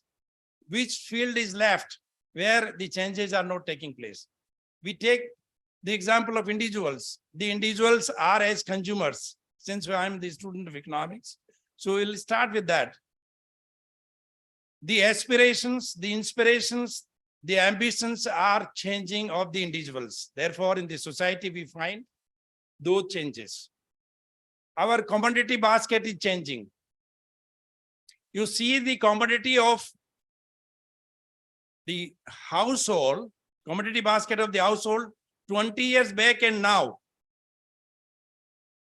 Look at the wardrobe, look at our kitchen, look at our houses, look at the other ways in the family, you find there is a remarkable change. Now, earlier the decision of spending money used to be with head of the family. The grandfather used to take a decision. Now who is taking the decision? The young person in the family, 25 years old, girl or a boy carrying credit card in his pocket. He doesn't ask, he or she doesn't ask to the family members what is the requirement. When a delivery man comes and delivers certain articles, then we come to know that these articles were ordered by this boy or this girl and we are enjoying. This is a change. See, the market is flooded with products, tangible products and non-tangible, the services also. We never thought of having such kind of products. When we visit the market, when we just surf on the, different kind of websites, then we come to know these are newer products in the market. Many of the products we may not use, but still they are available in the market. So these things are changing very fast. There, earlier it used to be seller's market. Now it is buyer's market. Seller's market means whatever product are being manufactured by the people and being made available for the sale, will have to have those products only. Now it is the choice of the consumers. They will decide what kind of products are required in the economy. So this is another thing. Then society, all the social institutions, almost all, family changing from joint family system to individual families. Now the families are of loners. People prefer to live alone. Marriage as an institution changing. You see the rate of divorces in the Indian society, which we never thought of. But now it is a phenomenal change in the society. Then caste. The caste barriers are just being loosened. People don't mind. People don't ask. People are not interested to know the caste. People are not interested to know the creed. People are interested in their compatibility. Compatibility. I just quote Alvin Toffler in 1971. He wrote a book, Future Shock, and he just mentioned certain things. Of course, those things were made for the next 100 years, but everything happened in his own lifetime. He came here in 2013 in India Today Confederation, where he reminded whatever he talked about things in 1971. And what was his comment? That technological revolution will be ahead of all kinds of revolution. That is green revolution, emotional revolution, social revolution, industrial revolution, and the basic reason is of the technological advancement. Now, the technological advancement has opened up so many, areas for us, whether it is healthcare, whether it is manufacturing, whether it is banking. India is leading the banking, revolution, technological revolution in the banking sector, digitalization. Even US is interested to know the UPI system here introduced in the country. The size of accounts being dealt by these banks, it is remarkable. World's biggest network of the banks in India, which we could see because of the digital revolution in the country. Not only that, the mobile phone connections in India is 92 crores plus. 92 crore, I am talking about 3 years back. Now it must have crossed 95 crores. And governments are now enthused to distribute free mobile phones to the masses so that they can vote them back here in the power. This is the situation. Now, demographic shifts. Demographic shifts is what earlier used to be a Malthusian theory, very pessimistic, that, higher the growth of the population, very dangerous to the economy. But now the population is being considered as what Professor Andy Mathur said, that it is a dividend. Of course, we are the youngest nation in the world. Our average age is 28, right? China, who is talking, so much of the growth and things like that. But China is having its, average age is 39. Japan has 30, average age is 67, oldest, country in the world. So India has an advantage to its credit for, exploring the possibilities and the opportunities for growth in almost all the sectors. In US research field, 90% of the researchers are from Asian countries. And out of those 90% of the people engaged in the research, 70% are from India alone.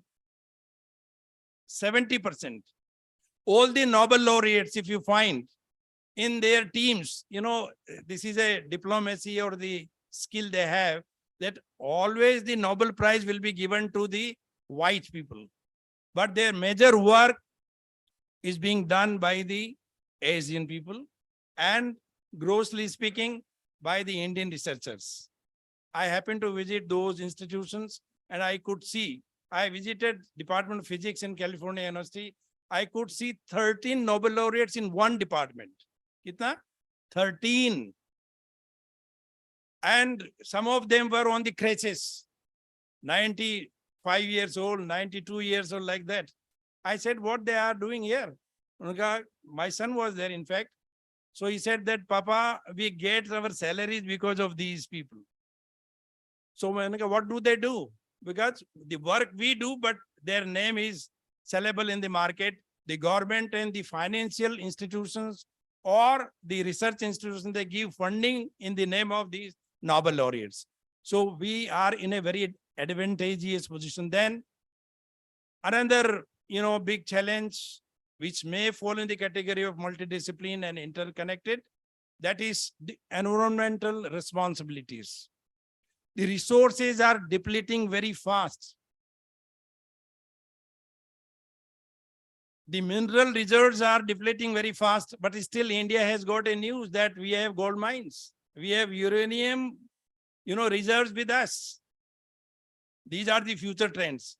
The moment if China has an eye on the uranium reserves, unfortunately, it is in the border of Pakistan and, India, Jammu and Kashmir.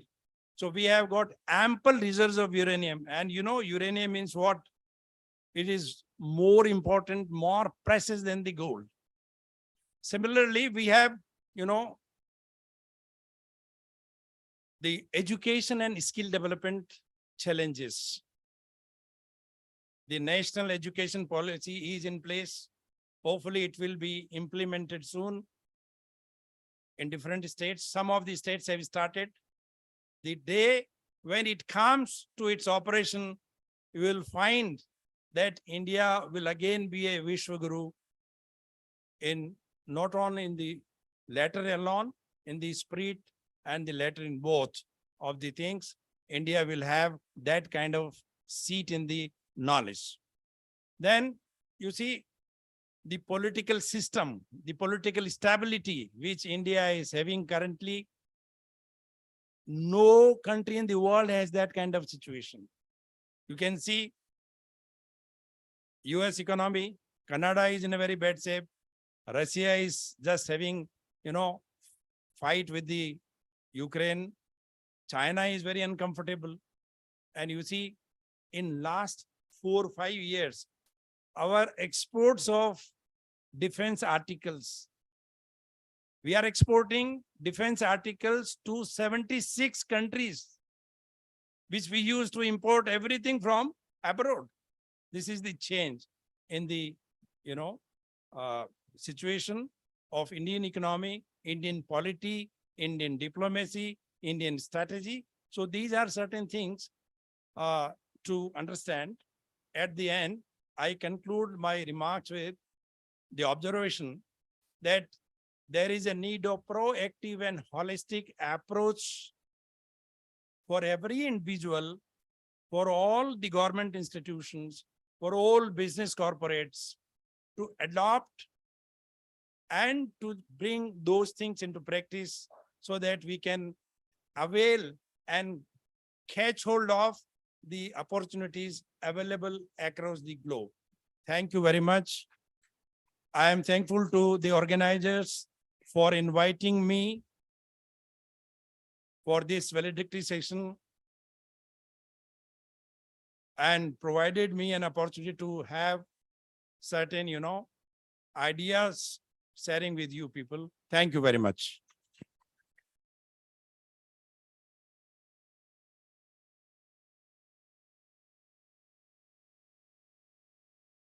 Thank you so much sir. Sir आप कोई कहने की बात ही नहीं sir, बहुत ही अच्छा बोलते हैं and we actually appreciate, we have been following sir for years और हमने सर से बहुत सीखा है। सर के लिए कहना चाहूंगी कि काम ऐसा करो कि पहचान बन जाए, काम ऐसा करो कि पहचान बन जाए, कदम ऐसे रखो कि निशान बन जाए। यहाँ जिंदगी तो सभी काट लेते हैं, यहाँ जिंदगी तो सभी काट लेते हैं, लेकिन जिंदगी ऐसी जियो की मिसाल बन जाए। और सर आपका जीवन हम सबके लिए एक प्रेरणा है, एक मिसाल है। Thank you so much professor JP Sharma sir for accepting our invitation to be today's chief guest. Sir आपने हमारे कार्यक्रम में 4 चांद नहीं 8 चांद लगा दिए हैं।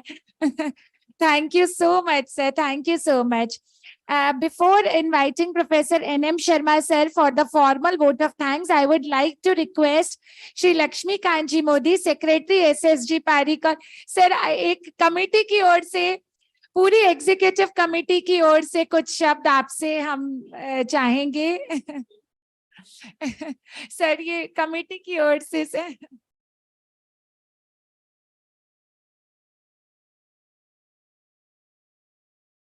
मंच पर विराजमान आज के कार्यक्रम मुख्य अतिथि आदरणीय JP शर्मा साहब, ND शर्मा साहब, प्रोफेसर गोविंद पारीक साहब, मोदी साहब, NM शर्मा जी, सामने विराजमान आदरणीय KK पारीक साहब, आदरणीय NK पारीक साहब, भगवती जी, और इस कार्यक्रम मुख्य सूत्रधार रहे आदरणीय रितेश जी, गौरव जी।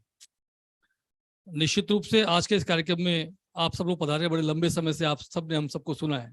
मैं समझता हूँ कि आप सब शिक्षक हैं और विद्यार्थी के नाते आप सबको सुन रहा था, क्योंकि आप सब शोधकर्ता भी हैं, आप सब शोध भी किया होगा। मंच पे जो लोग बैठे बड़े विद्वान जन हैं, उन सब विद्वान जनों के बीच बैठकर एक विद्यार्थी ऐसा महसूस कर रहा था कि कुछ सीखने को मुझे मिल रहा है, तो शायद नीचे सामने बैठकर सुनता हूँ ज्यादा मजा आता। क्योंकि सीधे तौर पर मेरा मानना है कि जहां कहीं भी लोकतंत्र है, शिक्षा उसका मूल मंत्र है।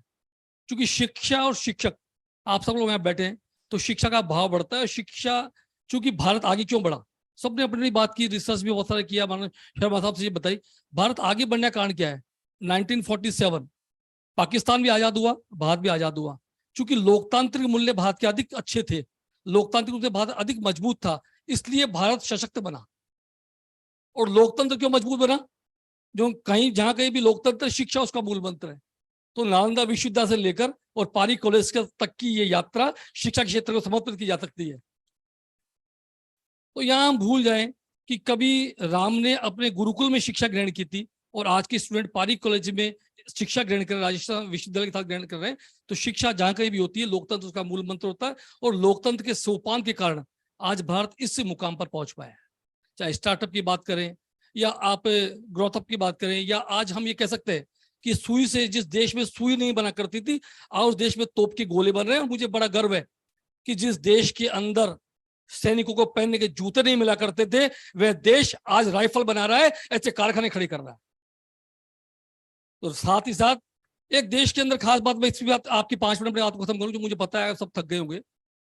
भारत जो देश है हमारा, एक किन सह के कारण आगे बढ़ रहा है। कहाँ आवश्यकता है, शिक्षा, स्वास्थ्य, सड़क और सुरक्षा, ये 4 से आप मान लें, किसी भी देश को आगे बढ़ाने के 4 से की आवश्यकता होती है। शिक्षा, तो शिक्षा का सोपान शुरू किया पारीक कॉलेज 1906 में। लोकतांत्रिक रूप से हमने सबने वोट डालने का निर्णय करें और लोकतंत्र को आगे बढ़ाए, तो शिक्षा अपने आप आगे बढ़ेगी। सड़क के मामले में शायद भारत आज मजबूती के साथ इंफ्रास्ट्रक्चर के माध्यम से आगे बढ़ रहा है, और जहां उस देश की सड़कें मजबूत होती है, मानकर चलिए उस देश की अर्थव्यवस्था बहुत अच्छी होती है। भारत की सड़कें अच्छी इसलिए नहीं कि भारत होता अमीर देश है, क्योंकि भारत लोकतांत्रिक रूप से सशक्त है, आज उसकी टेक्नोलॉजी बढ़ी है, तो निश्चित मान लीजिए सड़कें अच्छी है, इसलिए भारत की अर्थव्यवस्था अच्छी होगी। देश की स्वास्थ्य, यदि देश का स्वास्थ्य जिस प्रकार से पिछले 8-10 वर्षों में लगातार आप देख रहे हैं कि गांव-गांव, छोटे-छोटे गांव में प्राथमिक चिकित्सा केंद्र खुल रहे हैं, लोगों का ध्यान अपने स्वास्थ्य की ओर आकर्षित हो रहा है, और योग दिवस बनाकर इस भारत का नाम रोशन करने का काम इस देश का ने किया है, तो योग के माध्यम से किया अंतर्राष्ट्रीय स्तर पर। तो स्वास्थ्य का ध्यान किसने रखा? हमारी योग पद्धति ने रखा। किसने दिया? भारत ने दिया। आज देश में गांव-गांव में प्राथमिक केंद्र खोलने का काम हो रहा है, देश के लोगों स्वास्थ्य की रक्षा करने का काम कर रहे हैं, तो स्वास्थ्य अच्छा हो रहा है, इसलिए हम अमीर देशों की गिनती में आने वाले, विश्व गुरु बनने की श्रृंखला में खड़े होने वाले हैं। साथ ही साथ यदि आपने अच्छी सुरक्षा दी है, सुरक्षा तात्पर्य देश की सीमाएं सुरक्षित है, देश आतंकवाद से मुक्त है, देश में पिछले 10 वर्षों में एक धमाका इस देश की सीमा पर नहीं होता, ये इस देश की बड़ी बात हो सकती है। इस देश में लोकतांत्रिक रूप से आप बात करें तो सुरक्षा के मामले में भारत आगे बढ़ा है। आज चाइना बाहर से डरता है, ये किस लिए डरता है? सुरक्षा, हमने बॉर्डर्स की सुरक्षा मजबूत करने का काम किया है। आज पाकिस्तान के अंदर जाकर दबा काम करने का काम किया है, देश की सुरक्षा मजबूत करने का काम किया है। तो इन 4 से के साथ शिक्षा, सड़क, स्वास्थ्य और सुरक्षा, ये 4 से जिस देश के मजबूत होंगे वह देश अपने आप मजबूत होगा, और जिस देश में आप जैसे शोधार्थी और मैं जैसे विद्यार्थी होंगे वह देश भी मजबूत होगा। धन्यवाद। जय हिंद, जय Bharat.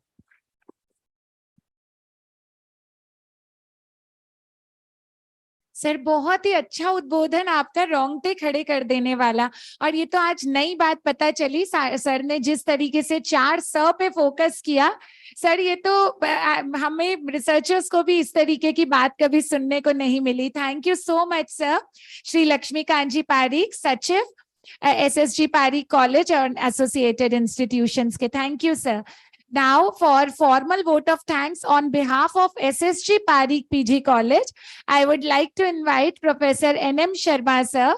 Sir will propose formal vote of thanks on behalf of SSG Pareek College.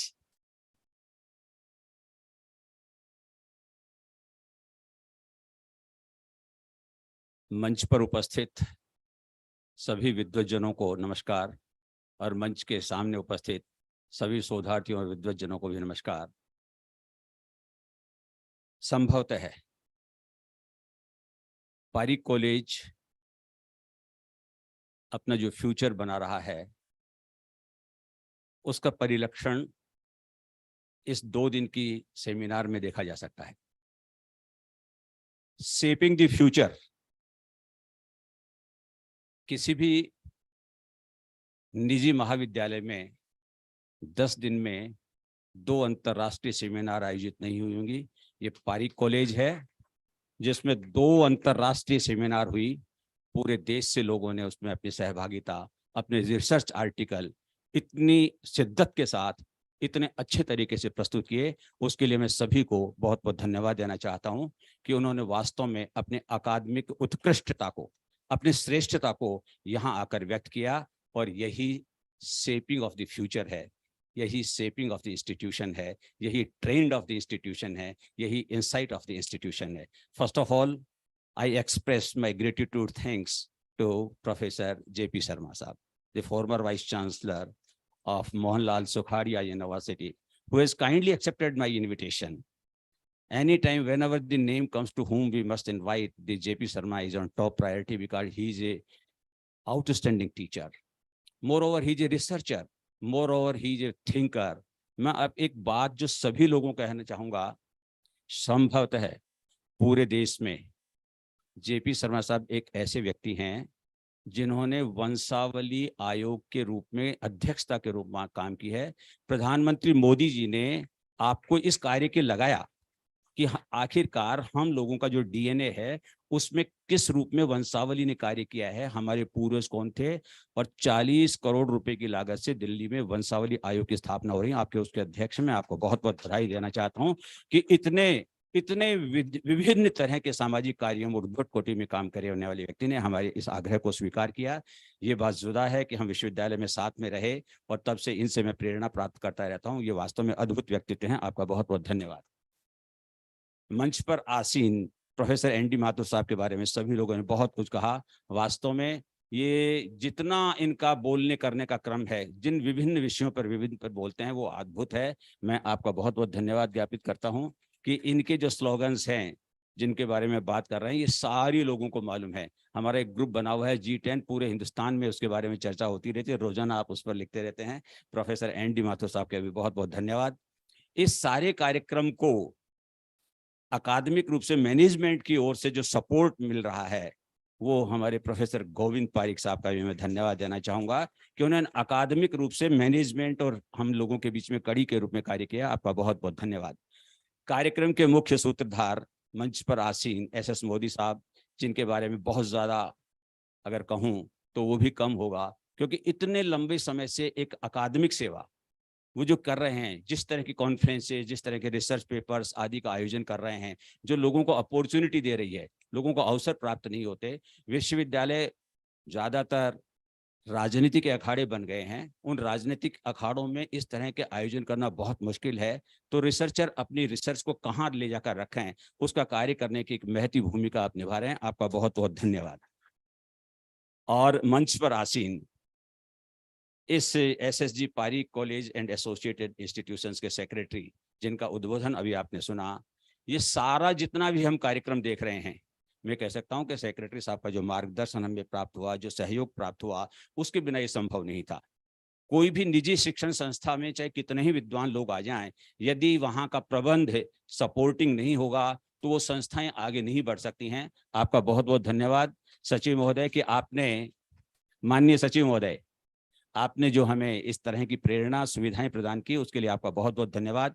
मैं अपनी ओर से, मेरे सारे शिक्षक साथियों की ओर से, सारे विद्यार्थियों की ओर से, सारे शोधार्थियों की ओर से आपके प्रति बहुत कृतज्ञता और धन्यवाद ज्ञापित कर रहा हूँ।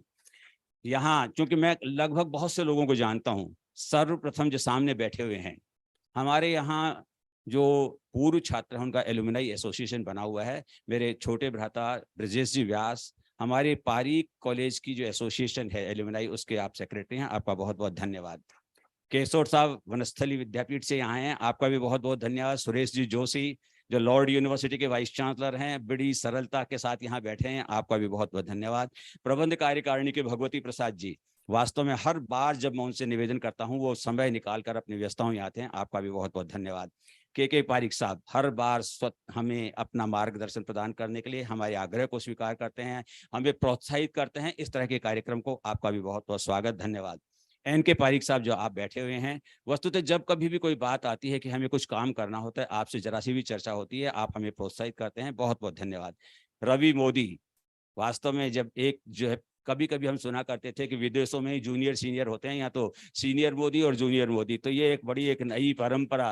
हाँ, तो ये इस तरह का आपका भी बहुत बहुत धन्यवाद। वास्तव में मोदी जूनियर और मोदी सीनियर ने कितना काम किया है, मैं एक बात कहना चाहूँ। पिछले 1 महीने से ये जो ब्रोशर तैयार करना है, आर्टिकल तैयार करना है, एब्स्ट्रैक्ट तैयार करने हैं, सारी तैयार करना है, विदेशों से बोलना है, जोड़ना है, करना है, 1 महीने से काम कर रहे हैं। मोदी जी कितने ज्यादा मेंटली एंगेज और इन्वॉल्व हैं कि कल मेरे ऑफिस से यहाँ अकेले ही जब चले आ रहे थे तो सारा मस्तिष्क कहीं न कहीं जुड़ा हुआ था। हमारा जो स्लोप है थोड़ा सा उसका ध्यान नहीं रहा, आप गुड़ गए, लुढ़क गए, आप चोटग्रस्त हो गए, आपके हाथ में और बहुत अधिक चोट आई, लेकिन उत्साह में जरा सी कमी नहीं हुई। आपने रात को संतोष व दुर्लभ जी जाकर सारे एक्सरे कराए, आप बहुत बिल्कुल सही तरीके से वहां सब कुछ अपने आप को फिट पाया, उस सारी चोट को भुलाकर वापस उसी उत्साह से लग गए। इस तरह का समर्पण सामान्यतः कम लोगों में मिलता है। बहुत महत्वपूर्ण कार्य दोनों पिता पुत्र ने किया। वास्तव में मेरे सामने श्रीवास साहब बैठे हुए हैं जो मणिपाल यूनिवर्सिटी से आए हैं, आपका भी बहुत बहुत धन्यवाद। अनिल मेहता जी, प्रोफेसर अनिल मेहता, सामान्य रूप से इनको हम लोग पीटर एफ ड्रकर के रूप में जानते हैं, और बहुत अच्छा आपका उद्बोधन संबोधन, आपका भी धन्यवाद। ठीक उनके आगे अनुकृति हमारी बेटी के बराबर है, इनके पिता और हम साथ साथ जो है पढ़े हैं, पढ़ाया है। मैं यहाँ बैठे हुए सभी लोगों को कह सकता हूँ कि आने वाले भविष्य की वाइस चांसलर है। दुनिया में दुनिया में जिसका नाम हो, या बोलने में थोड़ी आज थोड़ा संकोच कर गई होंगी किसी कारण से। परसों आप राजस्थान पत्रिका में आपका आर्टिकल है, आप देखिए क्या बढ़िया आर्टिकल लिखती हैं। दुनिया के लगभग बहुत महत्वपूर्ण जो देश है वहां आपका प्रेजेंटेशन है। बहुत बहुत बढ़िया, आपको धन्यवाद कि आप यहाँ आए। और उनके आगे लता जी जो बैठी हुई हैं, दिल्ली टेक्निकल यूनिवर्सिटी से आप आई हैं, आपका भी बहुत बहुत धन्यवाद। बहुत अच्छा उद्बोधन आपने किया है। मैं यहाँ समकक्ष जो महाविद्यालय हैं उनकी प्राचार्यों को भी धन्यवाद देना चाहूंगा। सबसे ज्यादा मैं धन्यवाद सबसे पहले विजय लक्ष्मी जी को देना चाहूंगा। उन्होंने बहुत ही आउटस्टैंडिंग तरीके से कोऑपरेशन किया है और हमने एक रिकॉर्ड कायम किया कि एक ही साल में 2 इंटरनेशनल कॉन्फ्रेंस कराई। जनवरी में SSG पारीक महिला महाविद्यालय, और आज हम सितंबर में PG कॉलेज में कर रहे हैं। आपका बहुत बहुत धन्यवाद। आपने वास्तव में हम सबको जोड़कर कार्य करने में जो महती भूमिका निभाई है उसके लिए धन्यवाद। BEd कॉलेज की प्रिंसिपल प्रमिला दुबे जी, जब कभी भी कहीं अकादमिक रूप से कोई बातचीत करने की आती है, विश्वविद्यालय की बात आती है, इस संस्था के संबंध में बात आती है, हम मीटिंग कर रहे थे, हमने कहा कि किन को बुलाया था, विजय लक्ष्मी जी और प्रमिला जी को बुलाया कि आप सब बताएं कि हमें इसको कैसे सफलतापूर्वक करना है। आपका भी बहुत बहुत धन्यवाद। पब्लिक स्कूल के प्रिंसिपल चंदा शर्मा जी, हम जब कभी भी किसी रूप में कोई आवश्यकता होती है आपसे भी संपर्क करते हैं, और इस महत्वपूर्ण अकादमिक जो कार्य हुआ है उसमें आपकी सहभागिता हमें प्रेरणा प्रदान कर रही है। आपका भी बहुत बहुत धन्यवाद। मैं बहुत से लोगों का नाम इसलिए नहीं लेना चाहता कि नाम अगर छूट गए तो बड़ी समस्या हो जाएगी, बहुत मुश्किल हो जाएगी, लेकिन मैं कह सकता हूं कि इस कार्यक्रम का जो संचालन करने वाली हैं आरती चोपड़ा, ये अद्भुत व्यक्तित्व की धनी हैं। इनका सौम्य स्वभाव, इनकी जो भाषा शैली है, इनकी विश्लेषणात्मक शक्ति है, वो अद्भुत है। पूरे जयपुर में आप देखेंगे इस तरह का संचालन करने का काम बहुत कम लोग कर पाते हैं। आपका बहुत बहुत धन्यवाद।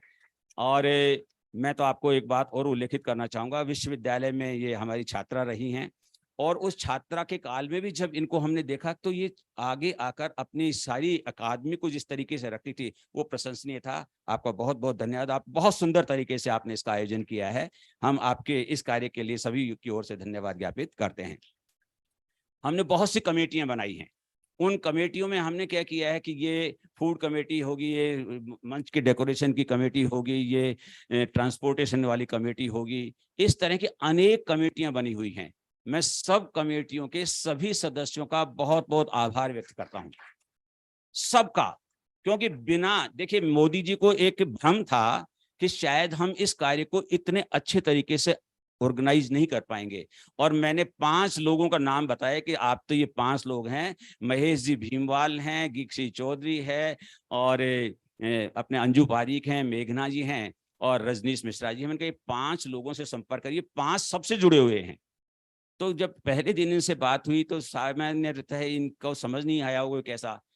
इन्होंने कहा कि आज तक जितनी कॉन्फ्रेंसेस सेमिनार आयोजित किए हैं सबसे ज्यादा व्यवस्थित अगर है तो पारीक कॉलेज में हुई है, और उसका श्रेय इन्होंने सभी उन व्यक्तियों को दिया है जिनके नाम मैं आपको ले रहा हूं। तो उन सभी का भी बहुत बहुत धन्यवाद।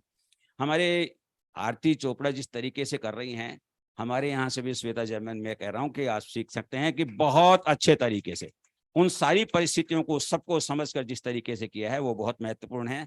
मैंने जो कल मेरे को जो बोलना था उस हिसाब से, हमारे यहाँ अंग्रेजी में संस्कृति जी हैं, मैंने कहा कि एक अच्छा सा बनाइए मैसेज कि जिसकी ओर से जाना चाहिए कि प्रिंसिपल भी कुछ बोल सकते हैं। आपने वो पूरा मैसेज बनाया, मैंने वो पढ़ करके दे दिया। आपका भी बहुत बहुत धन्यवाद कि हमारे कॉलेज का रिफ्लेक्शन आना चाहिए, एकेडमिक फील्ड में हम कितना कंट्रीब्यूट कर रहे हैं। और मैं माननीय प्रबंध कार्यकारिणी के सभी सदस्यों से कहना चाहूंगा कि अगर आज जयपुर शहर में प्राइवेट इंस्टीट्यूशंस जो कॉलेजेस हैं उनकी रेटिंग की जाए तो सुबोध के कॉलेज के बाद हम 2nd नंबर पर आ रहे हैं। और जो यहाँ आपने देखा कि तत्वान्वेषी विश्लेषण हुआ है, विषयगत वैदुष्य का यहाँ जो हमको दर्शन हुए हैं, या हम कहें जिस तरीके से रिसर्च के उन सभी पहलुओं पर यहाँ जितनी गंभीरता से चर्चा हुई है, संभवतः बहुत कम स्थानों पर होती है। ज्यादातर लोग केवल नाश्ते पर या लंच में मिलते हैं, बाकी सब टेक्निकल सेशंस खाली पड़े रहते हैं। बहुत अच्छे तरीके से जो है यहाँ इस सारे कार्य का संपादन हुआ है। तो यहाँ मैं सबसे ज्यादा धन्यवाद देना चाहूंगा इन सभी मेरे शिक्षक साथियों का, और उपप्राचार्य मेरे साथ में रही अंजू पारीक मैडम का, कि जिन्होंने वास्तव में पर्दे के पीछे रहकर बहुत अच्छे तरीके से इस सारी चीज को जो है गूंथा है, बांधा है और इसको क्रियान्वित किया है, उनका बहुत बहुत धन्यवाद। इक्सफिट चौधरी का तो बार बार नाम लेने की आवश्यकता पड़ रही है, वो बहुत तन्मयता के साथ काम कर रहे हैं, उनके लिए भी बहुत बहुत धन्यवाद देना चाहूंगा कि वास्तव में न दिन देखा है न रात देखी है, कार्य कर रहे हैं।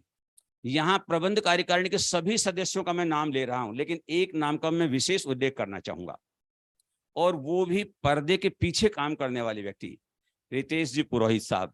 यहाँ मेरे ख्याल से मेरे को दिख नहीं रहे हैं कहीं। अरे सर, यस, वास्तव में मैं सभी, आप लोग सब परिचित हैं उनकी कार्यशैली से। मुझे परसों शाम के टाइम जब यहाँ सारे कार्यक्रम चल रहे थे, बोर्ड होर्डिंग्स लग रहे थे, 6:30 बजे के 7 बजे का टाइम था, मैं अपने ऑफिस से जब यहाँ आया, मैंने देखा कि भारी मात्रा में लोहा नीचे सीढ़ियों के पास में पड़ा हुआ है, और जो शटरिंग हुई थी उसके फंटे रखे हुए हैं, बजरी पड़ी हुई थी। तो मैंने समझा ये नहीं हट सकते हैं। मुझे आश्चर्य हुआ कि जब मैं पूछूं उनके पास जाऊं, उन्होंने कहा कि आज ही अभी ये सब हटेंगे, रात को 10 बजे तक आपने उस सारी चीजों को हटवा करके जो सुंदर व्यवस्था की, हर बोर्ड को लगाने की। एक खास बात यह है कि रितेश जी जो हैं वो बहुत एक संकोची स्वभाव के रूप में जो है अपना व्यक्तित्व रखते हैं, लेकिन एक बात आई कि एक लोगो छपवाना था, उसका कैसा कलर हो, तो उस कलर में जिस तरीके से उसको उन्होंने प्रिंट करवा करके रखा, हम भी अभिभूत थे कि एक व्यक्ति प्रिंटिंग मीडिया में भी अपना स्थान रखता है, जिसकी भाषा शैली भी अच्छी है, जिसकी संगठनात्मक शक्ति भी है, और इस सारे परिसर को कितना स्वस्थ और सुंदर बना दिया है। रितेश जी, आपके प्रति बहुत बहुत धन्यवाद, कृतज्ञता, आपने बहुत अच्छा। गौरव जी बैठे हुए हैं, गौरव जी का भी बहुत बहुत धन्यवाद। आप, अगर मैं रितेश जी की चर्चा नहीं करता तो शायद ना वहां तक पहुंचते भी नहीं। आपका भी बहुत बहुत धन्यवाद। मैं यहाँ सबसे ज्यादा जिसके प्रति धन्यवाद देना चाहूंगा वो हमारे सुरक्षा के प्रहरी जो हैं, गार्ड्स हैं। उन्होंने सारी व्यवस्था को बहुत अच्छे तरीके से किया। चतुर्थ श्रेणी कर्मचारी जो ने बहुत अच्छे तरीके से सारे कार्य को संपादित किया। जो साफ सफाई आप देख रहे हैं, वो साफ सफाई का कार्य जिस तरीके से उन्होंने किया वो वास्तव में वंदनीय है। हमारी चतुर्थ श्रेणी के सभी कर्मचारी वंदनीय हैं इस रूप में कि बिना साफ सफाई बनी स्वच्छता के जो है, क्योंकि कल ही जो है एक भारत सरकार ने कहा है कि गांधी जी को जो श्रद्धांजलि दी जा रही है उसका नाम ही उन्होंने दे दिया है। भारत सरकार ने आग्रह किया सभी से कि गांधी जी को श्रद्धांजलि की जगह स्वच्छांजलि दी जाए। तो हम तो वास्तव में स्वच्छ परिसर के रूप में अपने आप को अगर देख पा रहे हैं, तो हमारे सफाई कर्मचारियों का बहुत महत्वपूर्ण योगदान रहा है, उनके प्रति भी बहुत बहुत धन्यवाद। ये सारा कार्यक्रम जिस अच्छे तरीके से संपादित हो रहा है, उसमें बाबूलाल जी अगर यहाँ बैठे हुए हैं तो इनका मैं वास्तव में अभिनंदन करना चाहूंगा। जब भी कोई कार्यक्रम होता है, क्योंकि जब तक कि ये हम अनाउंस करने के लिए एम्पलीफायर नहीं होगा, माइक नहीं होगा, तो हम नहीं कर पाएंगे सारी व्यवस्था जब कभी भी। और ताज्जुब हुआ कि जब हम म्यूजिक एंड टेक्नोलॉजी की इंटरनेशनल जब कॉन्फ्रेंस कर रहे थे, तो उनके आयोजन कहा कि रात को 2 बजे तक सफाई करके गए हैं और सुबह 9 बजे आ गए हैं, सारी चीजें पूर्ण व्यवस्था कर दी है। आपका बहुत बहुत धन्यवाद। आपके साथ में आपके सहयोगी जो हैं उनका भी बहुत बहुत धन्यवाद मैं देना चाहूंगा। और हमारे नवीन मिश्रा जी, अंशुल पारीक जी, और मैं अब क्या कि मेरे तो नाम जो है इतने अब याद भी नहीं आ रहे हैं, सब जो यहाँ बैठे हैं उन सब के प्रति जय। और सबसे बड़ी बात यह है कि इस अकादमिक सत्र में जिस हमारी फैकल्टी ने जो पुरस्कार प्राप्त करके इस संस्था के नाम को रोशन किया है, उन सबका भी बहुत बहुत धन्यवाद। कि हम केवल दिखावने का नहीं, हम वास्तव में शुद्ध रूप से, सात्विक रूप से अध्ययन अध्यापन का भी कार्य करते हैं, रिसर्च भी करते हैं। और सबसे बड़ी बात जो है कि आने वाला हर व्यक्ति, जो राष्ट्रीय अंतरराष्ट्रीय स्तर के जितने भी विद्वान आए हैं, एक ही बात कह गए हैं, प्रबंध कार्यकारिणियों से निवेदन करके गए हैं कि इसको अब विश्वविद्यालय बनाइए, इसका अपग्रेडेशन करिए, इसके रिसर्च के प्रमोट करिए। और इस सब के लिए मैं भी आग्रह करूंगा कि ये संस्था वास्तव में अपने आप में एक विश्वविद्यालय है, और उसका विश्वविद्यालय का जो फॉर्मल स्वरूप है उसके लिए आप राजनीतिक प्रयास करें, उसके लिए आर्थिक संसाधनों को जुटाएं, उसके लिए देश भर के विभिन्न जो विद्वान हैं उनके सहयोग प्राप्त करें, और हम अपने आप को एक श्रेष्ठ शैक्षणिक संस्था के रूप में स्थापित करें। ये मैं आपसे आग्रह करना चाहूंगा। इस कार्यक्रम को जिस तरीके से नवीन पारीक जी कवर करते हैं, मैं आज आपको कह सकता हूं कि अगर इसका आर्थिक मूल्यांकन किया जाए तो पिछले 3 दिन और ये 5 दिन 5 लाख रुपए के बराबर का इन्होंने कवरेज किया है प्रिंट इलेक्ट्रॉनिक मीडिया में। आपका बहुत बहुत धन्यवाद। हर चीज जो यहाँ हुई है वो रिकॉर्डेड है। हमारा जब नैक होगा उस नैक में ये सब चीजें काम आएंगी। और मैं समझता हूं कि हमने एक श्रेष्ठ अकादमिक कार्य किया है और इस श्रेष्ठ अकादमिक कार्य का लाभ आने वाली पीढ़ियों को मिलेगा। क्योंकि अगर कोई कमी रह जाती है तो कहा गया है कि लम्हों ने खता की और सदियों ने सजा पाई। उल्टा भी है कि लम्हों ने अगर कोई कार्य किया है तो उसका लाभ सदियों में आने वाली पीढ़ियों को मिलेगा। तो ये आप जो काम कर रहे हैं, हम देख रहे हैं कि सदियों में 1906 में स्थापित का जो फ्रूट है वो आज हम देख रहे हैं। और आज हो सकता है कि 100 साल बाद कभी बात आए कि ये संस्था किस रूप में पुष्पित पल्लवित हुई, किस तरह का अकादमिक वातावरण रहा, किस तरह का यहाँ का मैनेजमेंट रहा जिसने इस सारे कार्य को प्रमोट किया। सभी का बहुत बहुत धन्यवाद। मैं माफी चाहता हूँ, नाम रह गए हैं लेकिन मेरे से अब याद भी नहीं आ रहे हैं किनको क्या कहूँ। बहुत बहुत धन्यवाद, आपने ये सब सुना समझा। Thank you so much sir. Sir आपने मतलब सबके लिए कहा, लेकिन मैं अपने लिए कहूंगी, आपने मेरी प्रशंसा में शब्द कहे, मेरी आंखें नम हो गई। लेकिन मैं कहना चाहूंगी अपने गुरुजनों से ही सीखा है बोलना। और professor Anil Mehta, professor NM Sharma तो मेरे डायरेक्ट क्लासरूम गुरु रहे हैं, मुझे क्लासरूम में पढ़ाया है। प्रोफेसर एनडी माथुर सर को हमेशा सुन के और कई सारे सेशंस उनसे लेकर के बहुत कुछ सीखा है। प्रोफेसर जेपी शर्मा सर से, तो आप सभी के कारण ही professor Modi sir, professor Govind Pareek sir सब अपने गुरुजन हैं और उनके कारण ही ये सीख पाए हैं जो थोड़ा बहुत सीखा है। तो sir thank you so much. जब गुरु ऐसे हैं तो स्टूडेंट्स कुछ तो सीखना बनता है। So now on behalf of Inspira Research Association, I would like to invite Dr. R.K. Modi for formal vote of thanks. On behalf of Inspira Research Association, Captain Dr. Ravikant Modi. Thank you so much doctor Aarti. मैं पहले से ही हमने गुरुजनों से माफ़ी चाहूँगा कि मैं हमारी जॉइंट सेक्रेटरी डॉक्टर आरती चोपड़ा जितना मीठा तो नहीं बोल पाऊँगा, लेकिन मैं अपने जो परिचित अंदाज में जो मैंने अपनी स्पीच लिखी है वोट ऑफ थैंक्स की, उसमें मैं अपना उद्बोधन करना चाहूँगा। मेरे गुरुजन बैठे हैं, professor ND Mathur sir. I have done my PhD in the year 2016 from Department of EFM, University of Rajasthan. और माथुर सर का बहुत बड़ा रोल है मेरी PhD में। उनके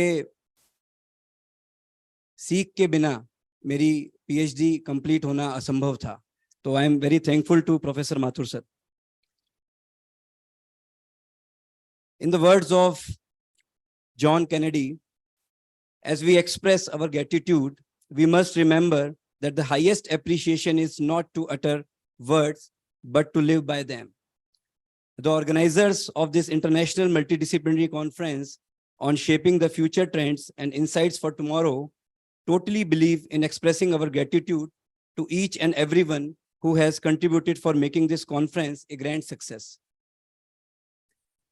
I, Dr. Ravikant Modi, take privilege to propose the formal vote of thanks in the capacity of Conference Organizing Secretary and General Secretary of Inspira Research Association at the end of 2 days long academic event being jointly organized by SSG PAREEK PG College and Inspira Research Association, Jaipur.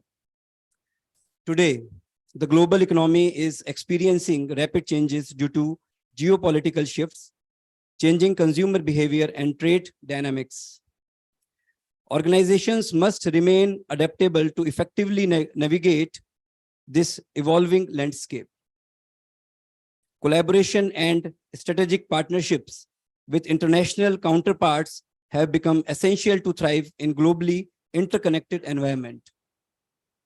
This conference has definitely proven to be a considerable step in an effort to put ourselves in a global forefront of innovation. First of all, I wish to thank our collaborators, SSG PAREEK PG College, which is the heritage college of the city, as you all know. I especially wish to mention the patrons, Shri Bajranglal Parikh, President, SSG PAREEK PG College and associated institutions, Shri Lakshmikant Parikh, Secretary, SSG PAREEK College and associated institutions, and the whole management committee of SSG PAREEK College.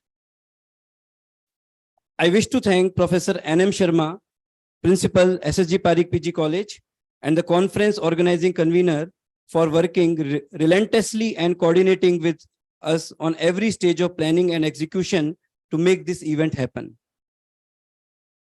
I wish to show my deepest regards to the conference organizing convener, President, Inspira Research Association, former professor, Department of ABST, University of Rajasthan, and most importantly, my father, Professor S.S. Modi, for his most able leadership and motivation. He has been my guiding light personally and professionally. I also wish to thank conference organizing convener, Professor Govind Parikh, for his wise advices and guidance. I also wish to thank the joint conference organizing conveners, Professor Anil Mehta, Dr. Sumitra Parikh, Dr. Parmila Dubey, and Dr. Vijay Lakshmi Parikh for their presence and advice throughout the planning stage. I wish to show our great indebtedness towards our honorable chief guest for the inauguration, Professor Arvind Kumar Agarwal, Honorable Vice Chancellor, Nirvan University, Jaipur, who has spared his valuable time from his busy schedule and benefited us immensely with his pearls of wisdom. Our guest of honor for the inaugural session added beauty to the program. I am appreciative for Professor G. Soral for his auspicious presence. I would like to express my deep sense of gratitude towards Professor J.P. Sharma, former Vice Chancellor, Mohanlal Sukhadia University, Udaipur, who accepted our humble invitation to be the chief guest for the valedictory session. Sir, we are really grateful to you for your encouraging and insightful address. I would like to show the deep sense of regards to our special guest for the valedictory program, Professor Jagjeet Saini from Michigan, United States, Professor Pasture from Philippines, for joining us from the different time zones and presenting their views and motivating us. Your knowledge and wisdom have guided the participant greatly. I wish to express my gratitude to our today's guest of honor. I express my regards to Professor N.D. Mathur, Dean, School of Economics, JECRC University, Jaipur, for his remarkable address. Thank you so much, sir. I would like to mention the chairpersons of all 4 technical sessions for the smooth execution of sessions: Professor G. Soral, past President, Indian Accounting Association; Professor Manvinder Singh Pahwa, Marwadi University, Rajkot; Professor Anil Mehta, Banasthali University; Professor Ashok Kishore, Banasthali University, for their great insights.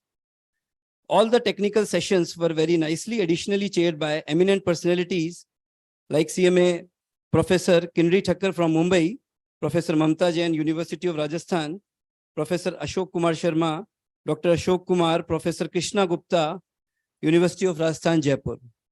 I am thankful to all of you for being the additional chair in your respective sessions. Our intellectual keynote speakers threw light on the various aspects as per the themes of the conference and enlightened the researchers and paper presenters.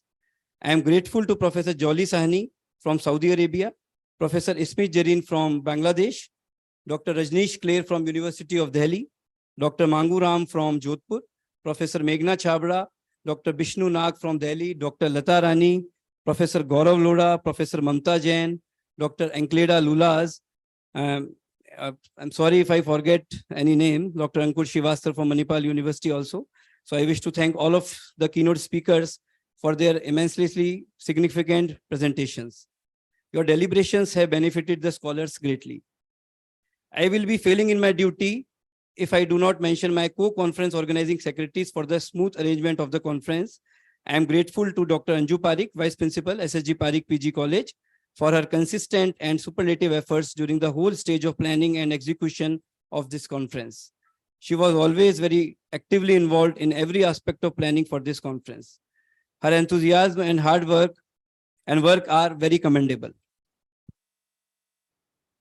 I'm also grateful to Dr. Mahesh Bhimwal, HOD Chemistry, for his valuable support. I fall short of words to express my gratitude towards Dr. Aarti Chopra, Joint Secretary, Inspira Research Association, and Conference Organizing Secretary, for being an indispensable and very strong pillar of the organization. Her unconditional support and utmost dedications towards the work has no boundary. She is highly responsible and enthusiastic. Thank you so much, ma'am. I wish to mention joint conference organizing secretaries Dr. Ashok Kumar from Jodhpur, Ms. Gixi Chaudhary, Dr. K.K. Sharma, Dr. Vinod Bairwa, and O.P. Gusai for their valuable efforts. I am thankful to whole organizing team of SSG PAREEK PG College and Inspira Research Association for their commitment and hard work to make this conference fruitful. I'm also thankful to all the session coordinators of all 4 technical sessions. At last, I'm thankful to all the participants who have joined us from all across the nations and abroad, either physically or online, all the paper presenters and all the dignitaries who have joined us from the different parts of the world. I'm also wish to congratulate all the excellence awardees and all the best paper awardees. And I wish to thank our computer operator, Mr. Ravi Pinara, जिनके सहयोग से हम ये सारा जितना भी काम है वो मैनेज करते हैं. मैं धन्यवाद देना चाहूँगा मेरे एनसीसी कैडेट्स को जो इस तरीके की कॉन्फ्रेंसेस में दिन रात मेरे साथ खड़ा होकर काम करते हैं. Mister Yuvraj, mister Ujjwal and Manish. और मैं पूरी पारीक कॉलेज की टीम का धन्यवाद करना चाहता हूँ. जो भी जिस भी कमेटी में था उन्होंने बहुत ही बखूबी से अपना काम किया. खास तौर की जो रजिस्ट्रेशन कमेटी होती है, क्योंकि मैं इतनी we have organise so many conferences, seminars, workshops, FDPs, तो मैं आई नो दैट हम जानते हैं कि एक रजिस्ट्रेशन कमेटी एक ऐसी कमेटी होती है जिसको बहुत चीजें फेस करनी पड़ती है पार्टिसिपेंट्स के थ्रू. तो मैं सभी जो भी रजिस्ट्रेशन कमेटीज में जितने भी मेंबर्स थे उन सभी का धन्यवाद करना चाहूँगा. प्रोफेसर गोविंद पारीक गुरु रह चुके हैं. मैं आप सब जानते हैं, मैं बचपन से सबको जानता हूँ, मैं सबसे मिला हुआ हूँ. मैं खूब कॉमर्स कॉलेज जाता था. जब फादर मेरे हेड थे, हेड ऑफ द डिपार्टमेंट थे एबीएससी डिपार्टमेंट के यूनिवर्सिटी में, मैं काफ़ी वहाँ जाता था. तो मैं सबसे वेल नोन हूँ और सबका आशीर्वाद मेरे ऊपर है. तो सर ऐसे ही बनाए रखना अपना आशीर्वाद, जिससे कि हमारी एसोसिएशन के और आगे मैं बढ़ाता जाऊं.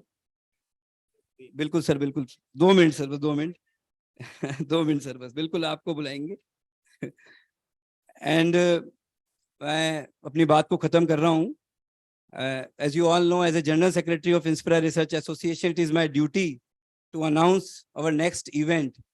We are going to organize a international conference once again in the month of December or January in association with a degree college of Mumbai and with ICSSR also, with the funding of ICSSR. And we will soon announce the dates of this conference. So thank you so much. Thank you once again to all the executive members of Inspira Research Association, life members of Inspira Research Association, our Vice President, Professor Anil Mehta, sir, our Joint Secretary, Dr. R.T. Chopra, ma'am, once again. Thank you so much. Jai Hind. Professor Mehta, sir.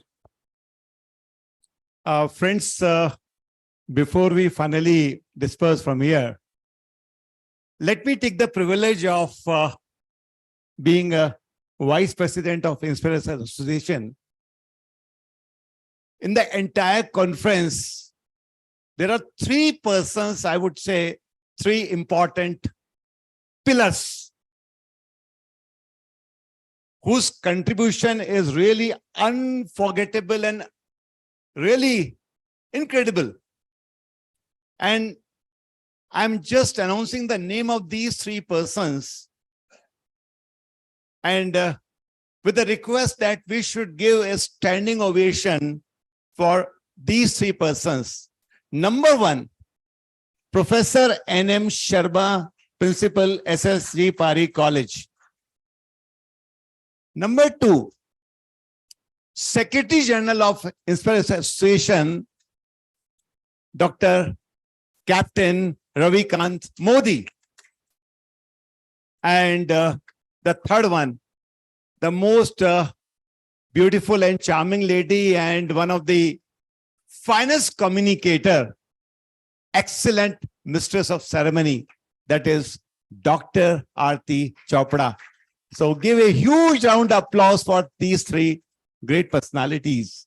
And of course, the entire managing committee of PAREEK group of institutions, PAREEK College, and the other persons, the faculty members, young faculty members of PAREEK College, and everyone, and last not least, everyone who has contributed directly or indirectly or through your gracious presence in this wonderful conference. Thank you, thank you, thank you very much on behalf of both the institutions. Thank you.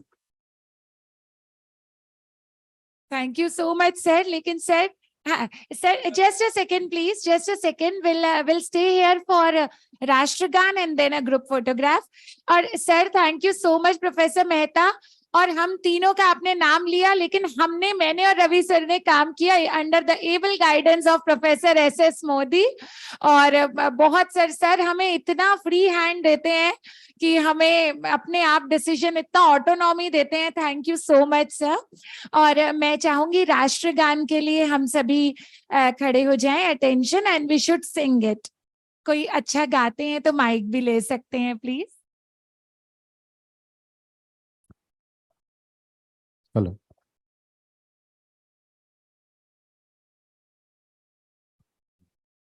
Jana Gana मन अधिनायक जय हे, भारत भाग्य विधाता.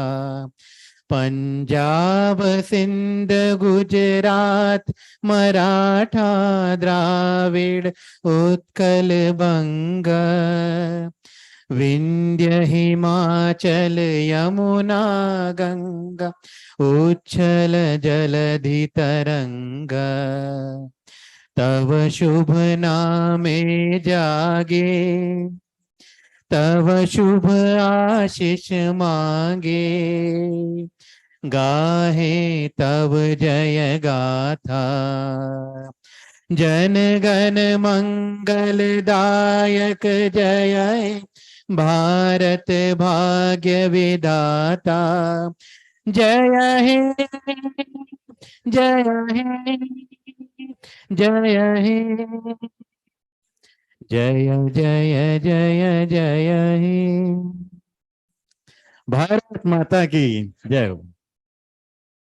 Thank you, sir. A group photograph and then we'll proceed for the lunch.